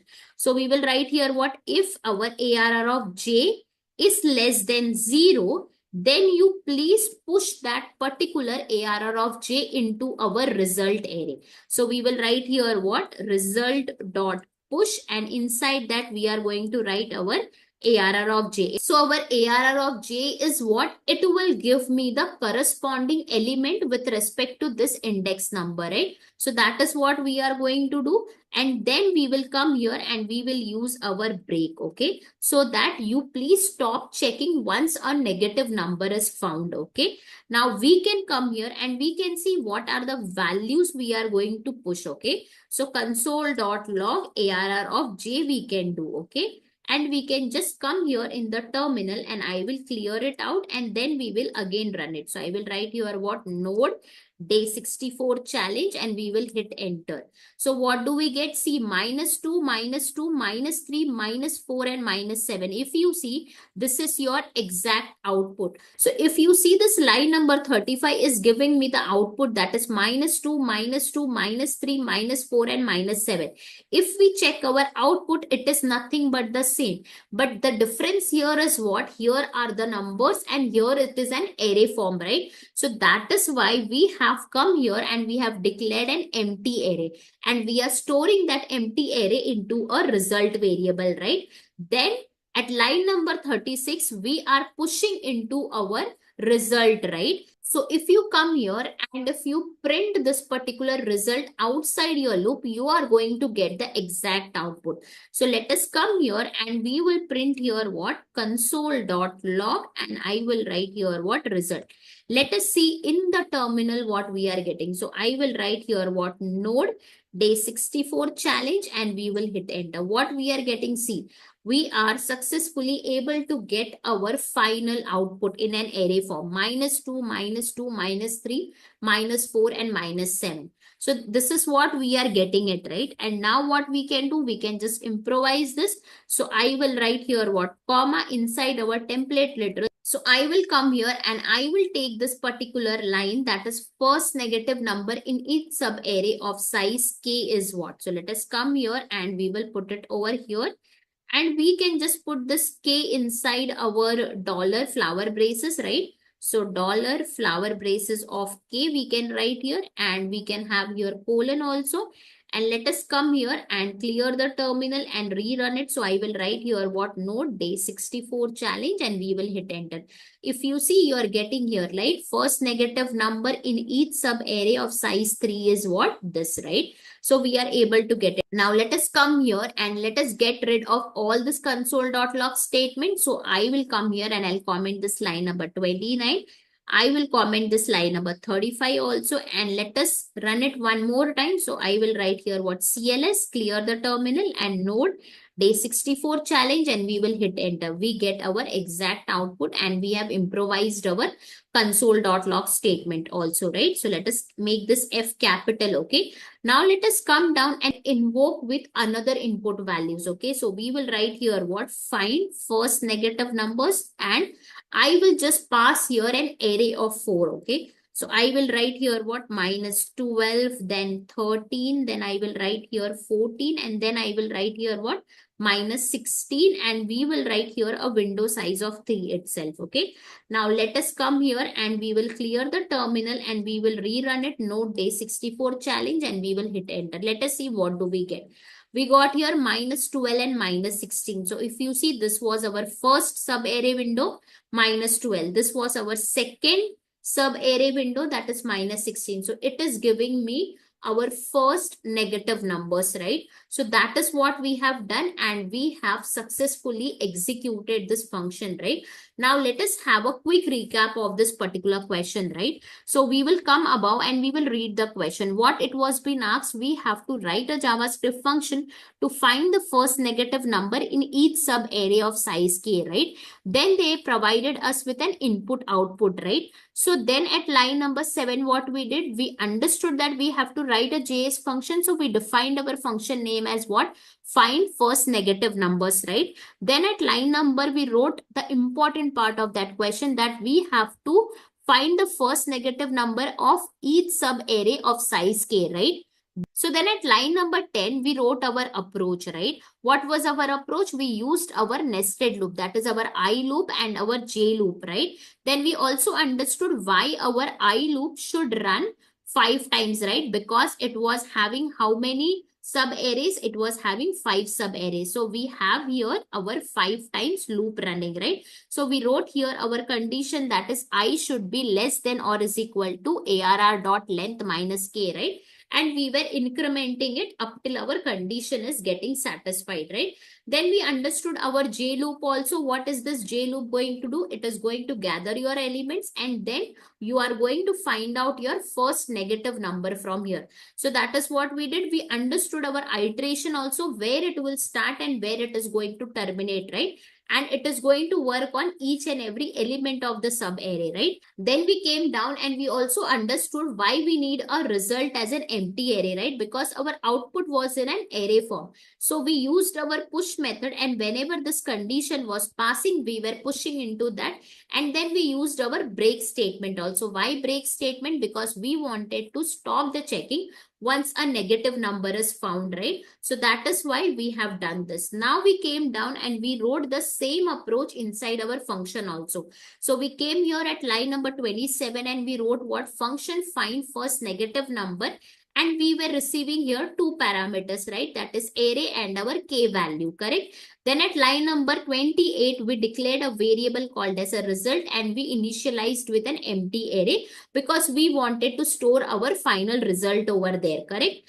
Then at line number 29, just for the testing purpose, whether our function is running or not, we consoled it, right? Then we wrote our nested loop, right? Our I loop, our J loop, and our condition also. Then we pushed our ARR of J inside our result also. And we were able to find our first negative numbers, right? From here. And then at line number 41, by improvising the console.log statement, we printed our result in the terminal, correct? And at line number 43 and 44, we invoked this function 2 times with different input values, right? And we got our expected output in the terminal. So let us clear the terminal and rerun it one more time. So I will write here what node day 64 challenge and we will hit enter. So we got our exact output, right? Now I'll tell you guys why this challenge is important, because the sliding window technique is highly effective for analyzing the subarray with overlapping elements. And we have used here nested loop that allows us to find the first negative number in each subarray of size k, okay? And also guys, always handle the edge cases, like when there are no negative numbers in the subarray, what we can do it, okay? Let's move to our next challenge, and this challenge is finding the first positive number in each subarray of size k, and if there is no positive number exist in that subarray, we are going to return 0. So this is the problem statement today we are going to focus on. So let's proceed with this question and we will move towards our VS Code. In the VS Code, if we see, we have here our question along with the sample input and output, right? So let us see here. What is the question? We have to write a JS function to find the first positive number in every subarray of size k, right? And if no positive number exists in that subarray, we have to return 0. Now let us come here to our input. What is the input? We have here array, right? And we have here k value, right?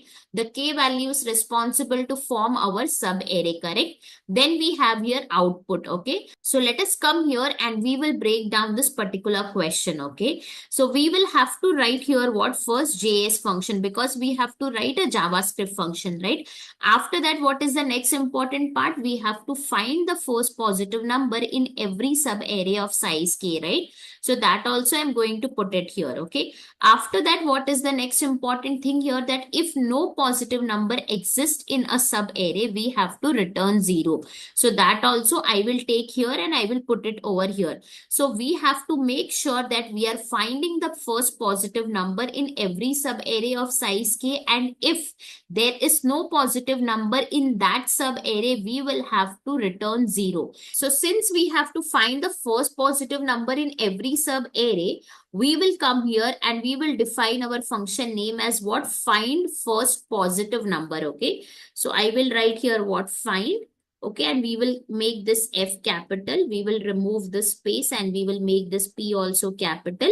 And we will come here and we will remove the space and we will make this N capital, and with a parenthesis, we will write here what? Our function name. So this will be our function name, find first positive number, okay? Now let us come down and we will understand the approach for this particular question, okay? Now to understand the approach, first of all, we will go to our input and output. Now what do you understand by the input? In the input, we have an array and we have the k value, right?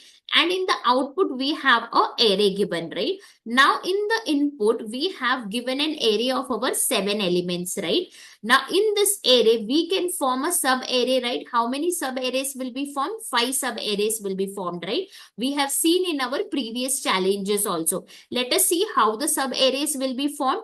Now the first sub-array will be formed 1, -2 and -3. Why? Because our k value is 3, correct? So we will have here what? 1, -2 and -3. So this will be our first sub-array. Then when you slide it, our what will be our next sub-array? Our window size will be again 3, right? So we will have here what? -2, -3 and -4. Okay. Now when you slide it again, what will be our next sub-array? It will be -3, -4 and 5. Okay. Now again when you slide, this will be our next sub-array, correct? -4, 5 and 6. And then lastly, this will be our last sub-array, right? 5, 6 and -7, correct? So totally, if you see how many sub-arrays we have formed, this was our first sub-array, right? Then this was our second. Then this was our third, correct? And then this was our fourth, and then this was our fifth sub-arrays. So totally how many sub-arrays? So I will write here how many sub-arrays? 5 sub-arrays, okay? So that is where we have in our input 5 sub-arrays. Now from each sub-array, we have to find the first positive number. So if this is our first sub-array, which is the first positive number? 1. Now if you slide it and if you go to your second sub-array, what is the positive number? No positive number, right? So that is where we have to return here 0. That is where we have written in the line number 8 that if no positive number exists in a sub-array, return 0. So that is where here we have what? 0.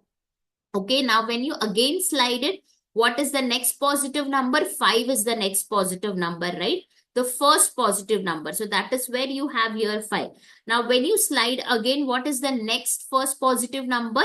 In this we have two positive numbers, 5 and 6, but which is the first? 5, right? So that is where in the output you are getting 5. And in the last one, which is the first positive number? Again 5, right? So you have 5. So this is how our output is formed, and that also the output is in an array form. So we should not forget that our final result, whatever we are going to get it, it should be in an array form. Okay, so that was our output. Now since we have understood how to approach to an output, now we will come here and we will write down the approach for this. Okay, how we are going to reach to that particular output. Okay, now we know when we are working within sliding window, so what we have to do here, we will have to use a nested loop itself, right? So we will come here and we will use a nested loop, right? Now in this question, how many loops we are going to use? 2 loops, correct? So there will be what? I loop, and then there will be a J loop, correct? Now in I loop, what we will have, it is going to work along with the starting index, or you can say the starting point of the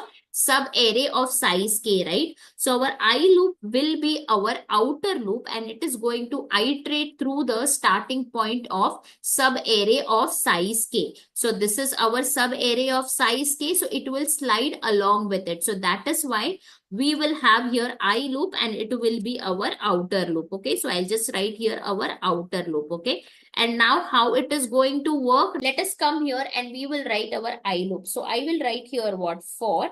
Then we will write here let I is equal to 0. I should be less than or is equal to arr dot length minus k, correct?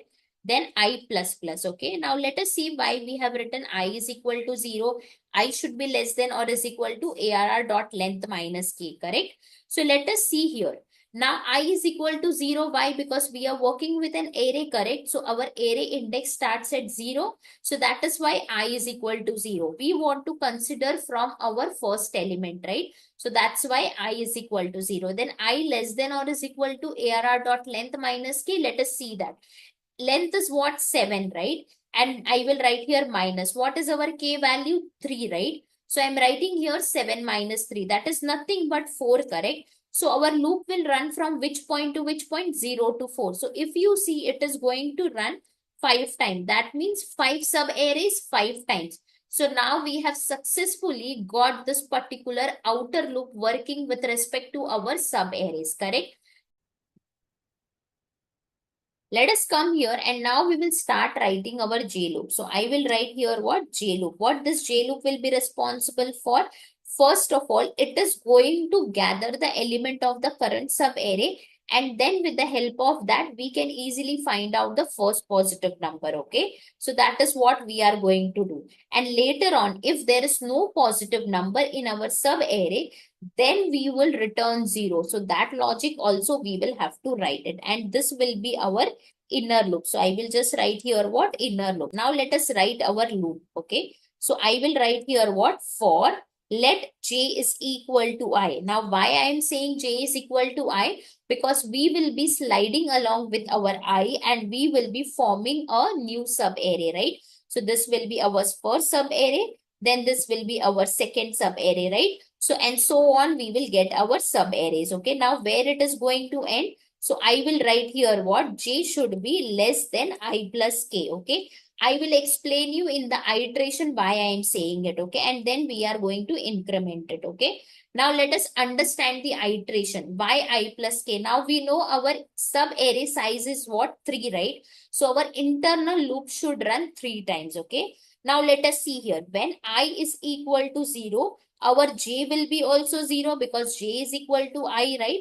And then what we have written? J less than I plus k. That means j will be less than 0 plus 3 because k value is 3. So our loop is going to run from which to which point?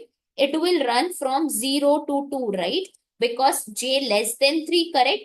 So we will get here output as what? 3, correct? So we will run here 3 times, 0 to 2. If you count 0, 1 and 2. So it is nothing but 3 times. So I will write here 3 times, okay?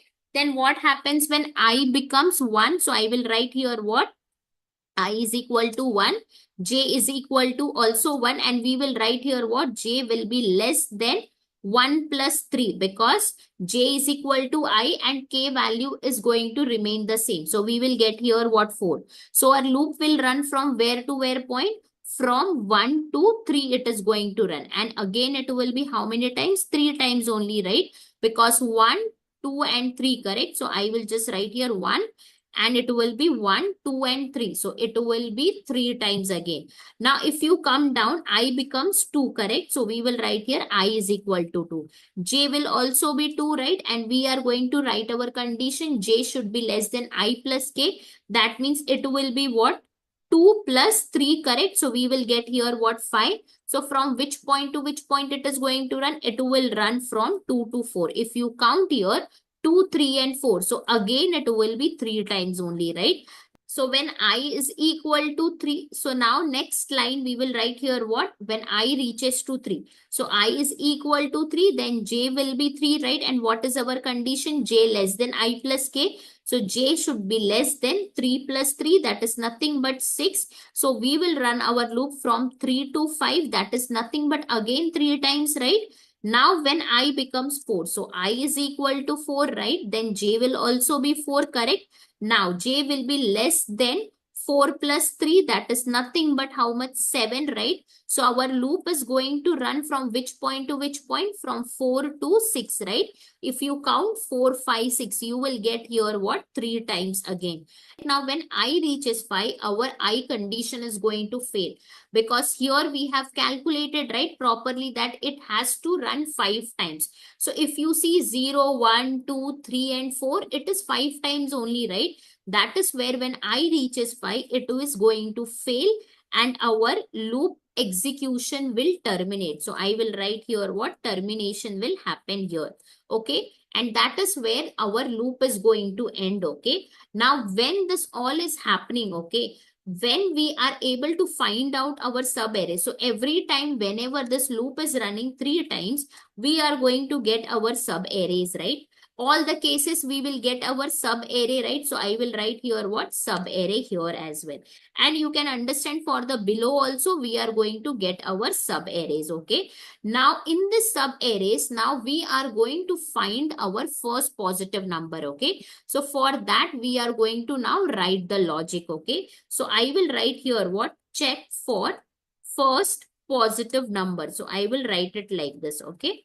Now what we are going to write here, we will take a if condition, okay? Because we have to check, right? So that is why we need a if condition. So I will use here what? If condition, and in that if condition, we will take our ARR of j value, okay? So I will write here what? If our ARR of j is greater than 0, then you please there itself break it. Okay, I will write here what? Break. So there itself you break it. Now if you see here, our output is an array form. That is why what we will have to do, we will have to come here and we will declare here as a result as an empty array over here. And before breaking it up, we will have to first push this resultant into our result output. So I will be using here what? Push method, and once it is pushed out, then you break it. Hey, what do you mean by break? You please stop the execution then and there. We have found out our first positive number. Okay, this is what we are going to do it. Okay, now suppose if there is no positive number in that, here we got our first positive number, we inserted into that array, right? Now if there is no positive number, so we will have to do check for that also. So we will come here and we will write here what? Check for no positive number. Okay, so I will take this particular line, and what I will write here, I will write here just no. So this will be what? Check for no positive number. Okay, now we will come down and we will write the logic. Now what we will be using, we will be using here a flag. So we will initialize a variable with a boolean value, and that variable name we will keep it as found, and we will write here what? found is equal to false. Okay. Now, when this condition turns out to be true, okay, so I will write here what this condition, if it is turning out to be true, then we will change our found value to true. So I will write here what found is equal to true, and then it is going to push, and then it is going to break. This is what it is going to happen. Okay. So our initial found is a Boolean value, which is called as a false. Okay. So we are going to store it with a false value. Now suppose if there are no positive numbers. So what will happen to this particular condition? This condition will turns out to be false, correct? Now, in this case, what will happen to our found value? There will be no change in the found value, and found will remain as false as it is, right? So if our found is false, then we will again push. But what we have to push? We will push here a 0 value to our final array. So we are going to use our push method, but here we are going to push a 0 into our resultant array, this array. So that is what we are going to do it. So we will be using a flag, okay? If it is found out to be true, our condition, it will turn into true. It will push whatever the value we are having, and it will break it up. If it turns out to be false, then our found value will not have any change. It will remain as it is false, right? So then we will push 0 to our resultant array, and thus we will get our final resultant array with a first positive number, and thus we will get our final resultant array with a positive numbers, and wherever the positive numbers will not be there, we will get a 0 value over there. So if you see here, we are getting here what? 0, because in our second sub array there was no positive number, and that is where we got here what? 0 in our resultant array. So that is what we have to do it in our function also. So let us come down and we will implement the same thing inside our function. Okay. So let us write our function. So I will write here what function, and we will write here what? Find first positive number, right? And we will use here with a parenthesis, and we will come here and we will invoke it quickly. So I will write here what? Find first positive number, and in this we are going to pass our input array and our k value, right? So let us take this input array and k value, and we will pass it over here. So this will be our input array, and we have to pass our k value, that is nothing but 3. So I will write here what? ARR comma k, correct? And then we will come here and we will just console it out. So I will write here what? Console.log ARR comma k, and we will test this in our terminal. So let us come here and write this. So I will write here what? Node day 65 challenge, and we will hit enter. What we got? We got our input array and our k value, right? Now let us come here and we will declare a result variable, and we will keep it. Okay. So I will write here what? Result is equal to an empty array. So we will initialize with an empty array to store our first positive number for each window. Okay. That is why we are doing it in the beginning itself. Now let us write our nested loop. So I will write here what? Nested loop. So now let us write our I loop. So I will write here what? For let I is equal to 0, I should be less than or is equal to ARR.length minus k, and then I plus plus. Okay. Now inside this we are going to write our J loop also. So I will write here what? For let j is equal to I, and we are going to end where j should be less than I plus k, correct? And then we are going to increment also. So I will write here j plus plus, correct? Now inside this, let us see the iteration. Okay. So I will write here what? Console.log, and we will write here inside our template literals I colon I will write, and we will write here what? Dollar of I. Okay. Then we will put comma, and we will write here j colon dollar of j. Okay. Now let us see the iteration from where point to where point it is ending. So let us write here one more time. Node day 65 challenge, and we will hit enter. Okay. So if you see the iteration, what we are getting? We are getting I is equal to 0, j is running 3 times. When I is equal to 1, it is again running 3 times, right? When I is equal to 2, j is running again 3 times. And so on. When I is equal to 3, it is also running for 3 times, right? When I is equal to 4, it is again running for 3 times. And you see it is not reaching to I is equal to 5 because our condition fails and it will terminate. That is why it is not printed I is equal to 5. And if you see the same iteration we have seen here as well, right? So that is what we are printing here, okay? Now we will come here and we will write this particular conditions, okay? Now we will write here what if our ARR of J we will write, and if that is greater than 0, then you please console my value. First that I am going to do. So console.log I will write, and I will write here what ARR of J to be printed, and I will just use a break statement here, okay? Now let us come here and we will just comment this out because we will have n number of lines in the terminal.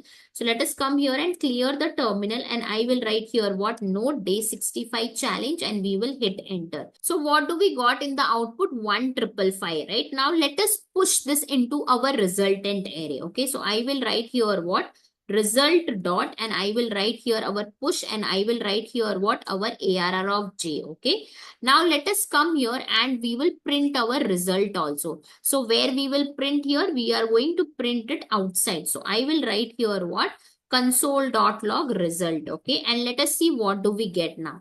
So let us write here what node day 65 challenge, and we will hit enter. I got my array 1555. Let us check with our output array which we have. We have here 1555, but there is something inside it 0 also. Till now we haven't written logic to get a 0 inside our array, right? We are only checking for the first positive number. We have to check if there are no positive number, please add 0 to our resultant array, right? So for that, we will use a flag to check if a positive number is found or not, okay? So we will come down and we will go inside our I loop, and we will write here what let found is equal to false. So we will initialize with a Boolean value, okay? And if the positive number is found, and after pushing what we will do, we will update the found value to a true. So I will write here what true, okay? And then it will break it up. Suppose if any of this iteration is not going to return me the first positive number, that means this found value is not going to be changed to true, right? So it will remain as false, right? So that time we will have to push our 0, right? So what we will do here, we will come here and we will write here what if not of found, okay? I will write it like this, okay? And then we will come here and we will push our 0. So I will write here what result dot push, and we will push our 0 directly to that resultant array. So let us clear the terminal and we will rerun it one more time. So I will write here what node day 65 challenge, and we will hit enter. What do we got? See, we got our exact output, right? 10555. That is what it was expected from us, right? So that is what we have got it. Now let us come down and we will just improvise our console.log statement, right? So I will write here first positive number in sub array of size k. Okay, so let us take this and we will just put this in our template literal. So I will write here comma, and we will put it here like this, and we will put here colon, and let us take this as a dollar of a k. So whatever will be the k size, as per that we are going to get our result, okay? And I will make this F also capital, okay? Let us clear the terminal and rerun it. So I will write here what node day 65 challenge, and if you hit enter, you will get this particular 10555. Okay, now let us come here and we will just comment out the other console.log statement. So line number 34 we will comment, line number 42 will comment, okay? Let us come here and clear the terminal and rerun it. So I will write here what node day 65 challenge, and if you hit enter, you got your exact output, right? Let us come here and we will invoke it one more time. So I will write here what find first positive number, and in this I will pass inside this array only negative numbers. If I am passing a negative number, our output should be what 0 0, right? So let us try that out. So I will write here minus 13, then I will write here minus 67, minus 89, and I will keep here our window size also as 2. So that let us come here and we will rerun it. So I will write here what node day 65 challenge and we will hit enter. See what do we got? We got here 0 and 0. That is what I said. We need the output as 0 and 0. Okay. So if our window size is 2 and if we have passed this many elements inside the array and if there are only negative numbers, now it is giving me what? 0 and 0. That is what we wanted. So we have tested where the scenario was only the negative numbers. We have tested where the scenario is mix of negative numbers and positive numbers, right? And we have changed our k value also, right? So we got our exact output in the terminal, correct? Question. So now let us have a quick recap of this question. So we will go at the top and we will read this particular question. What it was been asked, we have to write a JS function to find the first positive number in every subarray of our size k, and if no positive number exists in subarray, then you have to return 0. Then at line number 3 and 4, we had our input and output, right? And then from line number 6 and 7, we broke this question in different lines that we have to write a JS function. And that is where we defined our JS function as what? Find first positive number with a parenthesis, right? Then we understood that we have to find the first positive number, correct, in each subarray. And if there are no positive number, then you please return 0, correct? So then we understood our output, how we are getting the output, and on the basis of the output, we have written our approach, right? So we understood that we have to write a nested loop. So we have to take here two loops, our I loop and J loop. What is I loop doing? It is sliding, or we can say it is iterating through the starting point of our subarray of size k. And what is our inner loop doing? It is gathering our current subarray to find out the first positive number, right? Then we wrote our I loop where it is going to start. It is going to start at 0 and where it will end, arr.length minus k, and then we are incrementing also, right? Then we came to our J loop and we understood the iterations, right? How it is going to perform. Our J loop should only run 3 times, right? Because our subarray size is 3, right? That is what is our k value, right? So that is what we have done here. Then we also understood then when our I loop is going to terminate, right? When it is going to terminate, when I reaches to 5, right? And we will get our each subarray. Now from that subarray, we have to find our first positive number, right? So since the output was in an array, we declared an empty array and we wrote our if condition, right? And then we tested the condition, and if we found out our positive number, we have to push to our resultant array. And we have to use our break also. What do you mean by break? You please stop the execution then and there, right? And then we came here and then at line number 28, we also understood if there are no positive number, then what we have to do. That is where we used here a flag, okay? So we used a variable called as a found and we passed a boolean value to it, that is false, correct? Then we understood that if our condition is going to be true, then you please change the found value to be true and you push it and you break it, right? That is where your execution stops.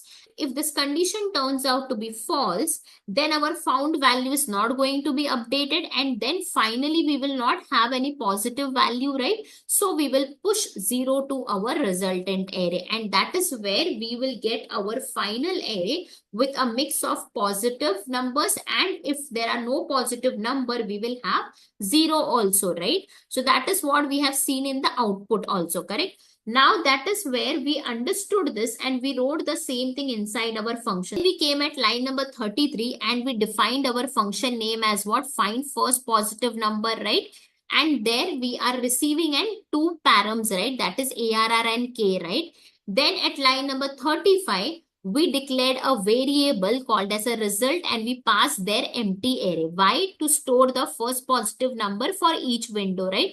Now, then we came here and we wrote our nested loop, right? And now inside the nested loop, what we did, we created here flag to check if a positive number is found or not, okay? And then we came here and we wrote our condition to check our first positive number, right?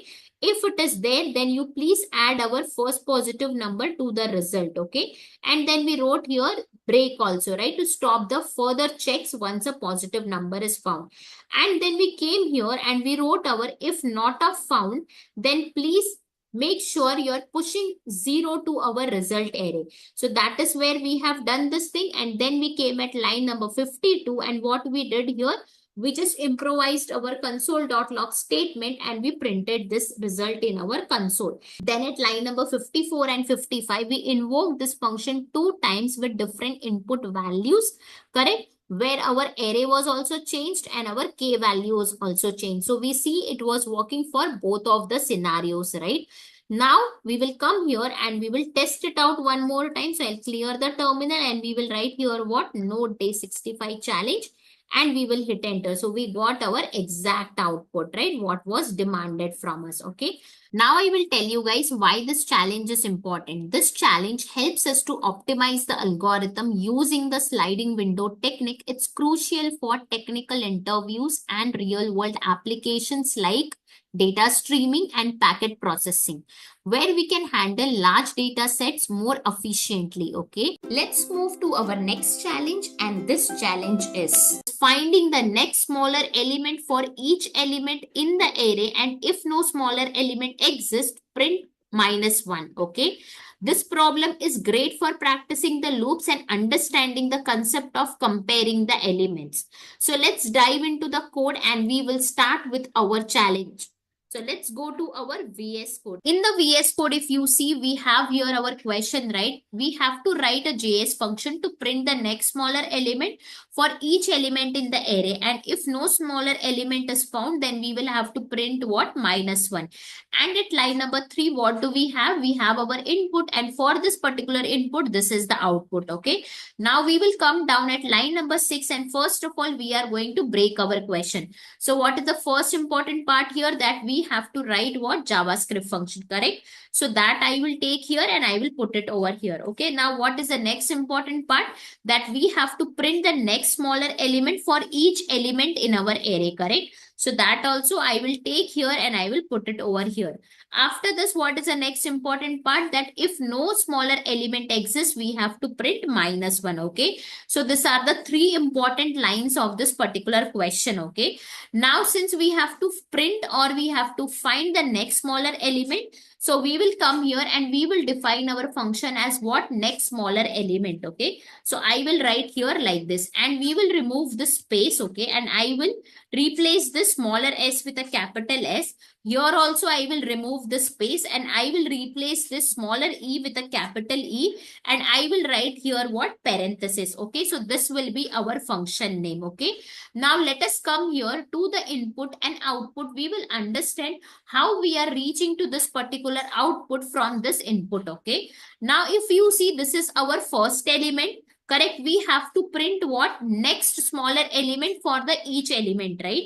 So it is going to check from here to here. Where is the immediate next smaller element? It is 7, right? That is why we are getting here 7, okay? Now it will shift and it will find out for the next element, the next smaller element. So this will be our next element and this will be the range. So from this, it is going to find our next smaller element. So for 7, if you see, 3 would be the smaller, 9 is greater, right? So that is why you can see 3 here. Now, if you come to 9 also now, if you check from here to here, which is smaller, again 3 is smaller, right? So that is why you have 3 here. Now, if you come here, for the next element, that is nothing but what? 3. And what is the immediate next smaller element? It is 2, right? So that is why you have 2.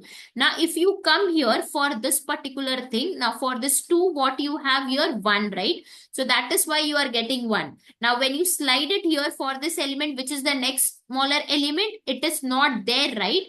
15 is greater, so you don't have. That is why you are printing here what? -1. Similarly, for 15, you don't have a next smaller element. That is why you are printing -1. So that is why we are getting in this particular question 2 times -1, because for this input, we have 1 and 15, where we don't have a next smaller element. So that is why this is our output, correct? And that is what we are going to solve it. So we will come down and we will write our approach for this question, okay? So I will just write here what? Approach. So in this question, we are going to use what? Nested loop. So I will just write here nested loop. Now why nested loop? Because we will be using a nested loop to iterate through the array, and for each element we will be checking the next smaller element by comparing it with subsequent elements. If we find one, we will be printing that out. Otherwise, we will be printing -1. So here, how many loops will be there? There will be only 2 loops. So I will write here what? I loop, and inside our I loop, there will be what? J loop. So let us come down and first understand our outer loop, that is our I loop. So I will write here what? I loop. Okay. Now let us write here what? For let I is equal to 0, obviously, because it's our array, right? So we have to start from our first element. That is why I is equal to 0. And where it will end? It is going to end at where? ARR dot length -1, correct? Because it has to iterate through each element of the array. That is why we will be writing here what? I less than ARR dot length, correct? So it will be always less than 1, correct, of our length. So that is why less than ARR dot length, right? And then we have to increment it. So this will be our I loop because it has to iterate through each element of the array, okay? Now we will come to our J loop. That means our inner loop. So I will write here what? J loop, okay? Now what this J loop is going to do? It is going to find our next smaller element by comparing the current element with the subsequent element. So we will come down and we will write here what? For, and I will write here what? Let J is equal to, and we will write here what? I plus 1. Why I am writing I plus 1? Because when it is at this particular index, we have to check and compare from here to here, right? That means obviously J is our next element of our I. So that is why I plus 1. So immediately it will get the next index. So it will start comparing from this point. And if you see where it is going to end, it will always end at our last element. That means here also we are going to write what? J should be less than our ARR dot length, correct? And then we will write here what? J plus plus, correct? So this will be our J loop, okay? So this will be our I loop and this will be our J loop. So if you see once again, if this is our element, then we have to compare from 9, right, to the last element. That is why we have written what? J is equal to I plus 1, and then it will compare till our last element, that is where 15, okay? And then J plus plus, so it will compare, okay? Let us come here and now we will understand with the help of the iteration, okay? So I will write here what? I is equal to 0. When I is equal to 0, J will be 1, right? So I will write here J is equal to 1. Now we have to start doing our comparison. So 10 we will have to compare with what? We will have to compare with all these elements, right? So I will write here what? 10 comparison will start with all this. And what is our next smallest element after our 10? It is nothing but 7, right? So I will get here what? 7. Now when I is equal to 1, so I will write here what? I is equal to 1. What will be our J value? J value will be 2 because 1 plus 1, right? Now what we are going to compare here? We have to compare 7 with what? We have to compare with our rest of the elements 9, 3, 2, 1 and 15. So I will write here that also. And what will be our smallest element? We will get here what? 3. If you see what is the next immediate element after 7, we have 3. So I will write here what? 3, okay? Now we will write here when I becomes 2. So I will write here what? I is equal to 2. Then J will be what? 3. 2 plus 1, right? That is where it will 3, right? And now what is the next element ready for the comparison? It is our 9. So I will write here what? 9, okay? Now what we are going to get it? We will be getting here what? 3. Why we will get 3? Let's see the comparison which we are going to do. So we have to compare with 3, 2, 1 and 15, correct? So I will write here that also. Now what will be our answer from this? Next immediate element is what? 3. That is where I said we are going to get 3. Now when I is equal to 3 now, okay? So j will be what? 4, 3 plus 1, correct? So it will be definitely be 4, okay? Now what is the comparison going to happen? It will compare with 3, right? So I will write here what? 3. And how the comparison is going to start? It will start from 2, 1 and 15, correct? So I will write here that also. Now what is the next smallest element from here? We will get here what? 2, right? So I will write here 2. If you see the output, we are going correct, right? 7, 3, 3, 2. That is what we have got. Now, when I is equal to 4, now, when I is equal to 4, what will be our j value? J value will be 5, right? So, I will write here 5. And what is the value ready for the comparison? 2, right? And what is the range we are going to compare? From 1 and 15, right? So, what is the next immediate element we have here? Smallest one? Nothing but 1. So, I will write here what 1. If you check your output, you are getting the exact output, right? Now when I becomes 5, so I will write here what? I is equal to 5. That time j will become what? 6. And the value ready for the comparison is what? 1, right? So we will write here what? 15, right? That is what is left out now. We don't have any range, right? Year to year. We just have one value. And if you see, it is not the smallest one, right? So that is where we are going to get here what? -1. Now guys, I hope you have understood from I is equal to 0 to I is equal to 5, right? Now let us understand what will happen when I become 6. So I will write here what? I is equal to 6, and obviously our j value will be 7, right? And here what is the value we have to compare? We have to compare a 15 value with the rest of the elements, right?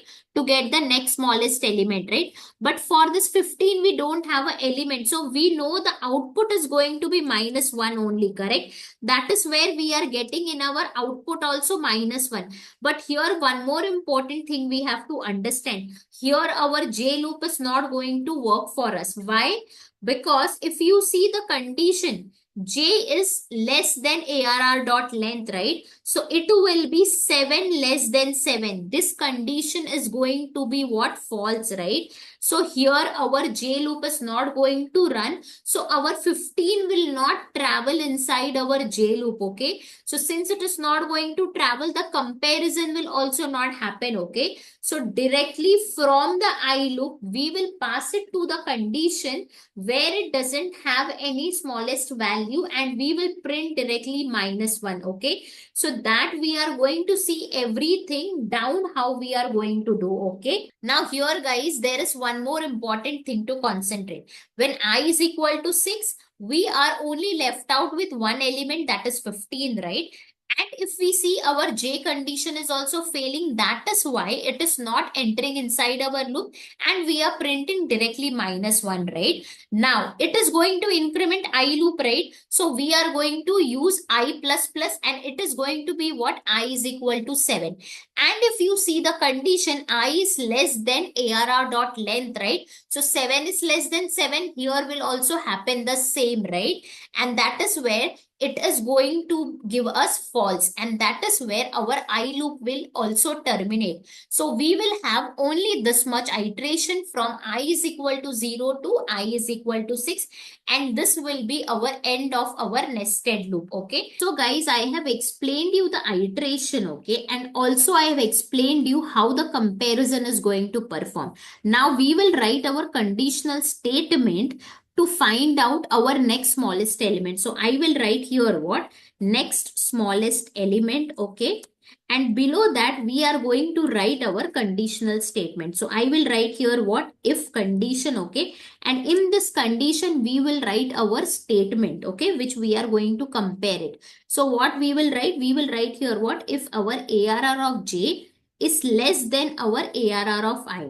And if this conditional statement turns out to be true, then you please break, okay? Why we are writing break? Because we want to stop our further execution. So this is how we are going to get our next smallest element, okay? Now we have got this. Now what we have to do? We have to also write our conditional statement for printing -1, right? So I will write here what? Print -1, okay? And for that, we will use a flag variable. So we will come here and we will write here what found is equal to false. So the first we will initialize our flag as false. Okay. Now we will come here and we will take this condition. Okay. So if this condition turns out to be true. Okay. So let me just put this condition here. And if this condition turns out to be true, then we will change our found as true. Okay. So we will come here and write mention as what found is equal to true. And if this condition turns out to be false, so let me write this. So if this condition turns out to be false, then there will be no change in our found value. Okay, it will remain as false, and using that we are going to print what -1. Okay, now our output, if you see, it is in an array form, right? So that is why we will need an empty array. So we will come down and we will come here and we will declare at what result is equal to empty array. And what we will use, we will be using our push method. So let me write this push method. So if this condition turns out to be true, okay, so I'll write here what true, we will push what our next smallest element. So I will write here push and we will take this next smallest element and I will put it over here. That is what we are going to do. So if this condition turns out to be true, our found value will also turn to be true, and then we will push our next smallest element to our result array. Okay. Now let us come here and we will see what if it turns out to be false. So we will use again push method, because if it is turning out to be false, then also we have to push -1, right? So we will come here and we will write here what false. If this condition turns out to be false, then again we are going to use our push method only. And what we will be pushing? We will be pushing -1, okay? And then we will get our final value. So whatever we have written, once that all execution is completed, we will get our final output. That is nothing but this. So let us take it from here and we will put it down, okay? I will put it over here and we will write here what this will be our final output, okay?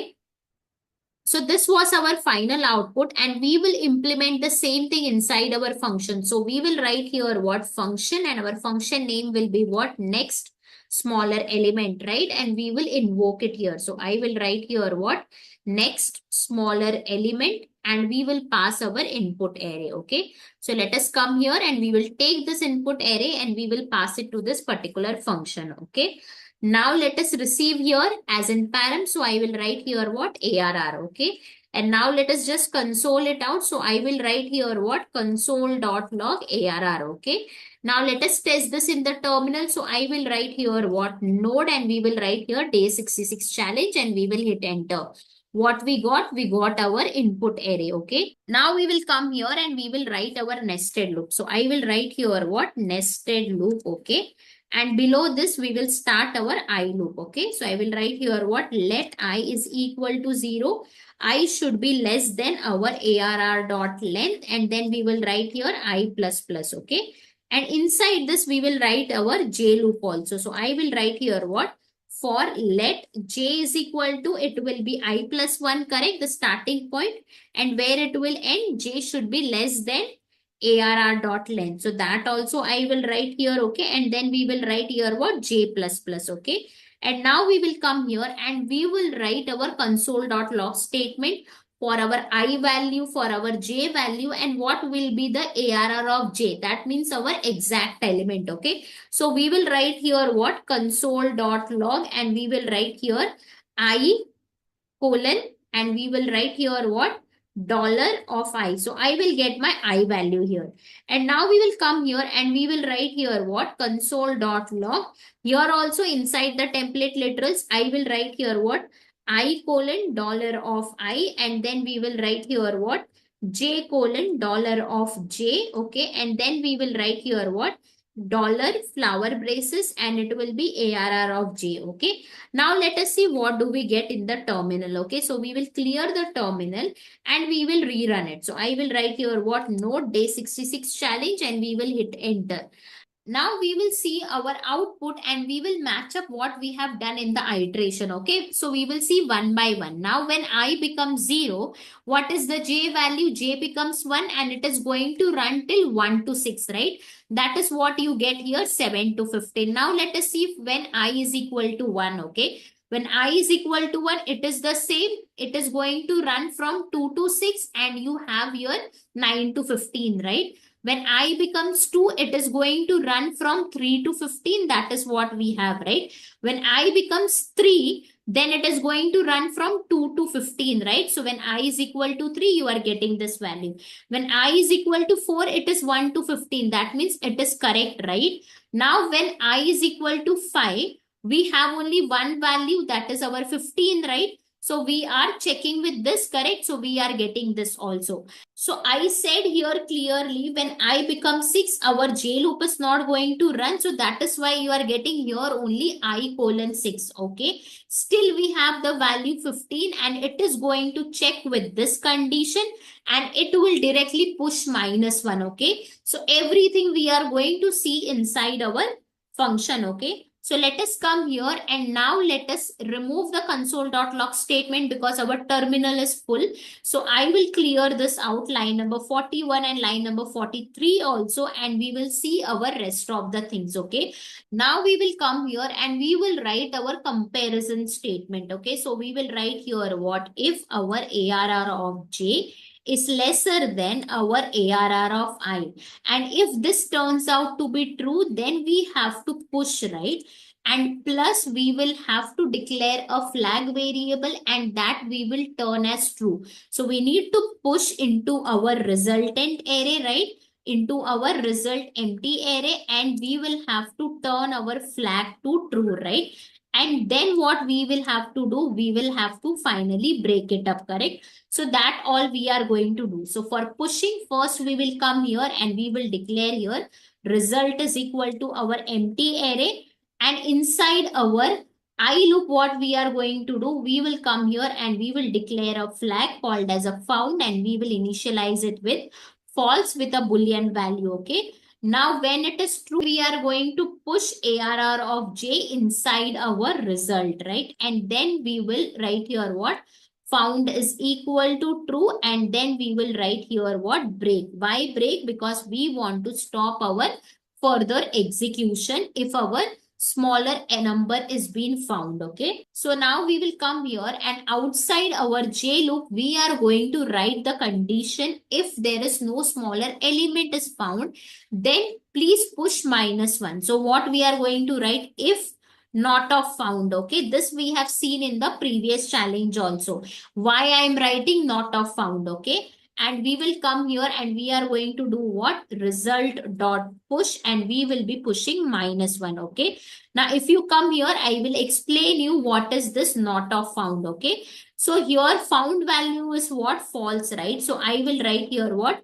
Found is equal to false right now. Okay. That means if I am saying not of found means what? Not of false, because it is a Boolean value.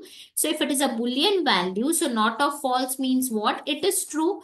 So that is why not of false means if this is true, then you please push it to result array a -1. That is what we are saying. At the end of the day, we need here found as a false. If this value is true, then you will get here false. Okay. So then you cannot push it. So for that, we will have to come here and we should have a false value only.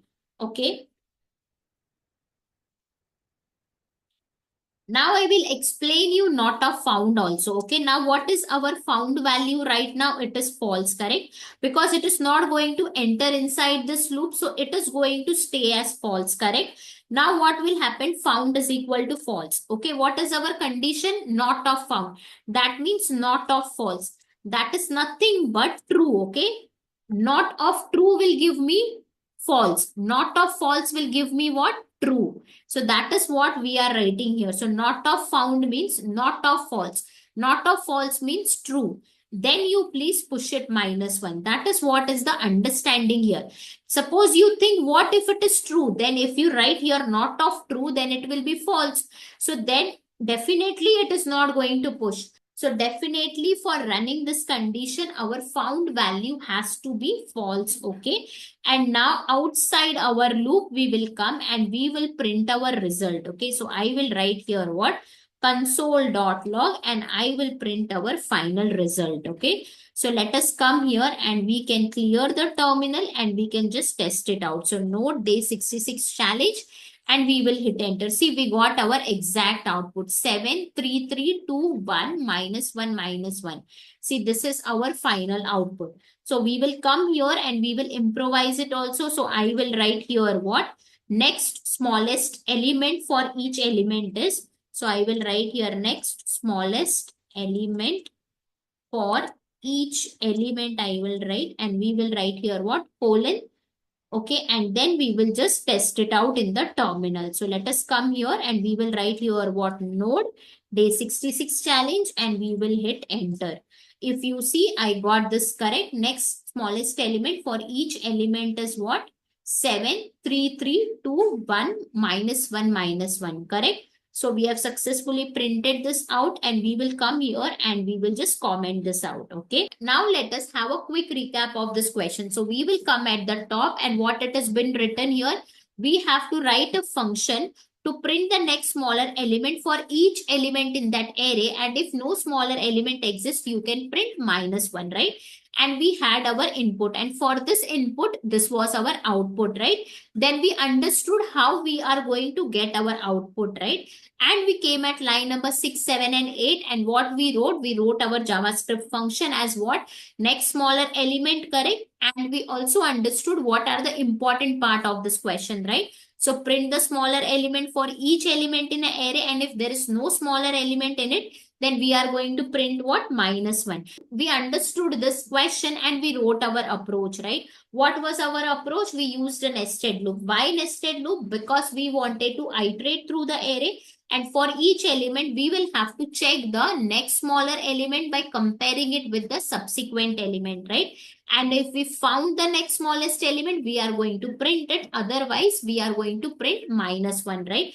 Then we understood here why we have written I loop, why we have written J loop also, right? And we also understood that we have to compare it with the subsequent element. That is why we have to start our J loop with I is equal to I plus 1, correct? Because we want to compare it from the next element. So that is why J is equal to I plus 1, and J should be less than our ARR dot length. And we know our I loop is simple. It is going to iterate through the array. That is why it is I is equal to 0, and I should be less than ARR dot length. So both the loops are running till our length minus 1. Okay. Now we came down and we understood the iteration. Okay. So we have understood the iteration from 0 to 5. It was fine. But when I reaches 6, J is 7, right? So when J becomes 7, the condition of our J loop fails and it is not going to enter inside our loop. But I is holding a value of 15. So that is what it will do. It will directly come to this particular condition and we are going to print what? Minus 1. Okay.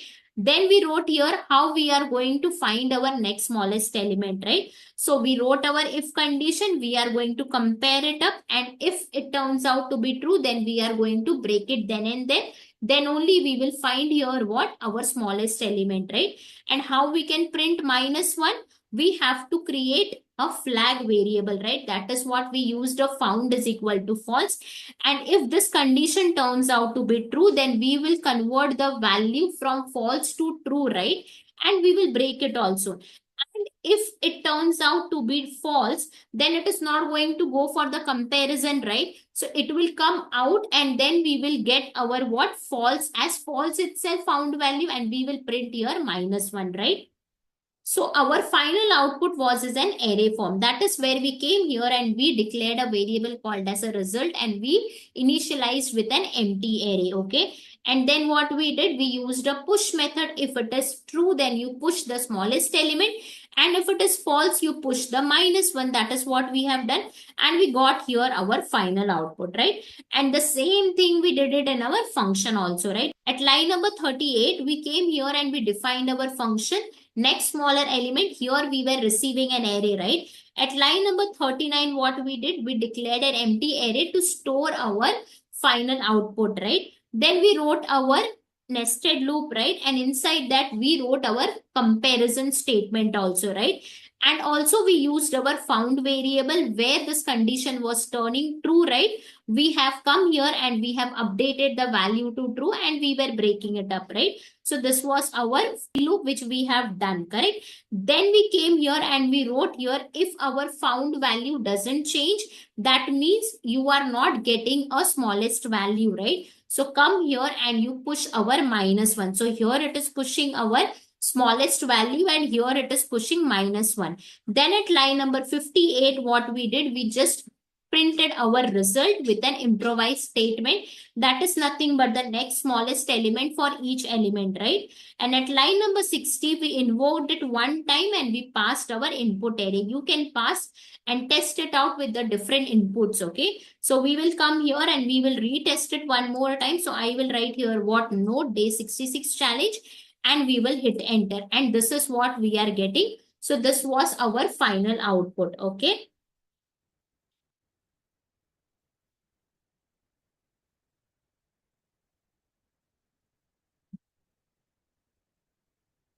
Now I will tell you guys why this challenge is important, because this problem helps in understanding in how to compare the elements with an array, and it is a crucial skill for solving the algorithm problems, okay? Let's move to our next challenge, and this challenge is, let's move to our next challenge. Today I am exploring GUI Codekata platform. All about finding the minimum element in an array without using any sorting method, okay? So let's dive into today's challenge and we will move towards our VS Code. So in the VS Code, if we see, we have here our question along with the sample input and output, right? So what is the question? Let's read out. Write a JS function to find the minimum element in an array without using sorting, right? And here we have our input and here we have our output, okay? So first of all, what we are going to do, we will break this question, okay? So first of all, what we have to write? We have to write a JS function, okay? So I will write it over here, okay? And what is the next important line here? That we have to find the minimum element in an array without using any sorting method. So I will take this line and I will put it over here, okay? Now let us come at line number 6 and we will define our function name. Since this question is asking what? Find minimum element in an array. So we will write here what? Find minimum element as our function name. So find min element with a parenthesis. I will write it over here. And this will be our function name, okay? Let us come down and we will write here our approach, okay, to get this particular output, okay? Now, in this question, we are going to use what loop, okay? Why loop? Because they have clearly said don't use sorting method and we will not be using any math methods. We have math.min method, right? We can do that here, but we are not going to use that. We will be using here loop, okay? Why we need a loop? Because we will be using that loop and we will be iterating through the entire array and we will keep track of that smallest element, okay? So first of all, what we will do, we will come down and we will assume that our first element is the minimum element, or you can say our first element is the smallest element. So I will declare a variable called as a min, and to that min variable, I will assign my first element. So how will I get my first element? Since it is an array, what I am going to write? I will be writing here what? ARR of 0. So this will be our first element which I will be assigning it to the minimum variable.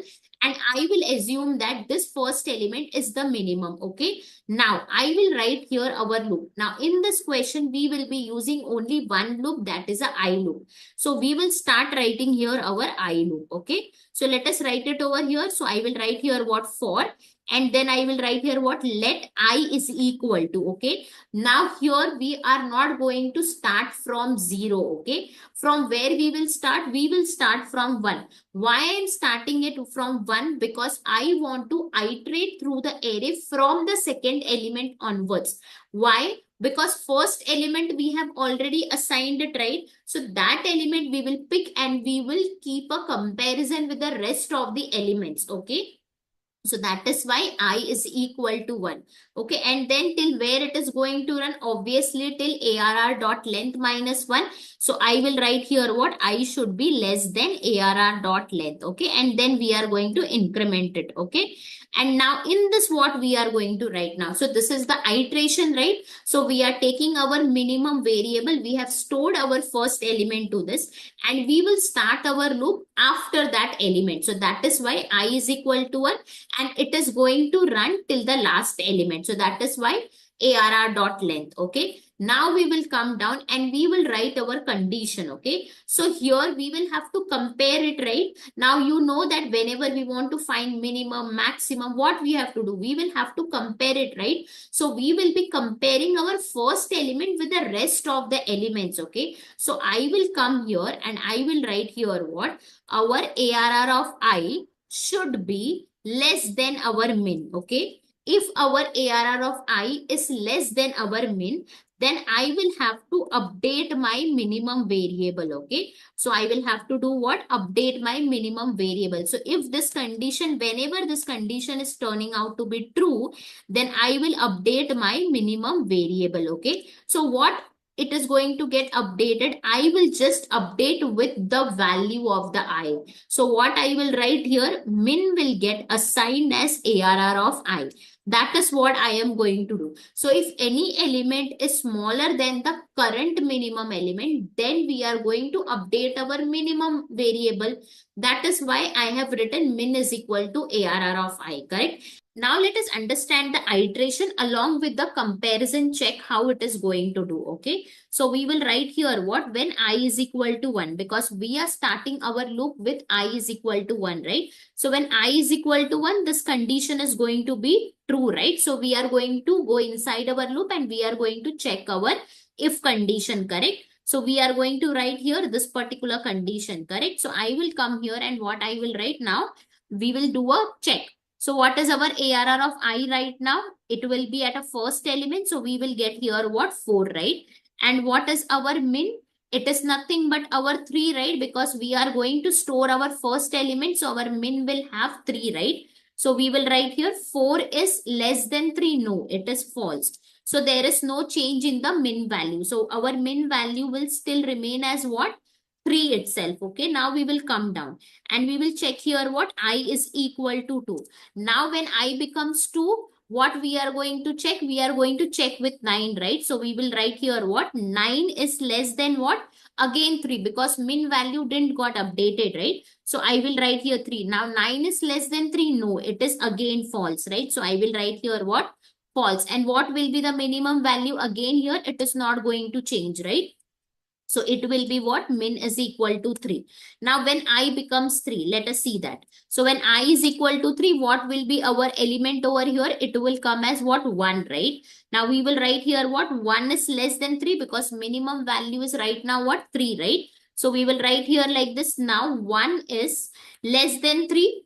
Yes, it is true, right? So we will get here what now? True. Now here we will have to update our min value with our ARR of I value. So you will come here and you will do this particular part. So then what you will have here? Your min will be is equal to nothing but 1. Okay.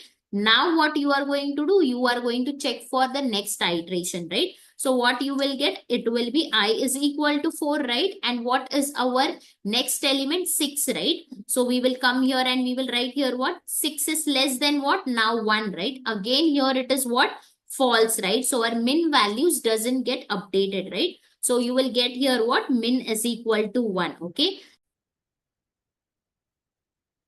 Now when I is equal to 5, so what is going to happen at 5? So we will come here and we will check our condition now.